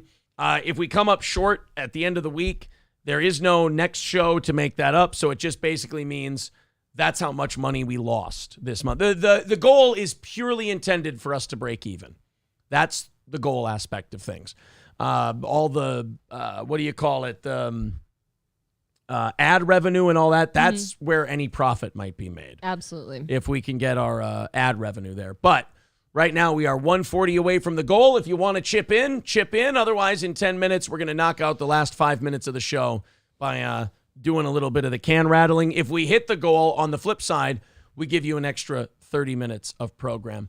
I thought this was really cool. United Airlines just dropped $10 million for flying taxis, little tiny planes that can zip passengers around cities at 150 miles per hour. They look like this. I like that. They're just little. I can't imagine how expensive they're going to be. Right. How much is your taxi fare now? Your little air taxi. Like if you want to go drinking, 3 hours from your house or 2 hours from your house, and you go, you go out and you get hammered and you leave your car there and you're like, all right, way too far away to take a cab. Cannot do it. I'll take an airplane. Well, you got to take an airplane back the next morning then too to go get your car. I don't know if this is a good business model. I don't know if it's going to work. Logistically and financially too, I don't get it because like how high are fuel costs right now? And then two, logistically, like where are they going to drop you off and stuff? There's a $10 million deposit for 100 electric flying taxis, signaling the airline's confidence in the new technology. I don't know what they're going to do with them. They'll launch, will be the launch customer for the four passenger aircraft that they're working on. The latest indication that traditional airlines see a place for the new technology in their business as they face pressure to find ways to reduce their carbon footprint. Wait a minute. How do you reduce your carbon footprint? Oh, because they're electric. Boogie, oogie, oogie, oogie. I'm sorry. I apologize. Okay, so yeah, they would. Should we watch a little something on these Yeah, these guys? it's kind of cool. These little flying taxis? It's getting closer to stuff like the Jetsons and whatever, where you're just kind of flying around, or the Fifth Element, like your taxis fly, all the cars fly. M.A. Mahalik says, I get Jewed enough every week. Don't add more to my misery, Rabbi Imholt. Oh, that's very nice of you. Thank you. Thanks. M.A. 135. Actually, 125 away from our goal. Lemmy with $10 over Thank on you. PayPal. So we're only 125 away from that goal today. Getting very, very, very close. Just a few more away from knocking it out. Oh, Lemmy says it's from Granny. I apologize. All right, let's check out this flying taxi thing. And then we'll watch Beto O'Rourke call somebody a motherfucker. Look how cute that thing is. So this is how easy it is. Just pop that, step back, and you got, a gull-wing door. Okay, now wait a minute. You're going to be flying this thing through the air, right? Yeah, duh. I don't want it to open as easily as the doors on a Dodge Grand Caravan. What, you don't want a goose to accidentally fly into it and just get sucked out? That's a good point. How is this thing going to hold up to a goose bombardment? That's true. What if you fly into a flock of geese? Okay, look, I'm just saying, those propellers do not look heavy duty. Those look plastic. No, this looks like a sports car. This looks like a flying drone. Well, drones are flying drones, but you get what Good I mean. job. A passenger drone is what Yeah. this looks like. I'm seeing all of these similarities between cars, so let's open the other side. So when I first saw this, I thought, okay, so some people are going to buy this for themselves, pop it in their backyards, use it as like a helicopter. No, that is not the purpose of this. What they're doing is they're creating a whole new network for mass transportation. So the moment they're facing up, and that is for takeoff. So they'll face up. Oh, so they take off vertically. Take off. It'll take about 30 Oh, that's seconds. kinda cool. And That then is once cool. you're in the air, these rotors will actually tip forward. So the plane is being driven forward by these rotors. So I'm going to let like 9,000 people ride these before I decide to take one. I would agree. I also feel like it's a bit excessive. Like, I feel like this is going to be too expensive to make it like a common thing. I'm just feeling like the amount of moving parts in this electrical object, I don't know if I want to be up in the air with it. It's too many. It only can haul 4 passengers. Like, it just seems really expensive and, like you said, maybe cheap. Yeah. these things move, which is super cool. Now on the back, you've got another 6 rotors, and these ones always stay upright here all along the wingspan. Now, what is super cool about this is, because I know a lot of you will be thinking, well, what's the difference between this and a helicopter? Because I had the same questions. Helicopters are a lot more heavily duty built and made out of metal and not plastic. Their rotors don't go from vertical to horizontal. Okay, metal objects, when we fly them through the air, if the wind's too bad, they don't let you take off. Right. Mm-hmm. How about this thing? What about a storm? I don't like this. You know what? I'll just go ahead and I'll get a hotel. How's that? That's kind of what you do as adults, right? Like, oh, I'll just kind of spend the night. If I go somewhere too far away, I think I'll just spend the night. I was reading Bubba's Lost Everything's comment. He says, "What does her vag smell like?" Why, sir? You can smell the night if you'd like. Why? I'll smell the night. That's sounds like you're experiencing life. You know, I'll smell the night. The night air, so Yes. crisp. The military has been trying this type of vehicle with Osprey for decades, and it's always disastrous, says Peter Taro. Yeah. I agree with Ryan G. He says it sounds like cheap plastic when she closes the It door. didn't sound good. That's for sure. It didn't give me confidence. Like when she opened it and just went pop. Like I said, it looked like Right, it don't felt like a Kia door. Don't start out by telling me how easily accessible the door opening and shutting is. Like, Yeah. make sure that thing's sturdy and it can be shut. Look, we can open and close the door. Oh, great. My bare minimum for a vehicle. That's nice. Just another rich guy thing. It won't be affordable for the average guy. Well, maybe not, but would you want to if you could afford it? No, not based on all the shit we're like pointing out. It can't hold up to a Tweety bird hitting it. Yeah. If a Tweety bird gets in one of those rotors, I always say shit wrong. Aaron's period pill said, I'd have money to give, but Aaron wouldn't cheat during the bags tournament. Did I give you your 20 that I owed you? I felt bad about that the other day. I was thinking about it. I'm like, did I give Aaron's period pill his 20? Don't look at me. For coming in second? I hope. Don't look at me. I don't know. I hope I remembered. If not, I need to send that man 20 ducats.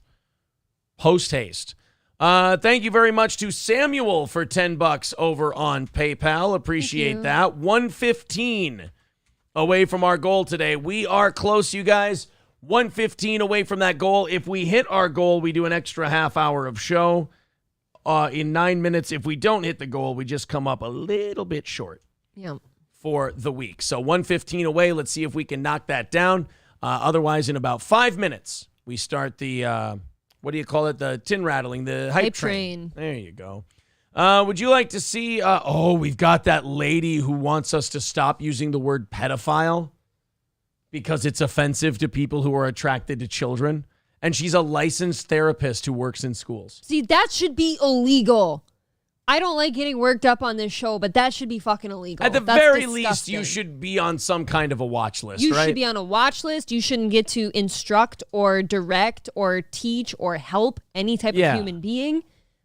You should have to live in a cardboard box by yourself. You're allowed to have that opinion. You're By just yourself. not allowed to talk to any of us about it. And you don't share that with anybody. Yeah, you keep that shit to yourself. LM12 says, sorry, not interested. The professionals at Steel Toe said it isn't safe. Right, exactly. Thank you. We It's know all what the we're respect. talking about. It's all the respect I wanted. All right, 115 away. Let's do this story here, and then we'll decide. We'll find out if we have to do the hype train or not when we get done with this. Beto O'Rourke, who's lost, I think, like 2 or 3 elections already, now wants to run for governor of Texas. I don't know why the Texas Democratic Party keeps throwing this asshole out there. Everybody hates him. He's cringe as fuck. He tries to do these weird attention-grabbing things all the time, and he always looks terrible. In Texas, this guy is campaigning on banning AR-15s. Good luck, sir. Good luck in Texas. He got the shit kicked out of him by Ted Cruz. I think he got beat for a congressional seat as well. And now he's going to run against Greg Abbott. And let's this is him talking about AR-15s. He gets a little worked up at one of the Greg Abbott supporters who showed up, and Beto O'Rourke, proving he's a tough guy, said the F word. What would Jesse Lee Peterson say about this guy? Beta! All right, first let's listen to him talk about guns like he knows what he's talking about, and then we'll listen to him swear at somebody. Ooh. Edgy. I'm going to make sure that now 11 weeks since we lost 19 kids. Is he trying to tan himself into Barack Obama? It kind of looks that way. Is I he was wondering about trying to look like Obama? He's trying to talk like him, that. Looks too. like he got a spray tan for a Yeah. bodybuilding thing. And their 2 teachers shot to death with a weapon originally designed for use in combat, legally purchased by an 18-year-old who did not try to obtain one when he was 16 or 17. How telling that almost everybody you see in this background for the guy who wants to ban guns and doesn't know anything about them are women. Just pointing it out. But followed the law that's on the books, ladies and gentlemen, that says that you can buy not one, you can buy 2 or more if you want to, AR-15s, hundreds of rounds of ammunition, and take that weapon that was originally designed for use on the battlefields in Vietnam to penetrate an enemy soldier's helmet at 500 feet and knock... Bro, you know that if we went to war with the AR-15s citizens are allowed to own, we'd get fucking crushed. Not only that, but the majority of people who own them shoot them because it's fun. Yeah, They don't go shoot to kill people. The media has convinced people, and I don't think Beta's a brainwasher. I think Beta's dumb enough to believe this shit, that the AR-15s that citizens own are the rifles that the military would use. He thinks they're military grade. Yeah. Yep. Fucking hell, dude. Knock him down dead up against kids at 5 feet. It may be funny to you, motherfucker, but it's not funny to me, okay? Oh, he said motherfucker. And by the way, the Abbott supporter was not laughing at dead kids. He was laughing because Beto sounds like a melodramatic high school girl. I've got to say, somebody who's running for governor and just kind of throws out a motherfucker doesn't seem very professional. He has no control. Like, Dude, what is wrong with you? You're a child. He did this whole thing where he put on this show in front of the police after some mass shooting where he went and he pointed his finger at them from the audience and yelled at them and they had to escort him out. Like, he does this cringy shit all the time. It sounds like he's having a tantrum. Yeah. I feed. It may be funny to you, motherfucker, but it's not funny to me, okay?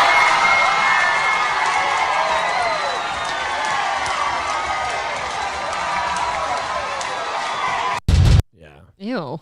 I know. He's. I don't like that. Look out, guys. Beto O'Rourke says motherfucker. Oh, boy. Beto. Thank you very much to Need Trump with the $10. He says, here's to start the Tin Rattle hype train. Thank you very much, buddy. 110 away from our goal.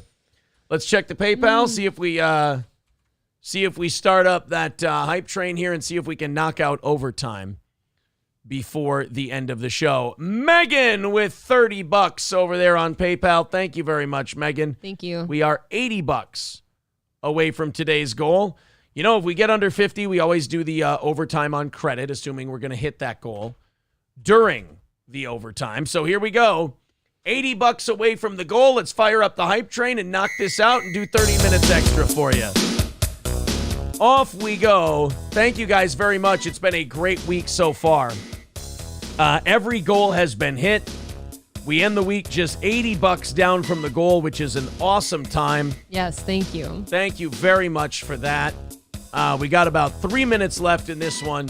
Aaron's period pill says, yes, you paid me for coming in you second. You said that very wrong. You said that very, very wrong. Terrible. Lemmy says that was Beto O'Rourke trying his best Jim Cornette impression. Yeah. You're exposing the goddamn business. Oh.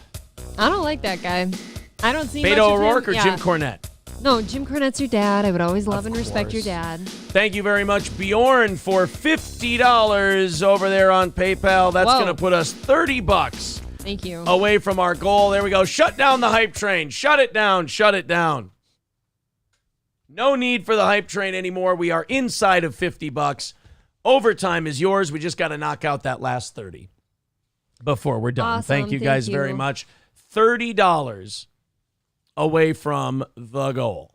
Thanks a ton. All right, you want to watch this this thing? If you want to rile me up, let's watch it. Licensed counselor and sex therapist advocates for minor attracted persons. She says they are vilified and marginalized and shouldn't be referred to as pedophiles. Hate her. I don't hate anyone else in this world more than her right now. Like, just because something has a name doesn't mean that that name is bad. Like, everyone thinks that if you put a label on something, it's automatically bad. No, some things are labels because they exactly fit what the thing is. Pedophile fits someone who wants to fuck kids. Yep. That's just what they are. It is. It's not an offensive term. It's not a terrible thing or anything else. It's just what they are. There's no skirting around it. It's nothing to sugarcoat. It's nothing to coddle and hold and be like, oh, no, they're just different from you. Yeah, right. They have different preferences. If you see someone who's attracted to a child and the first thing you think is we need to protect this person's feelings, I want you far away from any children or anyone or anything else. I want you away from people at that point. Drew Garborough's eyebrow wart says the guy laughing was planted there by Beto. It's a work. I wouldn't doubt that because he is so fucking cringe that he would plant someone to laugh and he would go, I get to then call you a motherfucker and I'll look so cool. Sometimes I just notice how innocent I am. I would never think about that. I didn't think that somebody would plant someone. I didn't think about it either, but it makes sense. Right, so he can lash out and look really passionate about the thing. All right, let's watch this this piece of shit. This is going to be rough. And by the way, they look exactly like you think they look. Every time. Here we go. Folks, my name is Miranda. I use she, her pronouns, and I'm a licensed professional counselor and sex therapist in Erie, Pennsylvania. First of all, I want to say the most shocking part of this video so far is that she uses she, her pronouns. I would agree. I figured it was they, them. That one shocked the shit out of me. And today I want to talk about minor attracted persons.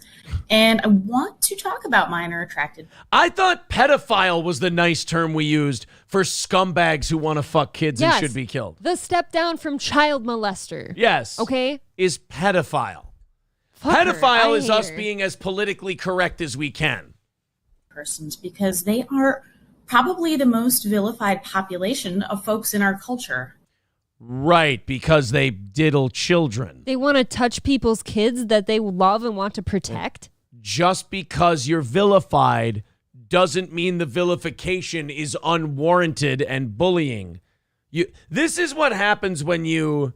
I understand there's shades of gray for a lot of stuff, but sometimes there is just right and wrong. And this is what happens when you buy into that shit where everything's relative. Yeah. There is no good, there is no evil, there is no bad, there is no good, there is no wrong, there is no right. It's all just kind of relative. It's a floating orb, if you will. That's this taken to the nth degree. And most folks are making incorrect assumptions about them without actually knowing much about them. Well, you told me they're attracted to minors, so I think I've pretty much figured out all I need. I don't need to know what their favorite food is or what makes them cry. It's just kind of where it starts and stops for me and probably everybody else in this country. And those assumptions create harm for an already marginalized population. Imagine what fucking kids does to kids, you asshole. Right. Suicidal thoughts the rest of their life. They're confused. They feel bad about themselves and things that have happened to them. They hate themselves. Every word out of her mouth is awful. You may have noticed that I'm using the term minor attracted persons, sometimes abbreviated to MAPS, instead of the more commonly used... You know why she doesn't use the abbreviated version? Because women don't typically know how to read maps. It's very true. I couldn't find my way out of a wet paper bag. She's sitting here going, minor attracted person, I'm not saying pedophile. It doesn't change what they are, asshole. They still do the same shit. And she's so concerned about causing violence to these people that are harming the future generations. What are you doing? I want to cause violence to my own hair watching this. I've been digging into my own thighs, trying to sit here. Term pedophile. And I'm doing this because the term pedophile has moved from being a diagnostic label to being a judgmental, hurtful insult that we... How dare we insult and hurt the people who want to sexually harm children? Boy, I've been living wrong my entire life, not them. I mean, I clearly am the problem. I mean... How dare I use hurtful language to people who want to violate children? It's like they don't... And this woman claims to be a therapist. People that have been sexually abused as a child hang on to that the rest of their lives, and they don't know what to think of themselves sometimes. They fucking cry. I hope this weekend we get a news story that shows they've been disbarred from practicing. I really do, but I don't know. How it's not happened yet, I don't know. Well, this is only a day old, in fairness. Wasn't there somebody else who also said this, though? Yeah, but that was a college professor who had tenure. That wasn't like, this woman's a therapist. Oh, that's right. You know what? I remember that. This chick's a fucking therapist. I know. We hurl at people in order to harm them. I'm starting to realize why 90-some% of sex offenders reoffend, if these are their therapists. And you know what? I have heard a therapist that I've had a discussion about this with before. She tried to explain to me why people do this, why pedophiles touch other kids, and she tried to not defend them, but she's like, well, they start to behave in these negative ways because largely they've been touched as a kid themselves. Cool. Then almost explaining that touching kids is bad because it's going to turn out bad for them too. Cool. Well, when they touch a kid, then we'll lock them away forever too. To which I always say, no matter what you've been through, you don't have to be the thing that happened to you. How about the ones that have that happen to them and they don't do that? So there's proof that you cannot do that. Correct. Just make sure you don't talk to this therapist. Or slander them. I also prefer person-first language that recognizes that any label we might apply to a person is only part of who they are and doesn't represent everything that they are. Okay, true, but it's a pretty big chunk of what we're concerned with. I don't give a fuck what his favorite vegetable is. Sometimes probably cucumber. Sometimes that one negative thing is going to outweigh anything else that person has to offer. Like Hitler was kind of on a rampage to get rid of all the Jewish people. That doesn't mean he's a good father. On this the is side. like this whole thing. Like she's doing at least the trains ran on time. Right? Yeah. That doesn't make any of the good things worth it anymore. They do what great. Are you saying? They do great finger paintings. Yeah, they also finger children. So I think one outweighs the other. We are all people first with many different facets or parts of ourselves. And this includes folks who are attracted to minors. Dude. So to start with, let's talk about what a minor attracted person is. No, we know what it is. Wait, didn't they just say, but that's not who they are? That's just one facet of them. Now she's saying, here's who they are. Okay. Yep. Here's who they are. If you don't put a picture of the scariest monster in the world up on the screen next, you're wrong. People for sure, pedophiles, go see her, and she definitely tells them, like, oh, no, it's okay. You're a multifaceted person. That's just part of you, and you're a beautiful, child of God. Wow, she'd really be the first therapist to ever tell you that you're just fine and you're always right. I'm sure there's no other therapists who do that every fucking time for your money. Every time I hear that, I think, God, I had a good one. Ugh. Who didn't Or do who they that. are. This term simply means that the person has an enduring sexual or romantic attraction to minors. They've not chosen this attraction, just as the rest of us have not chosen whatever our attraction is. You don't get to choose to be heterosexual. Okay, if that's the case, are we going to establish that? Now, we haven't proven that genetically, by the way. We have not. No. We have not proven genetically that your attraction is based in something irreversible in your brain. We have not. We talk like we do. We've never found the quote-unquote gay gene or straight gene. We haven't found it. But let's say, I'll give her that. Let's say it's true. Okay, fine. Then in that case, when we find the thing that makes them attracted to children, we lock them away forever. There, we can't risk it. Oh, Done. but I never touched them, Aaron. Don't care. Now hey, look, we've guaranteed you never will. So fucking gross. Or to be gay or whatever you are. And you don't get to choose to be a minor attracted person. Yes, fucking shit. Minor attracted persons are attracted to a specific age range of minors, while some are not. Oh, and that's just your brain did that? Your brain that has no concept of 365 days is a year, because we just made that up, because it was based on the Earth's revolutions and rotations and all that stuff. So your brain, which has no concept of 365 days equals 1 year, has actually programmed you to pick a certain age group. That's interesting. So after 5, your brain understands 5 years old, and okay, that's cool. Aaron, some people You're full of shit. Some people are just into 8-year-olds. It's just what they were programmed with. Well, I'm just into locking some people in cages so they can't hurt 8-year-olds. There.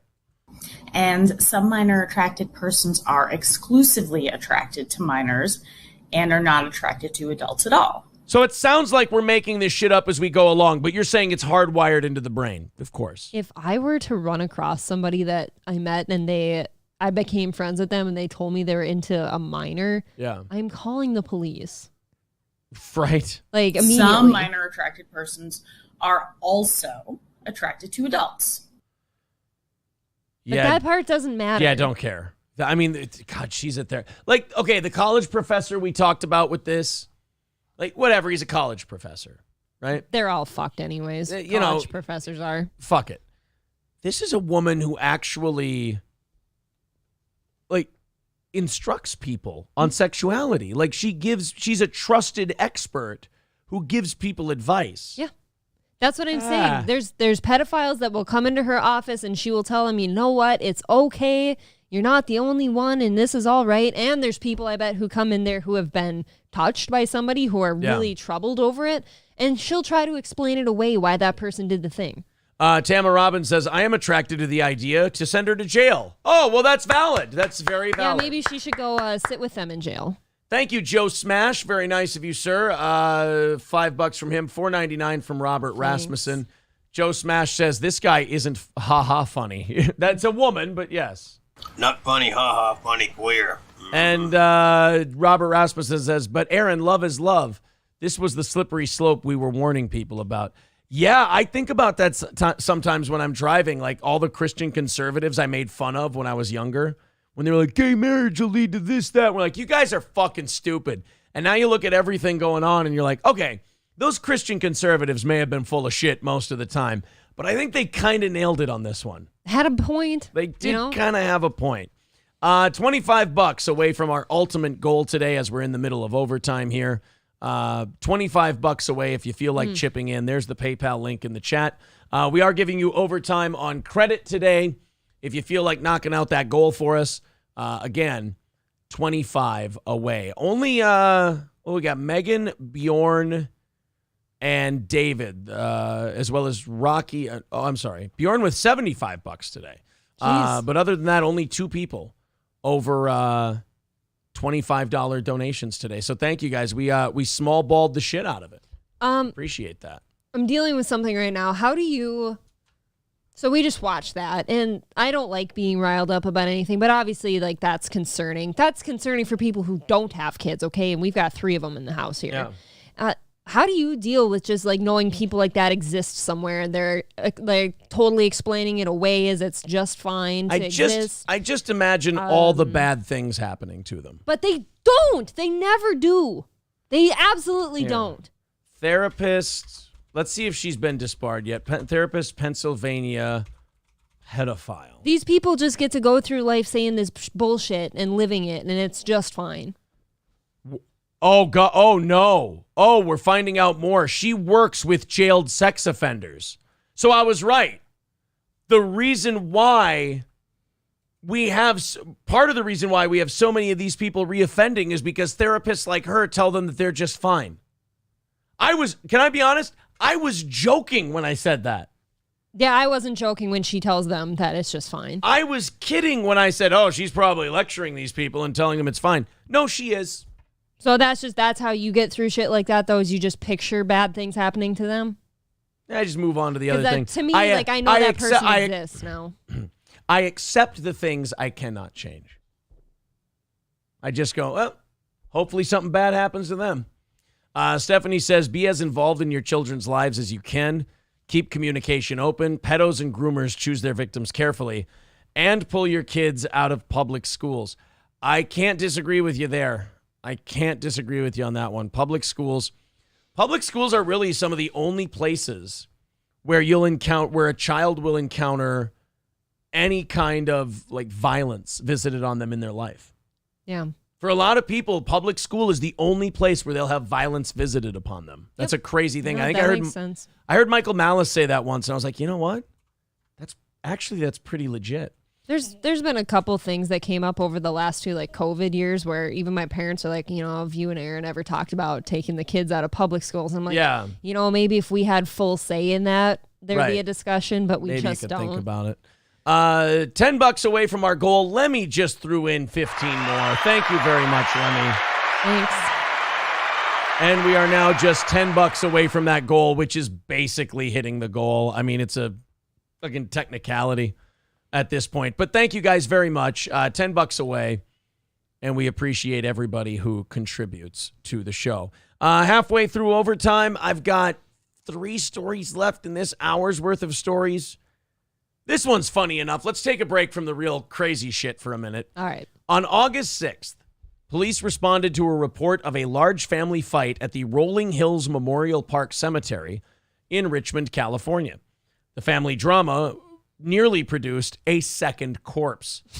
Sergeant Aaron Pomeroy told San Francisco Gate Chronicle that the conflict was centered on bad blood between a brother and sister. When the 2 began feuding at the funeral, the sister's boyfriend reportedly tried to defuse the situation, at which point the brother began beating on the boyfriend. Now, first of all, if you've got a brother and sister fighting, and you're the in-law or whatever, my biggest advice I can give you, hands off. I've heard that before. Just stay the fuck out of it, Just let all right? them finish it. None of your goddamn business. This goes back a lot further than you. You ain't gonna fix it. Even if your bravado tells you, I want to defend my partner, you ain't going to help.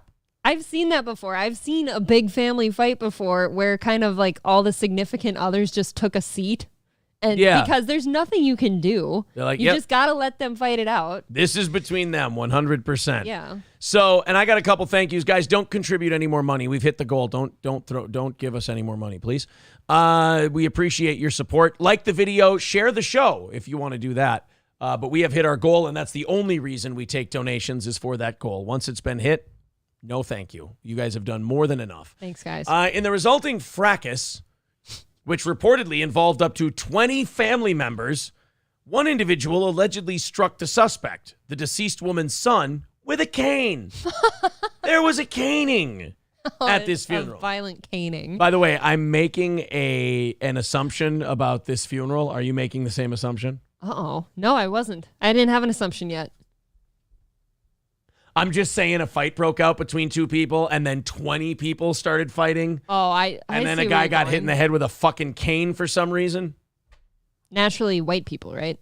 That's exactly what I was thinking. Okay. We're on the same exactly page. what it is. Lemmy says, oh, there was a caning? Based. Oh, wrong story. There we go. So then the guy gets hit with a cane. Apparently that was too much embarrassment for him. Richmond police said that the suspect, the 37-year-old sibling, I won't say brother, from Bay Point, subsequently got into his vehicle with the intent to run down his sister. So, can you just leave? Fists are flying. That's 20 nuts. people get in a fight based on what this guy and his sister have been doing. Guy's whacking a dude with a cane. So that guy decides to run off, and now he's going to haul off in his car and try to run the people over at the funeral. Dude, what the hell are you fighting over? Again, at your mom's funeral. After driving over several headstones, the suspect is said to have... So a bunch of people had their loved ones' burial grounds desecrated. After driving over several headstones, the suspect is said to have then struck a 33-year-old woman, not his sister, with his vehicle. So not only did he get in a fight at his mom's funeral, not only did he run over a bunch of headstones with his car, not only did he run over somebody, but it wasn't even the right person. Got the wrong one. In the process, he allegedly knocked over his mother's casket. Oh. Destroying vases, damaging grass, and broke a water main. I swear to God, I thought that said watermelon at first, and I was like, why? Why do we need to report that part? There's no reason. Dude, picture this. You've got a water main, like, fountaining. You've got a dead mom laying on the yard. You've got broken headstones and vases. Flowers everywhere. Oh, it also flooded the funeral director's grandmother's plot. So where the funeral director's grandmother was buried, that got flooded by the broken water main. She's floating up. She's rising from the dead. Jesus Christ, what a disaster. Is this a movie? His victim was, it's like a Steve Martin or a Chevy Chase movie happening right now. Yeah. Only Eddie Murphy would have to star in it. I'm just saying. I was going to say, I want opportunity. I want opportunities for minority actors. I would agree with that. His victim was taken to the hospital with non-life-threatening injuries. The suspect was charged with felony assault with a deadly weapon and vandalism of a tomb. How often do you have to make that charge? Not very. After having his wounds tended to, he was booked into the Richmond Department Jail. Oh, boy. Oh, no, they didn't interview people. Oh, shit, they interviewed people about it. No fucking way. I can't wait to hear what the fight was over. It had to be something about what was in her will, right? Maybe the mom left everything to the sister or the brother. Oh, this is going to be bad. I can't wait. Sly Rice with $5 says April's passion on the subject is more than warranted. People like this even existing is troubling. And then Midnight Lobster with $9.99 says, hey, I caught this live. Sweet. Well, thank you. Thanks, guys. Midnight Lobster. So again, knocked out the goal today. Thank you guys Killing very it. much. Glad to give you overtime for it. All right. Oh boy, here we go. This is going to be boots on the ground for the news. Buckle up. Talking about the funeral we just discussed. Supposed to be a celebration for their mother, who is being buried right here at Rolling Hills Memorial Park in Richmond. But even a burial ceremony couldn't stop the long-standing feud between a brother and a sister. Saturday afternoon. I mean, shouldn't their dad have been there to break it up? I think the dad could have helped. 1:30. Sergeant Aaron Pomeroy with Richmond Police has been on the job for years, but he does have a holster. I'm like, does this bad motherfucker just have his gun tucked into his waistband? In his crotch. Jesus. He's never seen anything like what happened this weekend. A family fighting on top of grave sites at Rolling Hills Memorial Park in Richmond. A family member brought a stun gun to the services. No! The class of this bunch. There's no stun guns at the funeral. They're just trying to give her a little zap, see if she'd give one last twitch. Is that an old English bottle back there? Never mind. Because of this long-standing family issues. They were there to bury the family matriarch, but police say a feud between a brother and sister led to punches being thrown. And I'm just saying, was I wrong?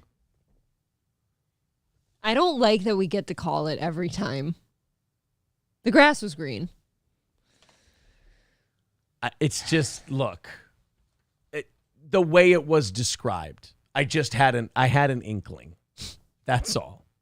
And much more. One of the family members tried to drive over and run his sister over with The only reason, by the way, that they threw that picture up there is so that they could give it to the rest of us and go, here you go. We know you're playing the game at home. Here you go. We're not going to say it. Right. But here's a clue. Members tried to drive over and run his sister over with the vehicle. He missed his sister, but hit another relative and a water main, flooding another empty plot.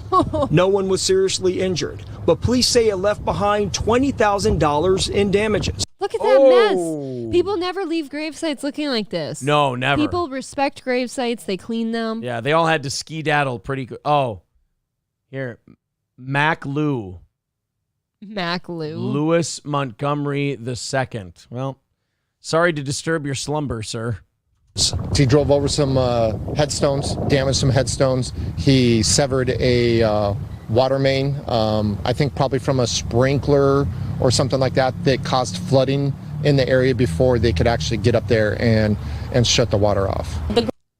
You fucking got in your car and drove through a cemetery. Are you out of your fucking mind? Why are you asking, Aaron? Are you out of your goddamn... I've been mad at people before to the point of wanting to beat the living shit out of them in front of loved ones. I would never do anything. At the funeral, I'd stand across from them. In my mind, I would hate them, but I would be professional, the whole deal. Throwing a punch if things get bad enough, okay, trashy, but it's fine. Pretty trash. There's a long way between punching a motherfucker in the face at a funeral and driving your car through a cemetery. So basically what you're saying is you're trashy, but you're not crazy. This is beyond both of those words. I don't have a word for this. Brazen. Grounds are safe. Camila Thompson is the manager of Rolling Hills. She made it clear this was a bizarre incident and not anything the cemetery would tolerate. She wants to make sure people know this remains a safe place for families to respectfully reflect and mourn. Do not worry at all. Your loved ones interred here are very safe, and the staff is... unless a water main breaks and floods their burial plot, in which case I guess they're not safe. I mean, it'd be funny if they have to defend themselves by just going, well, I mean, in fairness, they are all dead. Right? They can't get hurt. I mean, they don't really care, so I don't want people to get too excited over technicalities, I just, What are you going to do? I mean, were your loved ones harmed? Define harmed. Dude, though, if you flood something and, the ground either starts, sinking or slinking away or the stuff starts coming up, that's fucked. That's how you know the funeral didn't go. If you come home and someone goes, hey, how'd the funeral go? And you wring out your suit jacket, that's your answer. Okay, so it said that he knocked over the mother's casket. Yeah. Does that then mean that she maybe rolled out? And if so, do you try to put her back or do you not touch her? It's troubling me that nobody's even mentioning it because that means she probably... I mean, do they seal those caskets? I think they're closed. I don't know if they're locked. I mean, either way, it's a jarring thing to say or to see. If you drove over somebody's casket and you got a dead person laying out in the open, what do you do? Do you try to put them back in and close it out of respect, or do you just leave it? Yeah. Oh, God. kind of And if she fucked. gets mud on her face from like the watery Right. ground, like, do you wipe it off? Do you? Because the guy at not the coroner, The funeral director. the funeral director guys, they just like made your mom look all nice and shit. Yeah, put makeup on her. That's a all weird her, job, by Took the all way. her blood out, replaced it with a chemical. What a weird job. You've got to see a naked dead person and like redress them, empty their. Well, you don't have to redress them. The clothes they put on them. I hope you didn't. I hope this doesn't ruin anything for you. I've had a tour of a funeral. They put you in a shirt with no back. So they just put your arms through Okay, it and I you just knew have that, that. but you're still and then naked. your pants have no back. So your ass is out and everything when you're at a wake and stuff. Right. Yeah. And then I think That's they, not- I that's think still they not what I take was all, saying. I think they take all that off you when you get buried is what I'm saying. No, they fucking don't. I don't know if they bury you with all that shit on. Yes, Or they do. do. Oh, I thought maybe they buried you naked. So like you just can you any funeral you've ever been to, I just thought they were burying a guy with his cock out. like grandmas, grandpas, you just kind of think that they undress them after the wake and bury them. I don't know for sure, but I was thinking either one is possible. No, I don't know if you know this, but I've actually helped like be part of planning funerals before. Like they plan what to bury people in, like their favorite outfit or something. No, it seems like a waste of an outfit. Could go to Goodwill and a living person could wear it. What were you saying though? Can you not what? You looked at me and you're like, Oh, can you not? If I want to be cremated, so please don't bury me. But if you ever bury me, could you let them bury me naked? Yeah. Thank you. If that's in your like dying wishes, like if that's Yeah. in your plans, that is how it goes. I want to be burnt to a fucking crisp. And I want to Well, be me kept. too. By the way, I want to be kept. I want somebody keeping me in their house. Okay, so you and I are not going to have a drawer together. Oh, yeah, I suppose we should do that. That's fine. We just won't be together in the afterlife. It's whatever. Can we have two urns? Like I'm partially with. I don't want to just go into the ground. Yeah, I'm how too about much, that? Think I'm about too much this of a now. narcissist to just go away. I don't want to be buried either. I want to be cremated. I don't want people looking at my dead body. It's weird. We're good enough so here's the thing. You'll hang in there for like 50, 60 years after you're dead, because that's how long your grandkids will live. And your grandkids will still have an affinity for you if you treat them right and you're good to them and everything. And they'll be like, well, I want to keep grandma and grandpa. After they die, though, you're probably fucked. You're probably going to end up in a garage sale or like a rummage yard. You know? There's something that troubles me though, like about when we die, like I know it doesn't make a hill of beans difference, like if I'm next to you or not, but I don't Yeah. like the thought of being separated from you. Like, can they just put us in the same urn and pass us around? I mean, you're paying, so they'll probably do whatever the fuck you want. So, like, if you keep my ashes... Like, if you and then want, you they tell can put them and in then- different bags, right, but in then the if- same thing. If you tell the kids, like, hey, when I go, like, your dad's dead, but, like, when I go, would you put us in the same thing? Yeah. I don't want to die separate. Me first or nothing. Like, I hope you die first, and then, like, 2 years after you die, they find, like, the ability for immortality. that's weird. The kids go to me like that sometimes too. Like the two oldest ones will be like, how old do you think we'll be before we die? And I'm like, first off, I don't want to think about you dying yet, so that kind of sucks. For them, but it might be, like, 110 by now. that's what I usually tell them. I'm like, honestly, with all the medical advances they're going to make, you're going to live past 100 easy. Once they cure cancer, which I think they're probably getting close, like 20, 30 years away. Once they cure cancer, we'll probably live till about 100 will be the average. I was going to tell them. If cancer like, doesn't get I you. usually land on 110, but I'm like at most, probably like 120. Well, here, from the time I was born to now, it's gone up 20 years. Like it used to be. It used to be 60. Now it's That's 80. incredible. So 60? Oh my God. I think that at one time in my life, the average age was like 63. Was the lowest I remember. Thinking about mortality is really weird. It's real I don't weird. know. I don't like the thought of being, I don't know what happens after, so it's bugging me because I don't know if I want to know. Yeah. And I don't like the thought of being away from you because it scares me. Yeah. I've said this. You probably don't give a fuck. I've but- said this. Charles Barkley fixed me on the dying thing a long time ago when he was being interviewed and he said, no, I'm not afraid of dying. It's going to happen. Like, how can you be afraid of something that's going to happen? He goes, it's like going to the doctor or the dentist. Like, you can be nervous about it, but it's going to happen. You can't be afraid of it. It's just part of the whole deal. I got to throw a thank you out there Matt Melt says, ugh, fine, here, take it, $4.99. I told you not to give us any more money. Oops, I never unpinned the goal. Sorry about that, guys. We knocked out the goal a while ago. I told you to stop giving us money, you motherfucker. All right, well, thank you very much anyway, Matt Melt. That's very generous of you, and I appreciate it. They're saying my funeral is... Beta! Yeah, Balls Deep. I like that too. Balls Deep is laughing that you said Hill of Beans. I thought that was funny too. Come on. I came from Litchfield. I call dibs on Aaron's ashes. I will turn him into a vinyl of steel toe audio. Wow. So I don't even get his ashes? Skeezy says they're never going to give immortality to the proles. Are you stupid? That's true. You won't be able to afford immortality. You can turn your ashes into jewelry and have it passed down. That's true. But it'll end up at the bottom of a pile at some point. Somebody will lose it. Yeah. Like eventually, yeah, once your grandkids, great-grandkids, great-great-grandkids have like all kind of passed along, who cares about you anymore? Jeff Reed says, if they cure cancer, I'm going to take smoking back up. Well, you still have to go through the pain and the horror of getting lung cancer. Like, oh. Angelica's doll says, I'm learning so much about April today. Holy codependent. Why the fuck does that make me a codependent that this is the guy that I love and planted my stakes with and I don't want to be separate from him? You fucking cowboy. How does that make you a codependent? Because you don't want to leave my side. Do you want to leave mine? I mean, not right now.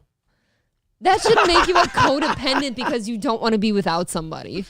Oh. I spend plenty of time away from him. Yeah, what about this if we let the kids and grandkids keep our ashes? Peter Tarot Show says when times are tough, go and pawn grandma. What? Right? Who's What if buying, though? If you're buying it's jewelry, that, if you turn it into jewelry? I don't know. Lemmy says, my dad's ashes hang out on my computer desk. I drew a laugh face on the jar. See, that's fun. That's nice.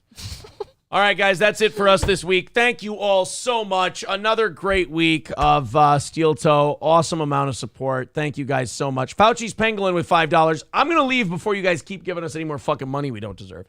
We're going to put Schaub up. We're going to put the TikTok singing lady up as a clip a little bit later. And then this weekend, what I'm doing on the weekends, since YouTube doesn't get nearly as much traffic on the weekends, I'm going to put up some of our more evergreen best of bits that aren't about a particular topic that gets a lot of hits, but it'll be stuff we put up there. April, thank you very much. Thank you. To the rest of you, thank you. Midnight Lobster with $4.99. All right, I'm leaving. Stop giving us money. Thank you very much for being great fans of this show and supporting us. We appreciate it. It's wrong what they did to Revenge of the Sis. Free Royce and Mersh. We'll talk to you on Monday.